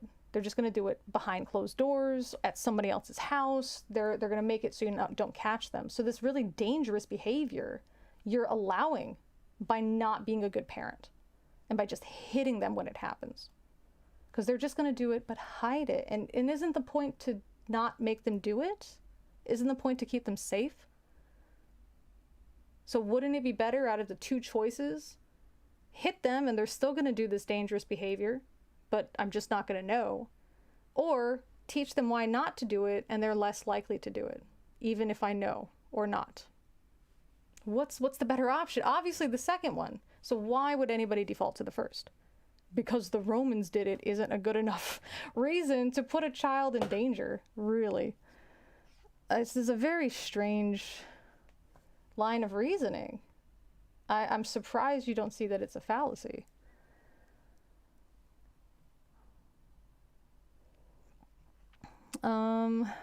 Slavery is far from unavoidable. Right. It's just the people in power have opted to keep slavery. Right.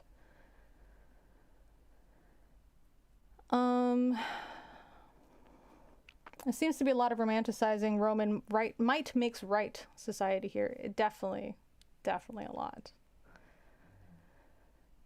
Let's see. We don't know if it was unavoidable. It just happened. We must evaluate if it is good or bad. Right. So to just say it was unavoidable, they did the best they could, blah, blah, blah. But things are better now, and now we don't have to have slaves, even though slavery still exists. And yet, this other thing with hitting kids, me personally, I'm not mature enough to not hit children. So I'm going to say it's still okay to do it, even though we know better, because the Romans did it, even though we don't do stuff that the Romans did because we know better. Inconsistent. That's what makes it a logical fallacy. Do we see that? Like, you're not able to make the same jumps, right? To start at the same place and get to the same conclusion. You're starting at the same place and getting to two different conclusions, using the Romans did it as your reasoning. That's what makes it a logical fallacy. Hopefully that explains it better. Easy. The point of disciplinary action is so the kid doesn't become a spoiled kid. You don't have to, again, you created a false dichotomy. Why do you think that not hitting a child means you're spoiling them? The point of abusive behavior is to satisfy your urges, calm your anger, whatever. The latter's about you. Yeah, it's about you. It's not about the child being spoiled. That's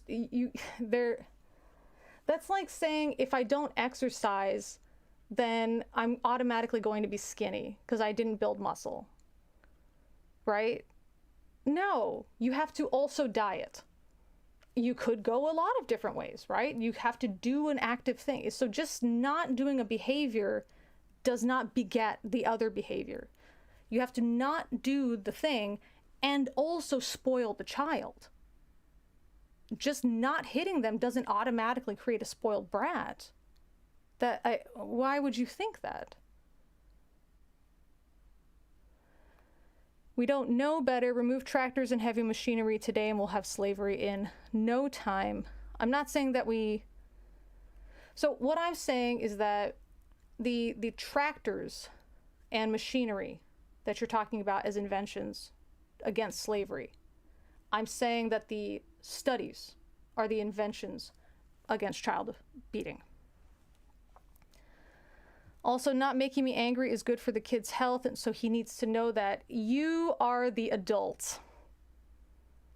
If a child can make you angry, you are not the adult. Out of all the annoying kids that I've had to deal with, not one has ever made me angry because I'm the adult. Ever. Ever. I can have a migraine and have kids running around screaming, and it's making my migraine worse, and it's annoying, but I've never been angered by it because they are children. They don't know any better. They don't realize what they're doing. Hitting them does not make them learn that. That's such a strange concept. Again, that's selfish. Me not being able to regulate my emotions is more important than a child's physical well-being and emotional well-being as a result. That's what your statement says. If you are so out of control of your anger that a child being a child, which entails a lot of stuff, can push you to anger so great that you want to hit a child so hard as to discourage them from ever thinking about doing that ever again, you need to see a psychologist. Okay?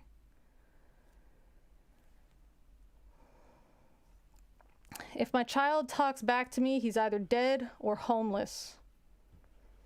Khalid, you should also not have children. They are not your property. You are charged with protecting and mentoring them. What a selfish thing. Who are you that a child cannot talk back to you?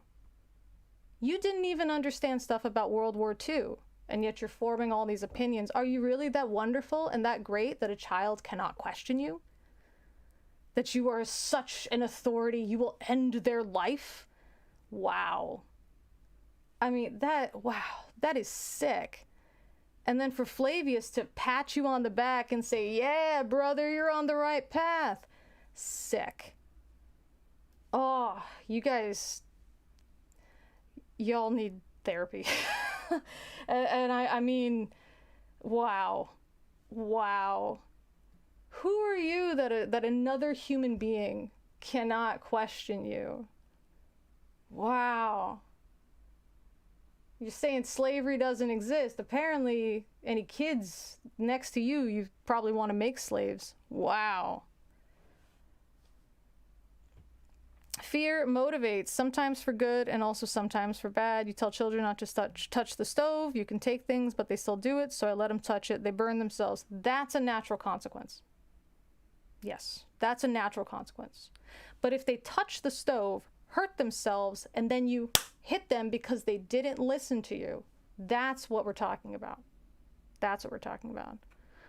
So what should I do? I should let him disrespect me? There we go. You're making that false dichotomy. Okay. First of all, you would be the adult. I don't know if you're an adult now, but you would be the adult. Okay. A child cannot disrespect me because a child is not on my level. Do you know what I mean? A child cannot disrespect me. My students, my teenagers cannot disrespect me. They're not on my level. They don't rate to disrespect me. I am an adult. There are only certain people that can disrespect me because I give them the ability to disrespect me. A child asking a question or not understanding why something is important, that is not disrespect. And I definitely do not give the child power to disrespect me. The child can say all sorts of terrible things. They're a child. They don't know any better. But you guys are acting like this is some, you're squaring up with some jerk at the bar. That's how you're talking about kids. Like this is you and you drunk with some other drunk idiot, and you're yelling at each other and about to get into a fight. This is a child that doesn't know any better. And for you to treat them like they're your equal and they're your disrespecting, I mean, whoa, like, get over yourself. Wow.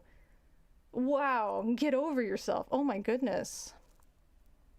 You don't get it. I am the stove. No, you're not, Flavius. You don't get it. You don't understand. You are not the natural consequence. If that was true, then as they grew into adulthood, anytime they did something wrong, here comes Flavius smacking them behind the head. That's not it. The fact that you don't get that and you think you are the natural consequence, what do you think you're God? Some kind of deity? I meant I will only do it if he disrespects me or talks back to me. He is a child, Khalid. He cannot disrespect you if you don't give him the power. And why are you giving power to a child to disrespect you, an adult? Why? Why would you do that? I don't give children the power to disrespect me. Why would you do that? Tell me. See what you guys are saying up here. Let's see. Khalid throwing his hat in the reed for psychopath of the stream. This is taking a weird turn, man. And again, if you are something that has anger issues, you're just going to be abusive even if your goal is to impose discipline by violence. Right. And again, if it's just whenever I feel like it, whenever I'm angry, you're not imposing discipline. Right? Discipline we got in the military. We didn't have to get hit to get the discipline in the military. Okay? And it's consistent. That's the thing about discipline. It's consistent. So your flippant, self-serving attitude of whenever I feel like it, whenever I'm angry, that is not discipline. That is you just being a selfish, angry butt. That's it. At this point is where Flavius showed he doesn't meet his own standard of maturity. Right. So he wouldn't be allowed to hit kids. He's not a mature adult. Let's see. Thank you, Seabird.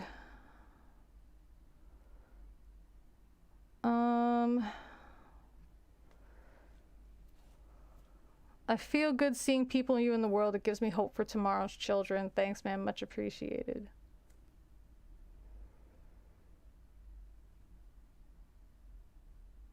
My brain, like right now, is having such a hard time with the idea that they are being genuine. And all I'm hoping is they want attention because the person doing the live stream is giving them that attention. So, being the obviously mature adult between the three of us, we'll stop giving them that power. But that's, yeah. I think that's all the attention they will get, because it seems like it's either they are woefully uneducated and willfully ignorant, in which case we tried having a conversation, it just didn't work. Okay, they just don't want to learn. Somehow they think they're gonna teach other people when they don't know how to learn. I don't know. Or they're actively trolling, which it just doesn't do that. So Khalid, that example you gave here, that's an anecdote. Okay, I'm talking about studies. You're talking about, I know a guy that knows a guy. That doesn't work. Okay, so again, those are logical fallacies. We don't entertain those here. Okay, what is it? The plural of anecdote is not data. Okay, so that's it. We just don't give them the power. You know, we tried. I think we all made a good effort, and so it seems again one of the two things have happened. Either they are actively demonstrating again woeful uneducation and willful ignorance, or they're trolling. So either way, not helpful for the conversation. But, you know, like I said, I don't give, you know, this would be an example. Like, some people have asked me how come I'm not frustrated talking with people like that. And it's because you don't give them the power. Like, you don't rate to frustrate me. Like, who are you that I should take your opinion seriously? You know what I mean? With kids, it's different. You're a child, I can't take your opinion seriously. Your brain is so developmentally different from mine as a child. Or with that student that I mentioned who got really upset and was saying some things that, you know, he later apologized for in a roundabout way. His brain, he just fires off, still developmentally, just not calm down, respond. So why would I get upset at people who just can't, like, they just can't know better? Not that they don't know better, they can't. You know what I mean? Brainbug says, the scientists settled on it and they are wrong. I think that's the end of it. Yes. You can lead a horse to info, but you can't make him think. That's it. So, you know, you present the information, you try to explain the information, and if they still reject the information, I mean, there's nothing you can do. Learning requires consent. Yeah. I desperately hope they're trolling. I don't think they are. They're either ignorant or have a mental disorder, probably from being hit themselves. I don't know if it's from being hit themselves, but it definitely makes it justified, right? Well, I was hit, so I didn't come out bad and I blah, blah, blah. But obviously you did come out unable to make logical connections, right? I would say that's bad, you know? No, you're wrong. We're not wrong. It's a difference of opinion. No, Militanate is what Brainbug is saying is there's the research shows that those claims about hitting children are factually incorrect. That's what the research repeatedly shows. And it actually has a different effect for the average person that receives that type of hitting, is that it doesn't discourage the behavior, it just makes them hide the behavior. So you're not accomplishing anything except creating a good liar. That's it. So it's not a difference of opinion. One is a statement of fact based on all the current research. The other is an opinion formed in absence of that statement or in absence of that research. Yeah. So hopefully that explains it. It's not like, oh, I see it this way and I see it. It's what the data demonstrates. It's not up for questioning. Do you know what I mean? Not up for questioning. It's clear what the data shows. It's very clear. So to say, well, I personally disagree, on what grounds? Where is the research that overturns all the research that supports what myself and some of the other people are saying in the chat? In the Muslim world, this happens a lot. At least that's my thinking. I may be wrong. It depends where. But it happens a lot in fundamentalist religions that are from the Jewish tradition, because from Christianity and Islam, so those three. The idea, and that's why Flavius mentioned the spoiling, because of that spare the rod, spoil the child. But again, you have to actively spoil a child, you know. Yeah. I'm trying to think of like an analogy, you know. Okay. Their argument is like saying, so if I don't eat ramen, then I'm only left to eat a Thanksgiving banquet. No, if you don't eat the ramen, you don't eat the ramen. And then you actively have to create and cook a Thanksgiving banquet, right? So if you don't hit the child, you don't hit the child. To spoil a child, that is a separate action. So they're actions. It's not that spoiling develops in the absence of the action. It's that spoiling, it's a separate action that you have to do. And there's parenting styles. There's the authoritative and the permissive. And it's embarrassing, I forgot the third one. They are very Again, they teach the children to fear. They don't teach the children much about anything else. That's it. They just teach them to fear, which teaches them to hide. It teaches them to lie. It teaches them that this person who's in my house is not someone I can trust. It's not somebody that I can come to with my problems. I can't trust them for advice or guidance or anything. And in fact, if I do ask for their advice, I still might get in trouble and I still might get hit. So again, what's the purpose of having a child, right? Is it just to replicate in a way, to pass on your DNA, and that's it? If it is, don't have kids. That's just a selfish reason. If it's because you want to participate in the life of another human being and help raise them in a way that's going to make them a good member of society, cool. But that means you're participating in the life of another human being to make them a good person, a good for society.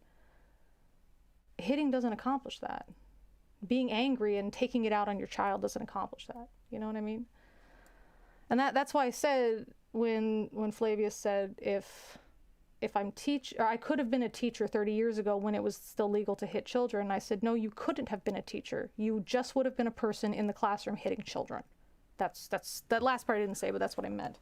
You're not teaching them by hitting them. You're just mad. I think they might be young and fantasizing about what it's like to raise kids and fix what they see as problems in the world. It could be. That's a good point. But again, that would explain the immaturity in that developed concept. What is the cause of the problems that I see in the world? What is the cause of that? How can we address that? Why does it happen? Those are things we want to understand. Not, I don't like some of my peers. Oh, they weren't hit like I was when I was a kid. Obviously, I'm the right model. So the only way that was achieved is by hitting. And the only way that they are the way they are is because they weren't hit. And clearly, I am better and they are not good. You know what I mean?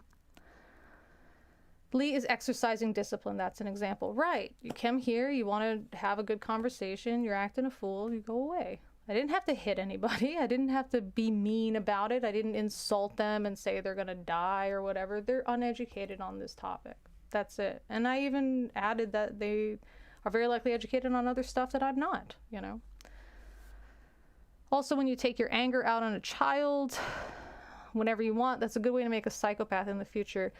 No, but that's because psychopath is a very specific term and it's also outdated. And you don't make a psychopath, or quote unquote psychopath. Antisocial personality disorder, you don't make that. You're born that. And then it develops, environmentally. Sociopath, though, possibly.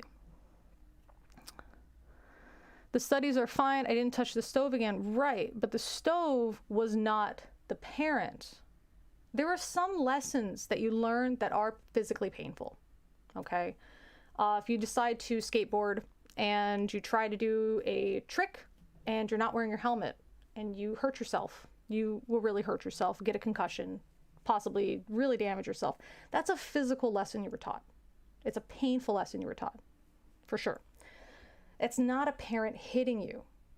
So the parent hitting you would be, you went through all of this, you got a concussion, and you're in the hospital, and your parent shows up, sees you in the hospital bed, and says, how did this happen? And you manage to say, I was skateboarding without a helmet, and I tried to do something, and I ended up with a concussion. And then your parent hits you for that. That's what we're talking about.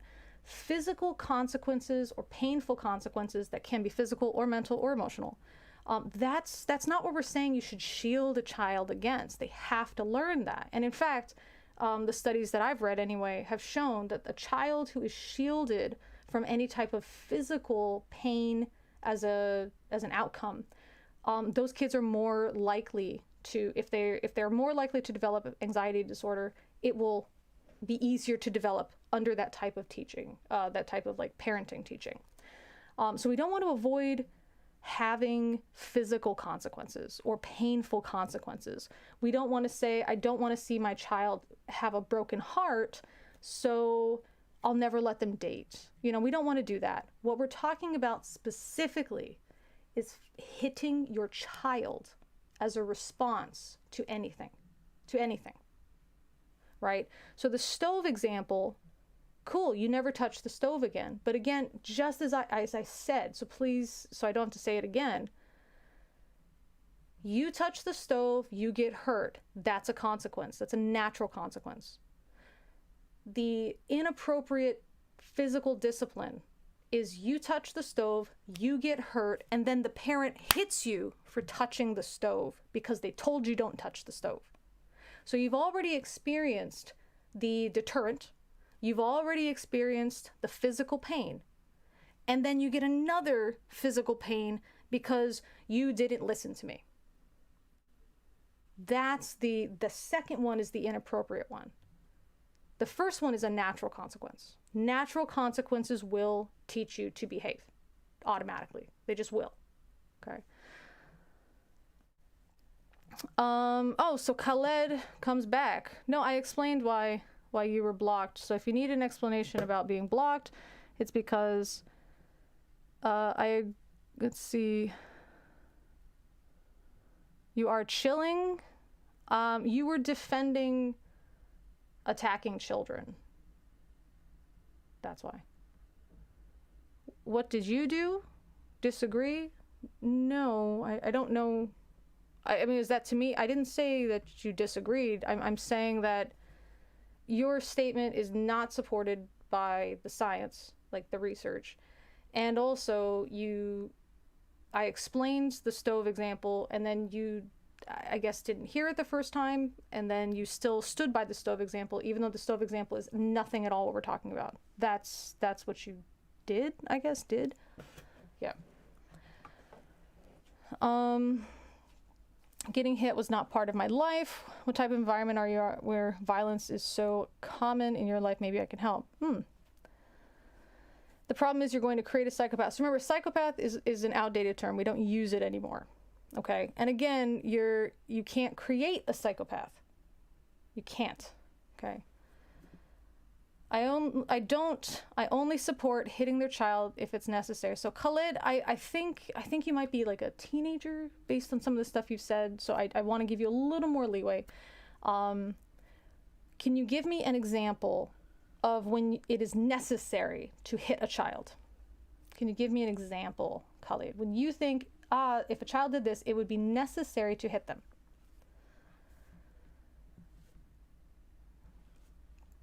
Let's see.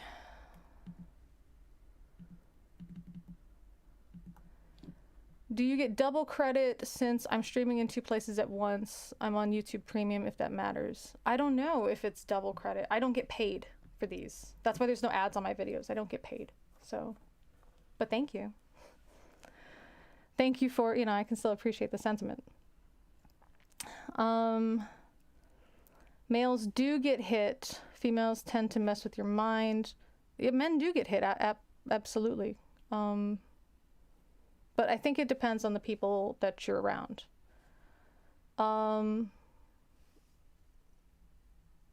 No, women also attack. But the issue that when it comes to physical violence, like abusive households where the female person is the aggressor, what the studies show is that because of the standard or typical physical differences between a male body and a female body, female abusers are more likely to use weapons. So it's not like, ooh, those twisty women, they're gonna mess with my mind and stuff. There's a lot of very manipulative males as well. Anybody can be a mental manipulator. The big difference is that male people will tend to physically hit you, like a punch, a slap, something like that. Female abusers will tend to do something with like throwing something at you, coming at you with a knife, hitting you with like another object, such as anything they find in the house, like a bat or something in the house. Yeah, so that, again, that's what the study shows, not my opinion on it, right?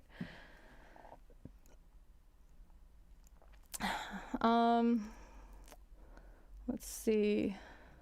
I didn't see the thing that Khalid sent. that everyone seems to have referenced. Okay, example, if he disobeyed me, doesn't listen to me, doesn't follow my rules, etc. Okay, so how is that going to help? So the research shows, Khalid, that let's say your child disobeys you. Okay, you tell him, don't drink alcohol or something in your house, and he disobeys you and you hit him. What is your goal? Like, what are you trying to teach him by hitting him?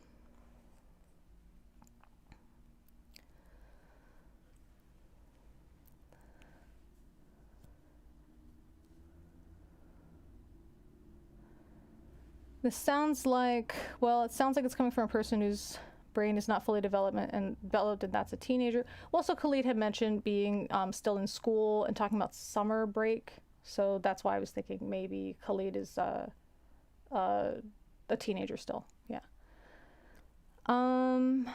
Human nature, the blank slate. That I've heard of. So let me just put it on my Audible. Go to library. The blank slate. Great.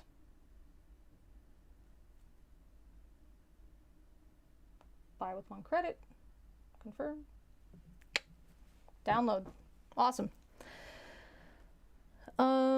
Let's see. If he doesn't follow the rules and you issue a consequence, what that consequence doesn't have to be you hitting, right? Thinking back to the earlier talk about Star Trek, we portray the Vulcans as super intelligent and they would never ever hit their kids. They were the other species that were the opposite. That's fair. I mean, I know it's Star Trek. Lee, because we mentioned Star Trek before with the Prime Directive, that's why. But I think Chris is just kind of calling back to that. Okay, so I'm trying to teach him, Khalid says, I'm trying to teach him to listen to me because I want the best for him. And if he didn't, he will face punishment. I get that, right? We want the best for the kids. We want them to learn not to do it. The problem is that all of the research shows if your son is drinking alcohol and you hit him because you want him to stop, he's more likely to drink alcohol in private and just hide it from you. So you're not teaching him to stop the behavior because you're not teaching him why the behavior is wrong. You're just teaching him, Dad gets angry and hits me if I do this. I'll just do this where Dad can't see me. That's it. So this behavior that's harmful to a young body by drinking alcohol, especially too much alcohol, you're allowing it to happen. You're encouraging it to happen because you haven't taught him why it's a bad idea. You've only taught him that you will hit him. You didn't teach him anything. You didn't help him be better for his life. You only taught him that Dad is angry, and if I want to keep doing this thing, I have to do it somewhere else. That's why it doesn't work.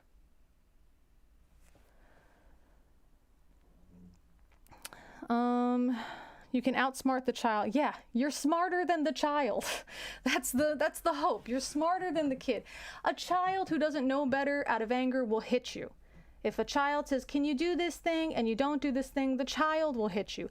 You are smarter than the child, okay? I never saw a psychopath in my community, and we practice child biting, so I don't know if what you say is true. Well, to be fair, if your community allows people to attack each other, then a psychopath would look like every other person. That's the problem. It's very easy for some mental illness to hide in religious communities because it's explained away as something else. Ah, that's just the way we do it.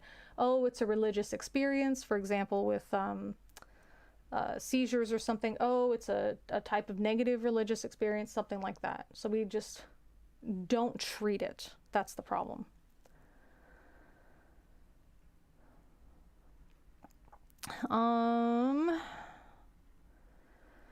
I don't see a lot of physical confrontations in Western society, at least not with an external stimulation, like binge drinking. Maybe that's it, you know. I don't know where you used to hang out, brain bug, but I mean, I've been in fights, you know, and they always have them around alcohol. So yeah, that's the other factor for sure. Let's see. Militant atheists talking to Brainbug 2. I'm 37. I didn't get beat my whole life, and I've heard and read all the studies. Heck, I didn't want to get hit. All I'm saying is that the studies aren't completely accurate, since I seem to be on the opposite conclusion of what you guys are saying. So I guess then my question, militant atheist, is how did you come to that opposite conclusion? So our conclusion was from the studies. So where is your conclusion from?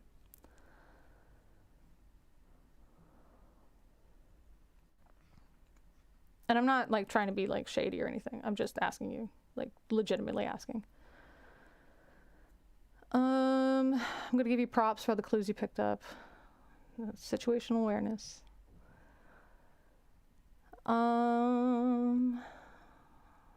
Also, parents, we will not always know what's good for our children. Thank you. That's true. Raising a child to obey you is teaching him to blindly follow what other people say just because they want the best for them. Absolutely. Absolutely. There are some issues, like for sex education. Teenagers need sex education, you know. But some of the parents, they prefer not to, you know, and they say, well, we know best and whatever. I mean, this you know, do they? Do they? And that's the problem, is what do they know about sex education? Obviously, they know how to have sex successfully. They've produced a child. But what do they know about sex education, you know? And that's the thing. I tell the students, your parents would never tell you, no, don't go to history class. Everything you need to know about history, I'm going to teach you. Because they don't specialize in that, right? They know that somebody else, that's what they focus on. That's what they want to do. That's what they want to help them with. So how come on this subject that's, you know, biology, that's sociology, that's psychology, that's social psychology, that's all these issues like sex education, they think, oh, no. I know how to best teach you about it. Why? You know, but parents, they think they know best. No, it really takes a village to raise a child, because every person in that village is specialized in something else, you know.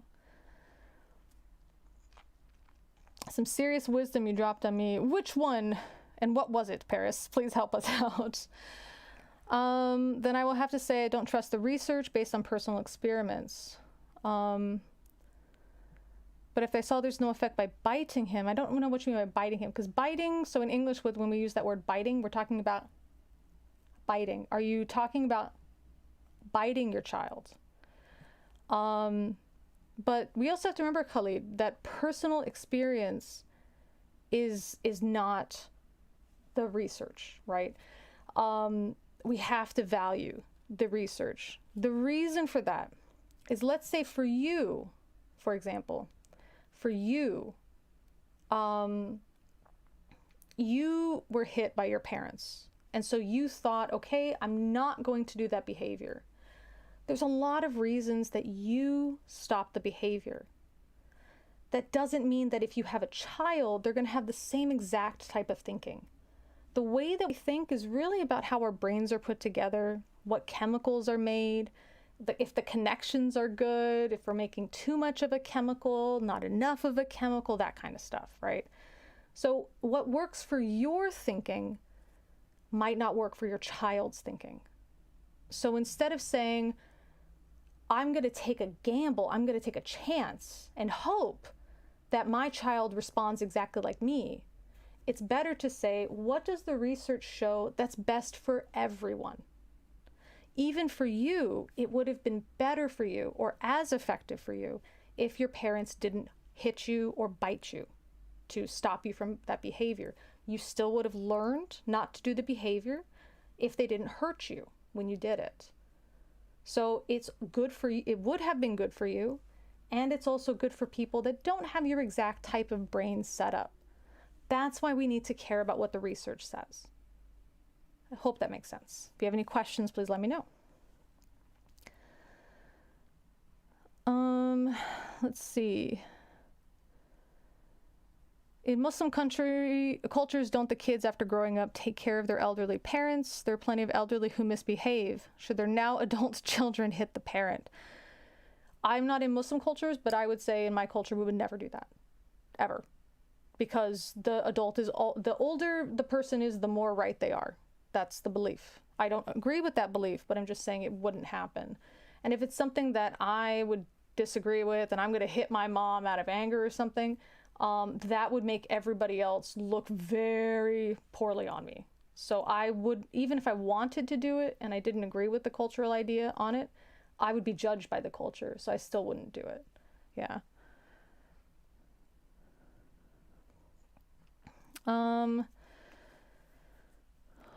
I gotcha. Told you I was on delay. No problem, Militant. I just want to make sure because there's a delay maybe for you, and I know there's a delay for me. So when I say something, it's like 5 seconds of a delay. So sometimes people will respond to a thing I said, but it's a delay, and I had to read through the chat, and so they'll say something like, "Yes, I agree with you," and I'll see that 15 minutes later. I agree with you. Uh-oh. On what? So. Yeah, it's always good. Just, yeah, always let me know. Yeah. I meant beat, not bite. Okay. But still, same idea. Same idea. So that's my question to you, Khalid, is that remember our thinking is different. Okay, so just in case there's that delay, I'll let you respond. Okay. Don't get upset, Hero. I mean, I can't tell you don't get upset. I mean, I can't just like turn it off for you. What has helped me is to ask myself, why am I giving these people the power to make me upset? And of course, in this situation, it's, well, there's people that are justifying harming others. That is troubling. So what can I do about it? And I don't know what you could do about it. It's up to you and your style and stuff. I'm doing what I can do about it, is having these conversations. Yeah. So that's why I'm trying not to get upset. Yeah. How would you deal with a child that keeps hitting you despite being told not to? Great question. Children that have abnormal behavior, that needs to get looked at. Typically, when you explain to any other being, a human being, you don't like to get hit, right? Right. Do I like to get hit? No. So why do you hit me? Because it's fun. Well, if I hit you and I think it's fun, is it okay? No. Why? Because it hurts me, right? So if you think it's fun and it hurts me, does that make it okay? The ability to empathize is built in to humans and other social animals. That's how we can be social animals. So if you go through that and the child still continues to hit, that child needs to get looked at. There's something happening. And it may not be something like, oh, the child has some serious developmental disorder, and oh, it's some kind of rare undiagnosed autism spectrum thing. And no, it doesn't have to be that. Like in the case of that student I mentioned, he was being abused by his father. So unfortunately, at the time, that wasn't illegal. So there was nothing that we could do about it.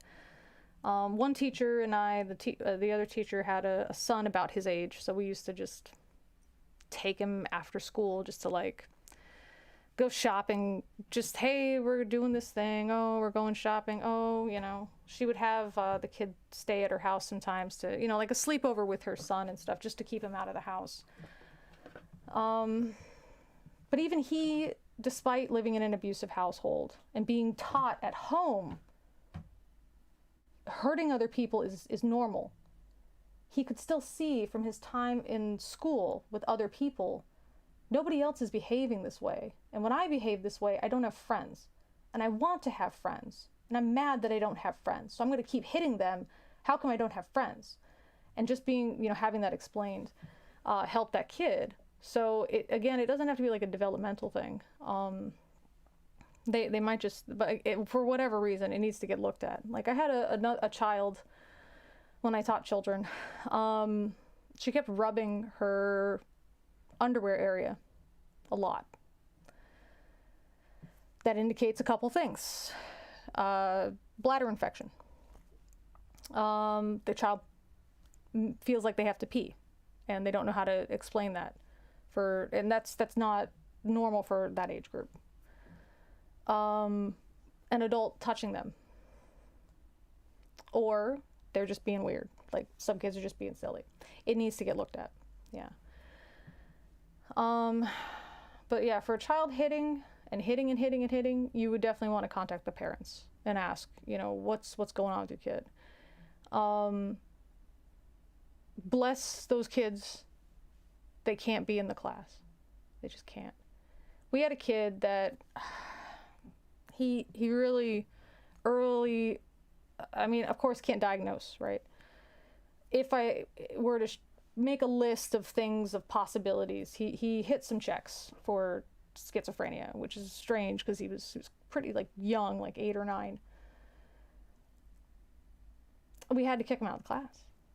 And we kept contacting the parents, and they were just mad that we were bothering them. And it was very frustrating. And I did contact somebody that I know in the police force. And I said, our school has tried and blah, blah, blah. I'd like to report a family. Like, how do I file a report for child neglect? And he said, well, just make sure you take pictures of the bruises and we can get on it. And I said, no, not abuse, like neglect. Like, he needs mental health help, but they're refusing to give it to him. And they said, yeah, that's not illegal. It is now, thankfully, but at the time it wasn't. So there was nothing we could do. We had tried. We tried reasoning with him, but he hallucinated a horse. And there was no horse, like, it wasn't like an imagination thing, like, oh, there's a picture of a horse in the classroom and he's telling a story in his head. There was nothing. Sometimes the horse would be outside of the classroom. There was a window to the hallway, and then there's windows to the outside. Sometimes the horse would be outside. Sometimes it would be in the hallway. Sometimes it would be in the class. Sometimes it would be in a video we watched. The horse would appear and tell him to harm his friends. And he would do it.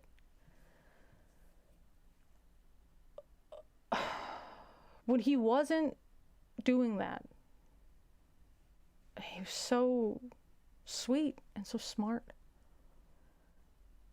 And none of the kids wanted to deal with him because he would bite them. And I was so mad at those parents. How do you get mad that somebody's calling you about their child needing help and saying, how dare you interrupt my workday? Your child's interrupting my workday, And it was scary because the kid would say stuff like, because he knew that he was never in trouble. We never got him in trouble. We would just say, sweetie, why are you doing this to your friends? And he would just be like, doing what? And there's a difference between lying. Kids are really bad liars. He would say, doing what? And we're like, biting them. Biting them? I would never bite them. They're my friends. Like, he didn't even realize they weren't his friends because all the kids were scared of him. And he really thought, like, what are you talking about? I'm not biting anybody. And so he would think he's in trouble. We got to call and let your parents know and blah, blah, blah. He'd say, that's it. I really did it this time. I really got to kill myself this time. 8. And then he would hide or run away. He was still in the school grounds, so he would just run to hide from his grandma. And he would say stuff like, I can't go home. I can't go home. That's where the monsters are.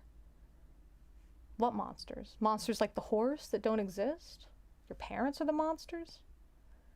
And his grandma, when we tried to talk to her, she would pick him up a lot. She said, well, if he does kill himself, it's your fault for not hugging him more. You can see why I reported it. And it probably comes as no surprise that after I was told there's nothing I can do, nothing the police could do, I just sat under my desk and cried. Sat under my desk because, got that window to the hallway. There's just nothing you can do. And this kid was great otherwise, But he's hurting other people. You can't keep him in the class. So we had to separate him from the class. And he wasn't allowed to back. And I told him, you're not bad. Don't let anyone tell you that you're bad. You are not bad. You are wonderful and smart and amazing. You're just not bad. And then that was the last I ever saw of him.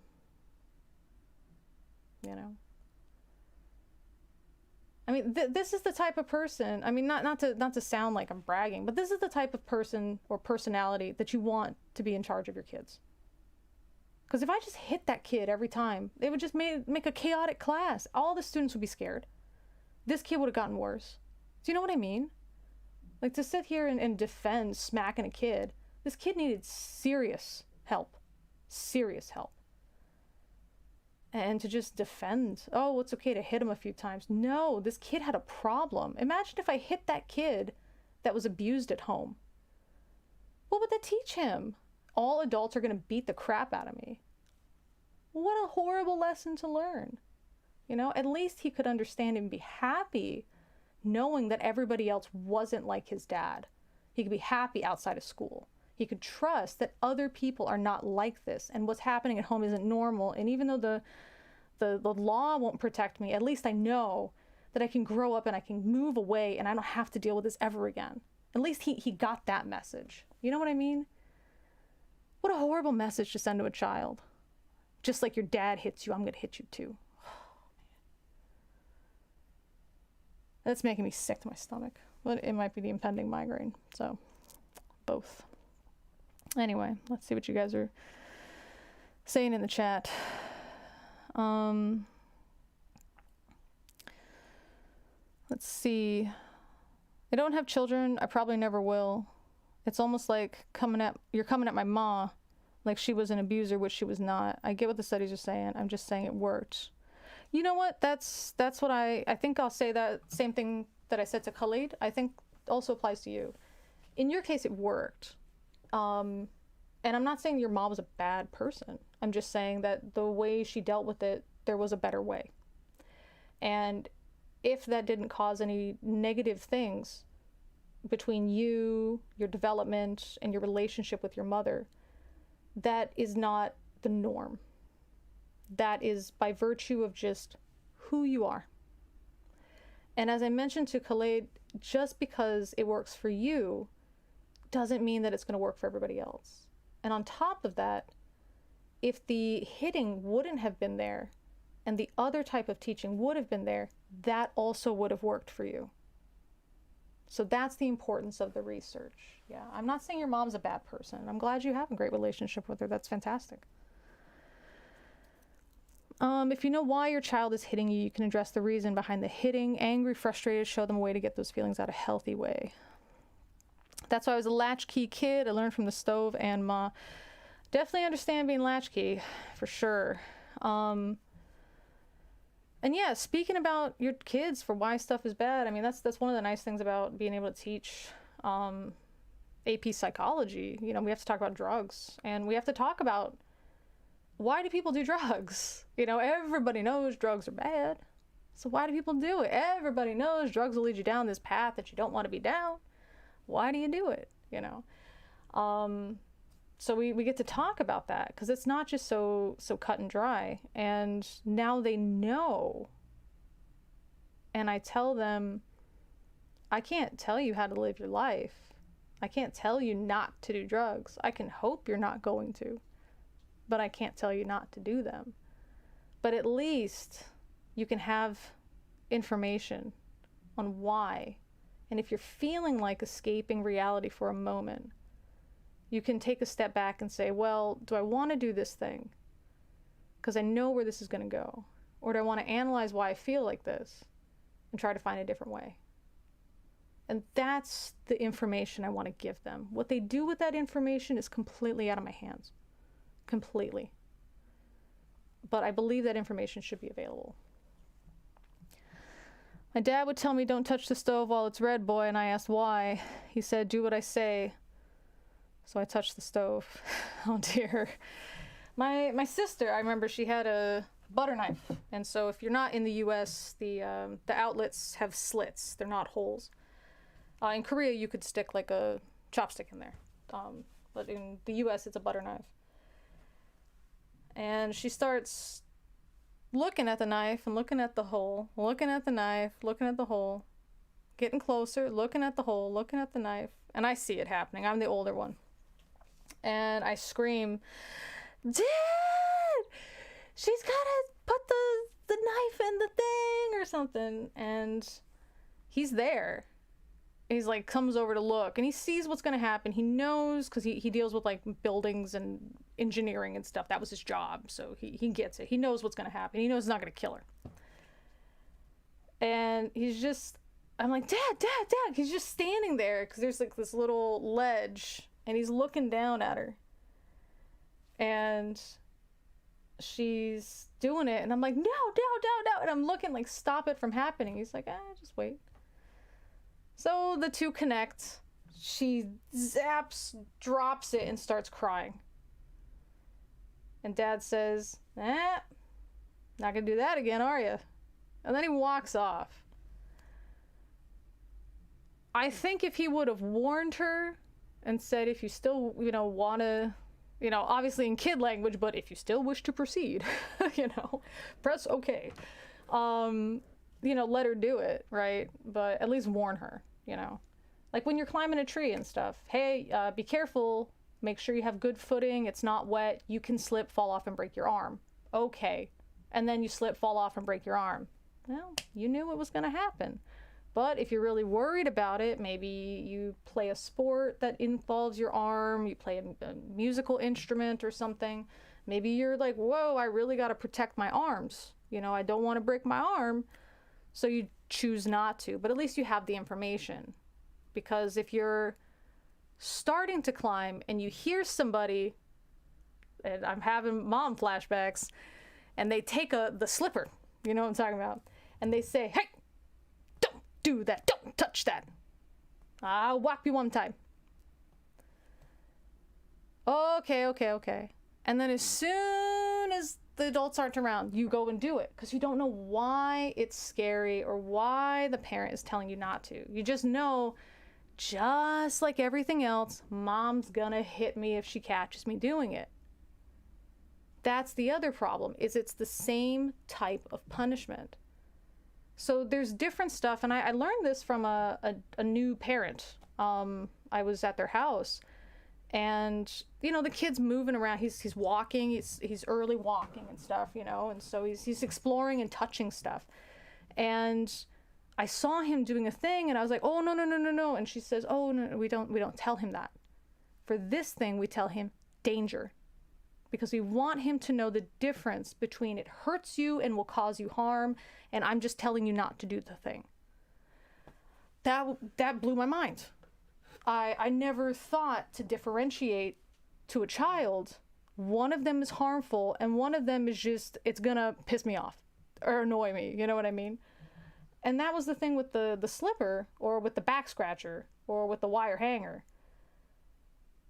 Plastic hanger hurts worse. Anytime something happens, it's always the same punishment. So you don't know which one's a bad thing because mom just doesn't like the sound, versus something where you can get a concussion. You don't know, because you haven't been taught. You've just been told the consequence is always the same. Okay, so this consequence, maybe it's worth it if especially if I can hide it, because it looks fun. Climbing a tree looks fun, right? It's more fun than playing with a loud toy that makes mom mad. Plus, mom can hear the toy. I can do this quietly. I'll sneak around, fall off, break my neck. Nobody notices because I'm quiet and I've snuck off. Do you know what I mean? So that's the other issue that we didn't talk about yet, was that you don't differentiate. Yeah. Yeah, UTI, yeast infection, exactly, right. And so even if it's not the worst, right, where I was talking about that girl touching her underwear area, you have to get that checked. Even if it's not the worst, which is, of course, the being inappropriately touched by an adult, it still needs attention, And we had an older child, 4th grade, so about, 10, 11. All of his answers were about his penis in different ways. Sausage and stuff. Like, it was weird. We were learning about the word peel. What can you peel? You can peel an onion. You could peel whatever. And he says, peel a sausage. And I said, what do you mean? And he said, my sausage. And a lot of times the kids want like a shock, because that's what they get from other adults. They like that. I mean, I was in the military. It's hard to shock me with that stuff. So I said, I wouldn't peel your sausage. I think that would hurt, you know, to peel like an orange, rip. I don't want to, shouldn't peel your sausage. Just to kind of like, you know, make it less fun for him, you know, so he just to hope it was just discouraging, and it didn't discourage him. So he had a lot of creative stuff, and so took the kid aside with, you know, the principal of the leader of this program, and we had a talk with him. I said, listen, you're not in trouble, because you shouldn't be scared of your body. Nobody else wants to hear about your body, though. And when you talk about this, nobody wants to be friends with you, because other people think it's dirty, and they don't want to be around somebody who talks about these dirty things, because they don't know, is he just talking about it? Is he going to do whatever? So, you know, you're not in trouble. And we had to call his parents and try to explain, please, he's not in trouble. He didn't do anything wrong. He just needs to be taught more at home. There are words that you don't use in general or mixed company. You know what I mean? Because he's curious about his body, and there's jokes you can make. I mean, who among us hasn't made jokes about penises? You know? You just need to know when it's appropriate to do that. You know what I mean?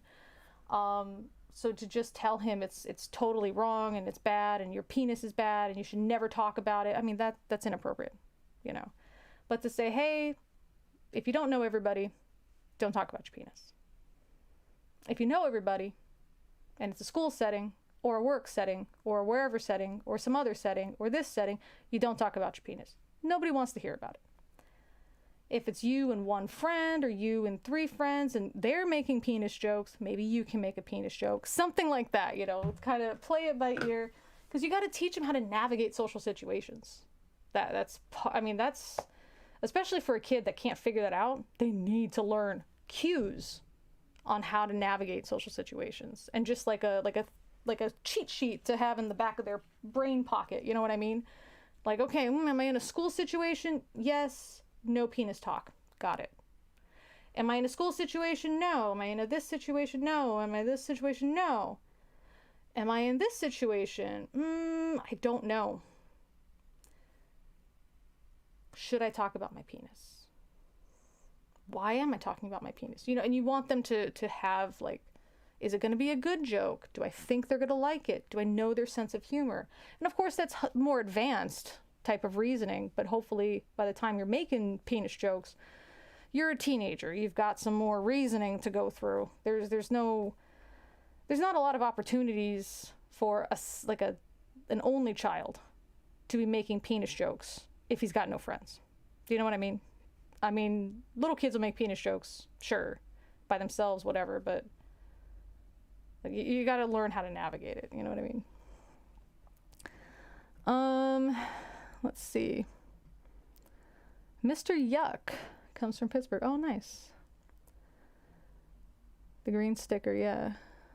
Was the family well off? I'm not trying to justify the behavior, but the possible explanation is the parents had it really bad themselves. Not possible, but not likely. Both of the parents were working really good jobs. Yeah, so they definitely had money, able to take care of the grandmother. So, and that's expensive in this area. Yeah, that's a good question. My sister was terrified that her daughter would burn and decided to make a controlled demonstration. Oof, that's interesting. My mother used to think that locking me in the backyard or bedroom with the lights on when I misbehave was a good way to discipline me. I can't sleep with the lights off to this day. Interesting. Yeah, and again, what does it teach you, right? What did you learn from that? That's all you learned was associating, gotta sleep with the lights on. That's it, you know. Paddling was still allowed at school when I started primary school. It's just for the impatient adult, you know. I remember you talking about that kid. Hopefully his parents sent him to a boarding school, which would be safer. I hope they sent him to a mental health facility. The power outlet store was for a scene from the show Tide Is. I believe it. I believe it. Because I feel like a lot of dads have that approach. Do you know what I mean? I feel like they have that approach. Don't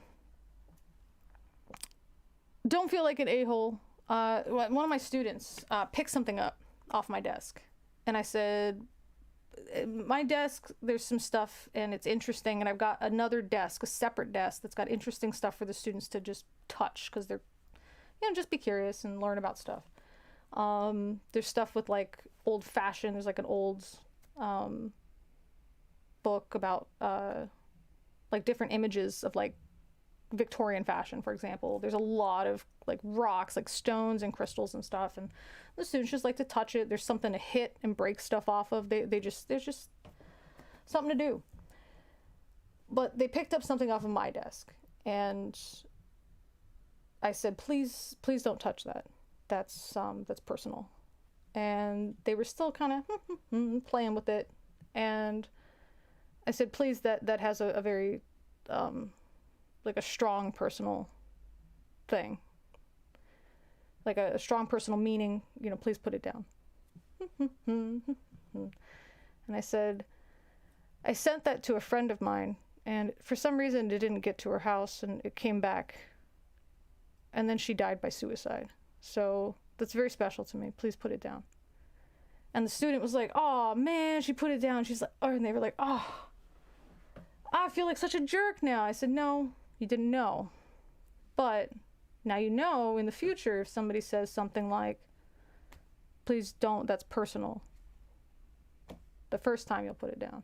I'm not offended by it. It's there. I know students might touch it. I get it, if it was that precious, I would hide it somewhere, you know what I mean?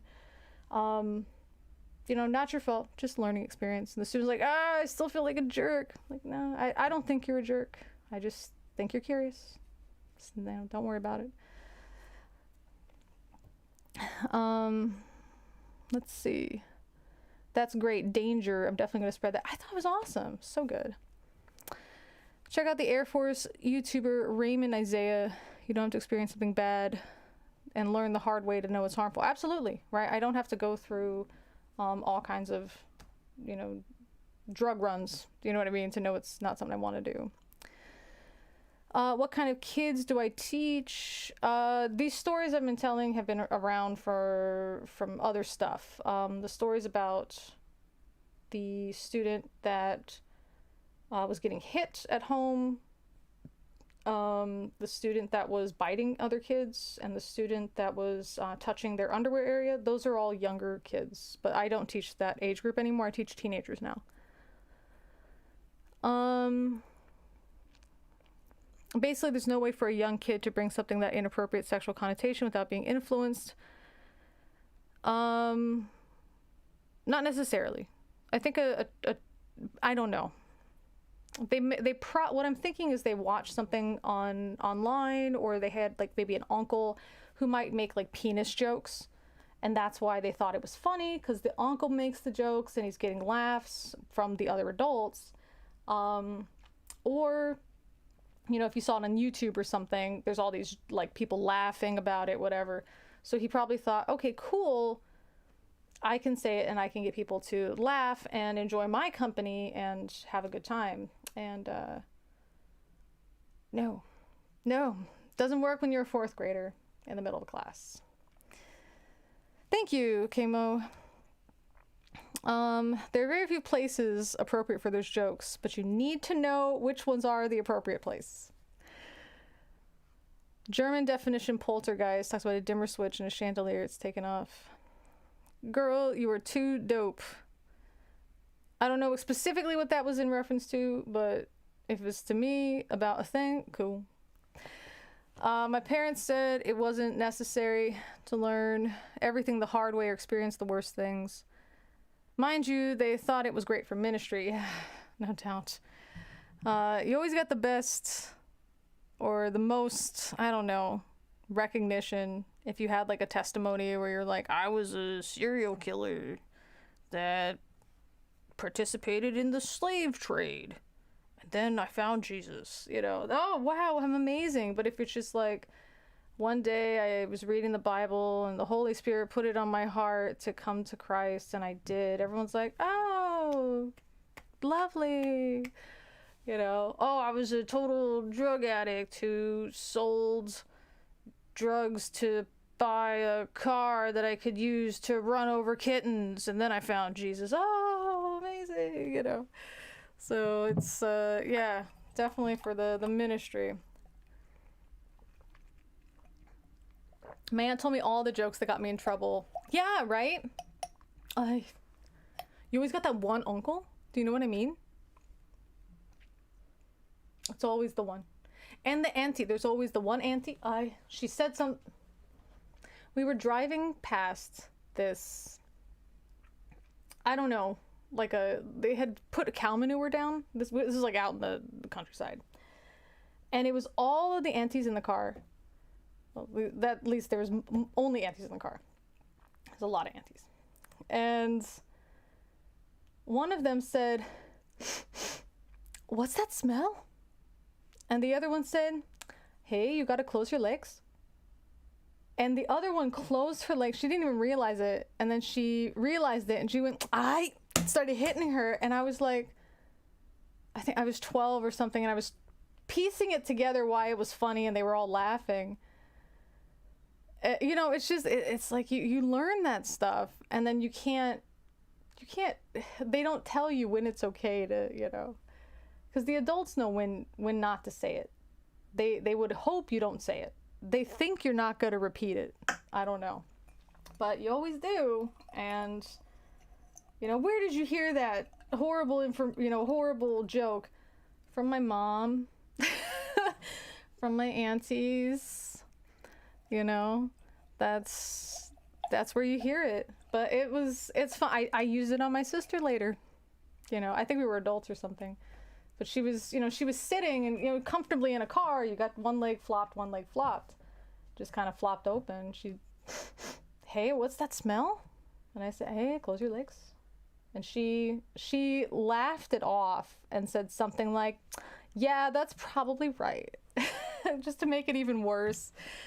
Good times. I think we might be related. Even the accent was right. It could be. Yeah, I realized too, you know, I thought about talking with my regular accent, but I don't think it works for teaching in a country where English is not the national language. Because it's hard enough to understand another language and then to hear it in that like clacky kind of sound. I don't know how to describe it, but to hear it like that. We did have somebody that was working there that was from a Southeast Asian country. And, you know, he had that kind of tone, got that kind of sound. And I said, oh, you can't talk around me because I'm just going to fall right back into it. Please be careful around me if there's students, you know. But then I realized, you know what, it's okay. It's okay to share that with them and they're not going to be confused. And it's my grandma voice or my auntie's voice or something. So when I try to explain a concept to them, like a cultural concept. And I say, you know, you got your grandma and every time she tries to make you feel bad because you don't talk to her enough. You want I should just die? Oh, my granddaughter, she don't love me. And so you always have to do all this stuff or whatever. That's kind of like appeasing the king or something, you know, so it's just kind of like related to that. And they laugh, they have a good time with it. Anybody else? You want I should die? Did anybody else hear that growing up? Just go, my granddaughter. I never thought it would ever happen.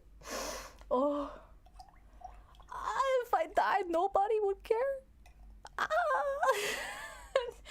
You're just like so manipulated. They're not really crying. They're just messing with you. But you don't know that. You think they're being so serious. And my grandma would always go, oh, you want I should die. That was it, you know.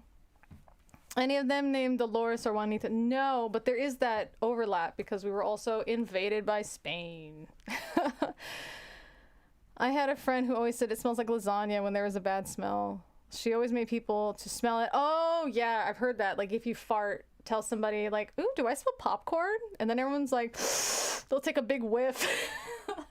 I have never done that, but I think I'm gonna. Yeah. Well, speaking of farts, since we're there, I was telling the students about cultural diffusion and trying to express the word diffuse, just in case they never heard that. And I said, yeah, you know, usually you hear it in like chemistry or something with like gas. Like, you know, if somebody farts in the corner over there and you're over here, you'll smell it eventually. That's diffusion. Except for this one time my dad farted. And I was waiting because his farts are that's the worst. And I didn't smell it. Okay, I guess it was, you know, silent but deadly. And then I had to get some water or something. I walked through it. Oh, somehow he created a gas that like hung in the air. And then I sat down. Oh, it was so bad. And the dog knew it was bad too, because the dog had to walk through there and they stopped and went, and then kept walking. Somehow. But normal gas, that diffuses. But I don't know, dad gas especially creates some special kind of weapon or something. You know, and the students are laughing if they're paying attention. Otherwise, they're just like, whatever. You know, it's a good time. Mountain Dew just shot out my nose, thank you. Oh, you want? I should pay for it. You want? I should. I know, right?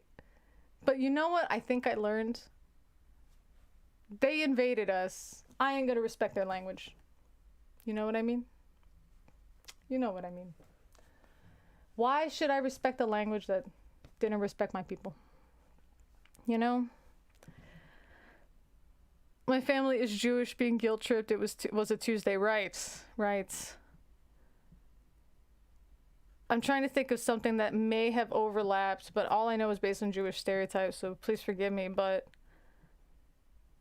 you should be a doctor? Mom, I'm not really good at medical stuff. I always arguing. What do you think is going to happen? You have to take care of me when I'm old. And if you don't be making money, what's going to happen? Mom, I can make money doing other stuff. Wouldn't it be nice to just have a doctor in the family? Yes, Mom, it'd be nice to have a doctor in the family. Don't talk like that to me. I whap you one time. You know, those kind of things. That was the idea. It was supposed to make the money, take care of the mom. That was it. If they were Satanists before finding Jesus, they were always a high priest, not just a regular priest. Exactly. They were performing all of the rituals and stuff. And I'm like, man, maybe if you're like a high priest of like your basement, maybe that's what it was, you know? I'm sacrificing this burrito to Satan, you know, and then you talk about the sacrifices you made to Satan or something. Like that's the only thing I could think of. Like, where are these high priests like hanging out? Maybe it's like the Universal Life Church. You just type it in and you become a registered reverend. You know what I mean? Mom, I can make more money as a stripper. No, not me with my just huge body at that time. Definitely not. We just installed 36-inch doors and whatnot to make my house parent ready. They can't guilt me for not planning at least. You know what they're gonna do? They're gonna go to the what is it? The door jamb, the frame. Hey, who put this in for you? I don't know. I paid some company. How much you pay? Oh, you know, the standard fee, which was blah blah blah. Don't you know your cousin? He can do it for you. You know, he wouldn't even pay. You just have to just make him food or something. Buy beer, you know. He always come for beer. Hey, he's Joe's daughter. He's Joe's son. He's how he does it. I haven't spoken to that. I didn't even know Uncle Joe had a son. Look at you. You don't even care about the family. I don't even think I should stay here. He don't care about the family? Don't even know Joe's son does a construction, huh? That's what's gonna happen. I'm sorry, Nathan, but I've predicted it. I've predicted your future. What's his name? Walter Mercado? I did it. That's it. I need here's my cape. Hopefully that's a good time. That's the only stand-up I'd be able to do, is talk to freaking immigrants from places Spain invaded. That's it. I installed it, Mama. Only paid wholesale for 6 stores. Stop yelling, Mama. You should have had a professional install it. You don't know what you're doing. Is that your plan? Huh? I come through this door and it falls on me? You want they should die? That's it. That's it. That's it. I'm sorry. That's how it happened, man. That's it. Ages since I heard Walter Mercado's name last time. I know. That's a good time. There's a fun documentary about him. I don't know if it's still on Netflix, but it was on Netflix. Okay. Everything you do is wrong. I think they appreciate it, but everything you do is wrong. You know what I mean? I think I think culturally, that's how they show they're listening to you, is by insulting you so you can get better. That's what they say. Oh, it's just to help you, give you advice, you know? And I think that's how they're taught to show they love you. Because you've heard it. If I didn't care, I wouldn't say nothing. Right? We know. If I didn't care. I'm rolling. Good. I'm glad. I'm still not good enough, Mama. I did it for you. Oh, it's... Fool, Nathan, fool. It's never good enough. It's funny to look with mute on when I talk to my nephew. Oh, good. I'm glad. That's good. It's a creepy love demo. Yeah, for sure. It's, yeah. But who taught them, you know? That's the only way. Do you think it's the Catholic thing? Do you think? That you're never good enough, you always have to be better, blah, blah, blah. Do you think it comes from that it would be so similar in those totally different cultures? Gotta go to sleep, work for the post office.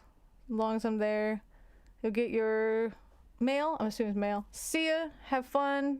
Thank you for your hard work at the post office. Everybody appreciates it, for sure. So, awesome.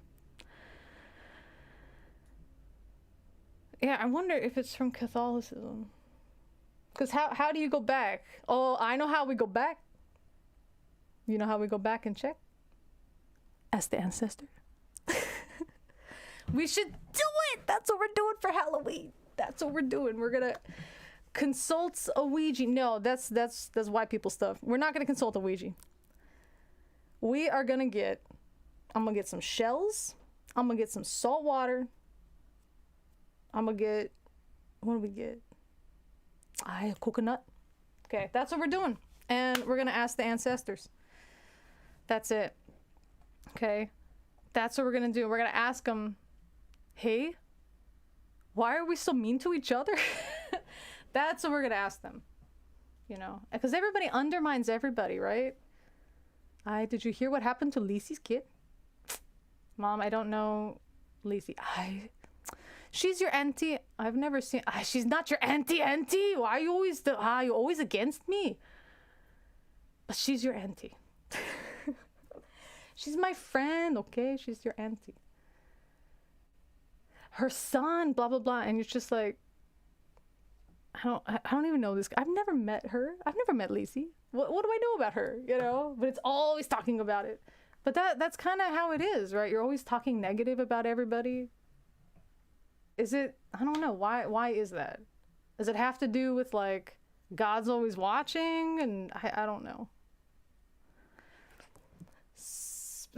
White people stuff spit out part of my sandwich. I'm sorry, I just don't want to appropriate the Ouija board. Okay? That's different. That's somebody else's stuff, you know? I don't want to culturally appropriate that Ouija board, okay? I think it's a mix, Catholic with indigenous traditions, respect for ancestors and Catholic guilt. Oh, yes. Oh, yes. How do you guys call the ancestors? We got to go to a place for us to do that. It's like the ancestors have like stuff they own. And so we got to go there. And then you don't do it because you're not supposed to bother them. You don't ask them anything. You don't bother them, kind of thing. It just makes them mad. So the only time you would do that is if you wanted to, like, make them mad at you. She's our auntie because we were cellies in El Dorado jail, stupid. Yeah, exactly. Exactly. I think it's more to do with colonialism, which, to be fair, is also related to Catholicism. Yes. For one of my friends, everyone from his country is his cousin. It makes his parties a bit... Everybody is your cousin. I meet new cousins all the time. All the time. Anytime I go visit anybody, cousin, everybody is a cousin. Everybody. But, you know, we're a small area. And I think that was true back in the day. Literally, because of the... What's it called? Oh, dang it. Tribal... Oh, my gosh. Totally can't. I'm sorry, my head's been hurting for the past 20 some odd minutes, so oh my gosh. Basically, it's a type of family tree that extends out to like a whole tribe. And so back in the day, like we were all related, you know. Maybe that's why I don't have a problem saying my cousins are attractive. Maybe that's why it wasn't a thing. I don't know. So, let's see. Yeah, I don't know about everybody else, but clan, yeah, I guess you could say clan. But as it gets bigger, you know, technically you're related, technically. But now there's, you know, immigrants and stuff, so it doesn't work as well. This takes me back to when I go on vacation to visit New Mexico, my mom's side of the family, aunties, uncles, cousins everywhere. But it makes it easy, you know, because you don't have to remember anybody's name. Just, oh, auntie, oh, uncle, oh, I'm sorry, uncle, you know. And then you were never anything. You were you. You. Come here. Which one? Hi, I'm talking to you. I'm looking at you. Is she talking to you? Just go. Okay.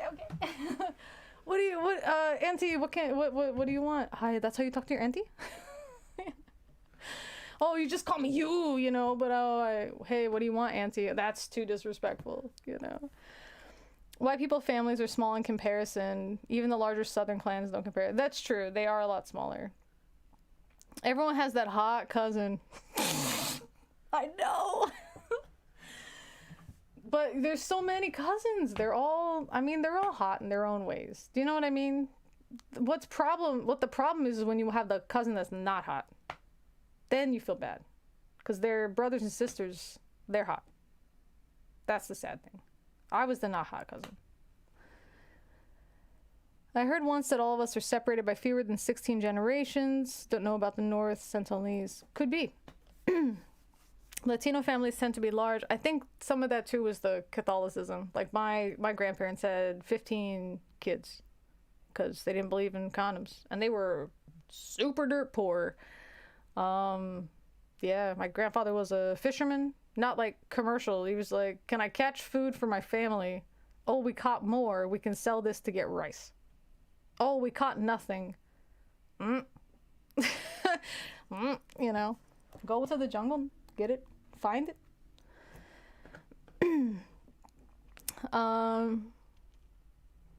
More, not fewer. By more than 16 generations. Okay. Yeah, but it makes it really complicated when I want to flirt with someone. 4 of the people he's known since he was 2 years old, but the rest, it's all fine. Well, then you have to ask, like, very specifically. But usually, you know, we'll be like, nah, you don't want that cousin. He's got a problem with drinking. But the other one, maybe it's okay. So you should just ask. Because usually, you know, we'll want to hook our cousins up. I don't know. That's the thing I never understood. It was like this idea that I think it's because of how open the families are, you know, with that stuff. Like the comments about the aunties saying, close your legs, you know. They're just very open about this. And so the idea that you don't talk about that stuff with your family, you don't make those jokes with your family, I never understood it. The idea that it's like somebody mentioned, they saw a picture of my brother. They're like, that's your brother? Yeah. He's hot. I'm like, yeah, I know. And then she looked at me like I was disgusting. I'm like, I don't want to sleep with him. He's a good, you know, he's a good looking guy. Like, what? You think I don't know that? Like, how come I'm bad for acknowledging that, you know? But she was so weirded out by the fact that I agreed with her, you know? And it wasn't anything like sexual. It was just, yeah, he is, you know, yeah, he's hot. Like, just a statement of fact. But I don't know, they got this problem with that. Now, obviously, nobody's going to be doing anything, you know, we don't do that, but just the comment, I don't see why it's a problem. Have you looked at recipes from old Buddhists? I have not. Do you recommend any? We are 18 cousins in my mom's family. I don't even know the number in my father's. Yeah, my father's from a different, like, ethnic, cultural, racial background. But he was still one of 7. But I really don't know anything about that side of the family at all. I know one cousin and an aunt. That's it. So, don't know anything about that side of the family. There was just no contact with them. So it's all just my mom's side, yeah. Yo, who's your mama? Then go ask abuela. Right, exactly. That's how you know them. You don't know them, the cousin. You know them by the parent, right? Because you have an auntie or uncle, you know. You don't know them. Like, who are you? Like, I don't know who you are. Especially if you haven't seen them for a few years. And the last time you saw them, they were, you know, running around, you know, shirtless with their ding-a-ling hanging out, and now they're older. You have no idea who they are, you know. So, you know what I'm talking about. Why are they always walking around with a shirt, like a dirty shirt, but no underwear and no diaper, and like one sandal? You know what I mean? Why do we let our kids run around like this? What's that about? What's the reasoning? I don't understand. Where did the diaper go? How did you lose a diaper? Why is it the diaper? And how come nobody fixed it? That's what I don't understand. That's what I don't understand. That's what I don't get, yeah. Astros came to my country. It was my first grandfather. 4 generations later, we're more than 200. Interesting.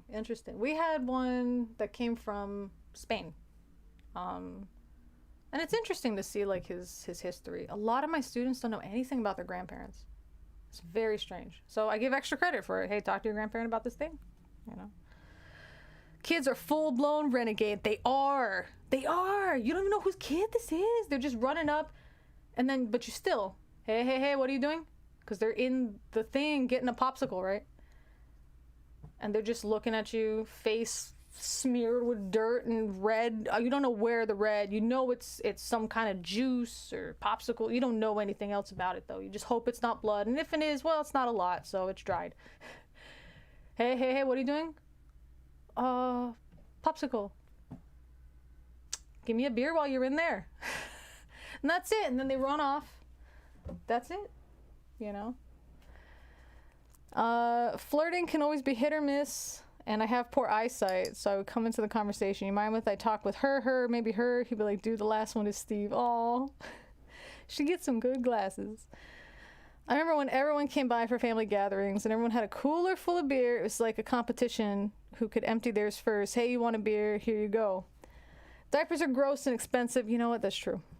Let them run free with the Dobermans in the backyard. What? We had Chihuahuas. That was the dog of choice that every auntie had to have. Always sitting on the chest. Always Bud Light. Busting out Dos Equis for special occasions. We had Bud Light, and we had the one, like, you always get the one uncle who's got the different beer. I remember the one uncle, I never saw him, but whenever you saw him, he would always just tell you, hey, come here. And you know the smell, because you smelled it. You know the smell. I'm going to say the words, and it's going to come to you. Drunk uncle. You know the smell. Yes, uncle. Comes to you. Puts his arm around you with his beard dangling in front of your face. Do you see this? Yes. It's beer. It's not beer. The other uncle, they just drink beer. This is cerveza. It says it right here. Cerveza más fina. Do you know what it means? No, uncle. It means the beer most finest. Okay. Are you giving it to me? I can't give it to you. You can't drink, right? You can drink? Can't drink? No, uncle, I'm not old enough. Aye, but who's old enough? You know what I mean? No, uncle, I don't really know what you mean. And you're just trying to like answer his questions respectfully but you need to get away from that smell. You know what I'm talking about? The stale beer stuck in his mustache. You know what I'm talking about?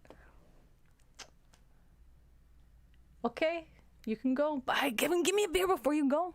But not the Miller. They can drink it, but not me. I drink the Corona. Okay, here you go, uncle. Oh, I said Corona. Now we're demonetized. Let's see. Not my fault that Steve wants an address. Love it. That's good. Use it all the time. That's a good joke. It's better if it's true. Not my family, but many Korean families offer alcohol to kids after the Jesa. I see. That makes sense. It's like you're channeling my Uncle Juan. I'm channeling my Uncle Joe. Bud Light is not beer, just thinned out corn juice. Nice. Yeah, cerveza más fina. That's what he would say. And he'd say it smiling. And you're just like, why are you smiling? Like, nobody's going to drink your beer. Just leave it alone. And if somebody did, he'd go, hey, are you drinking my beer? And then somebody else is like, hey, it's everybody's beer. And he'll go, eh. I mean, it's good. That's it.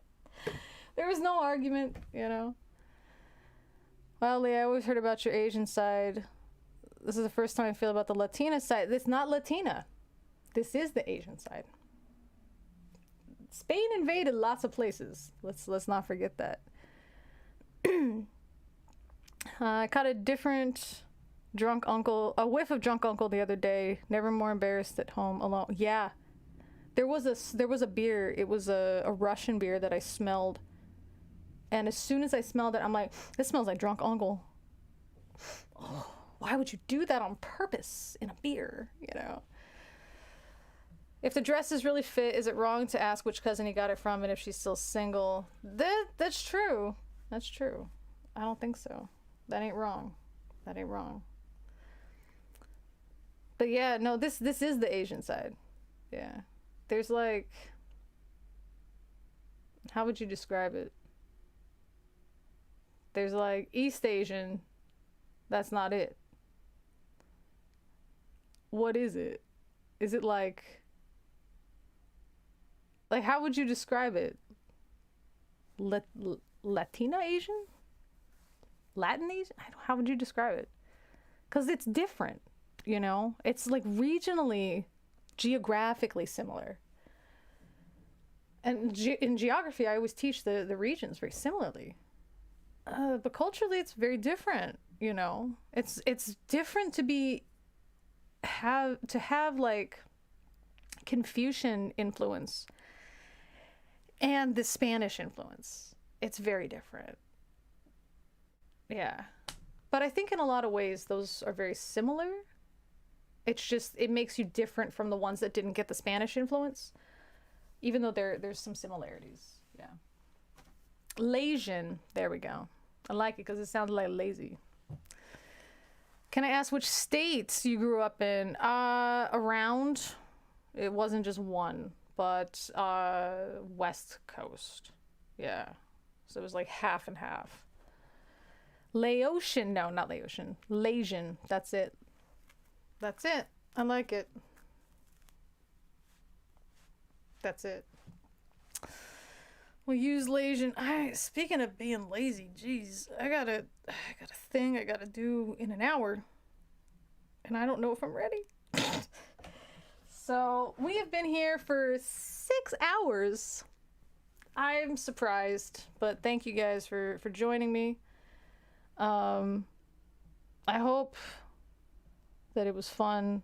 Confucianism. There's another C in there. Confucianism. but very close spelling. Very different from Spanish traditions, but I don't think it's so different from indigenous. Well, no, because it's weird, because Confucianism is patriarchal, but we're a matriarchal society. It's very strange. Yeah. I tell the students, like, because they, I'm trying to ask about patriarchal, matriarchal, how do you know, and blah, blah, blah. And I'm like, well, think about your house. Which parent are you scared of? And thankfully, these days, more and more students are saying neither of them. Cool. Some of the students are still saying both. I'm like, oh, you're from a crazyarchal society family. No, it's fun. Little Blasian, that's good. That's good. See, these are the cross-cultural kinds of stuff that I wanna learn about, with the research, because I think it's important. Just one thing, before we go, is like to demystify a lot of the stuff, because I'm sure all of you that have heard about how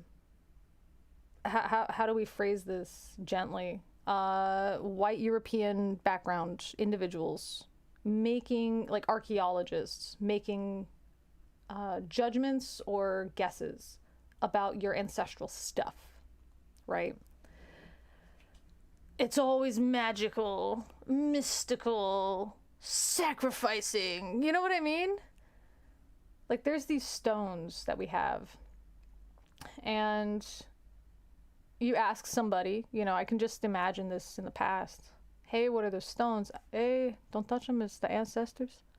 It belongs to the ancestor.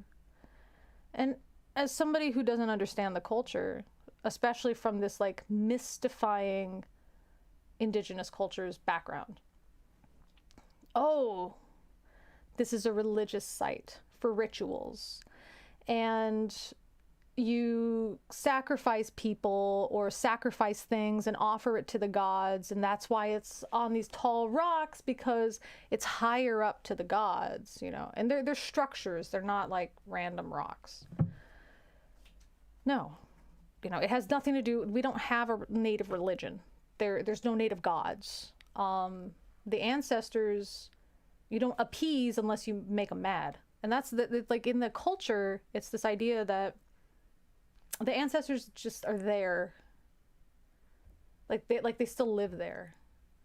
And so just like you wouldn't just walk into somebody's house, you don't just walk into the ancestor area, right? So that's what that's about. Don't touch it, it's the ancestors, because they get mad, just like I get mad if you walk into my house uninvited. You know what I mean? The stuff was just like, the area used to flood a lot, so people built their houses on top of it. Nothing mystical, no rituals, no sacrifice, no religion, but they mystify it, it's like, oh, this like, ooh, this indigenous hocus pocus, no, it's just, it's architectural. It's for floods. People still do it today. I just not here, and just not this way. Like, I don't, you know what I mean? Let's see. I'm glad you had a blast. That's good. Didn't manage to make the last few streams. I'm glad you made, well, it looks like with the time, 6 hours, I guess you made up for the last ones. Confusion, that's good. Just confusing, right? Thank you, Scott. Laotian, are you Chinese or Japanese? Yes. Hank Hill, good times. The ocean. Yes, they tend to over mystify. Yeah, I'm Laotian. The ocean? That Hank Hill voice. They tend to over mystify. Oh yeah, everything's over mystified, like the brujeria, right? It's not magic. It's like herbalism. I mean, some of it, there's mystical beliefs, sure. But a lot of it is just like, oh, your stomach hurts, drink this, and that's what it is, like my grandma was a medicine woman. Oh, it was a witch doctor. Oh, no, it's eat a bunch of garlic. That was it, No, man, I just don't want you to touch that. Exactly. Exactly. Leave it alone. If my Abenaki ancestors were magical, they would have repelled my pilgrim ancestors. Thank you. Yes. If we had the magic power, if we could call upon the ancestors, okay, y'all wouldn't be here. On that note, Homo academia emphasizes education. That's interesting. That's an interesting way to think about it. On that note, I'm going to go and I'm going to hope my medicine holds me over for this next thing I got to do. But thanks for joining me. See you guys later. Have fun. If you want to talk about random stuff there, again, there is the link to the Discord. Have fun. See you later. Bye-bye.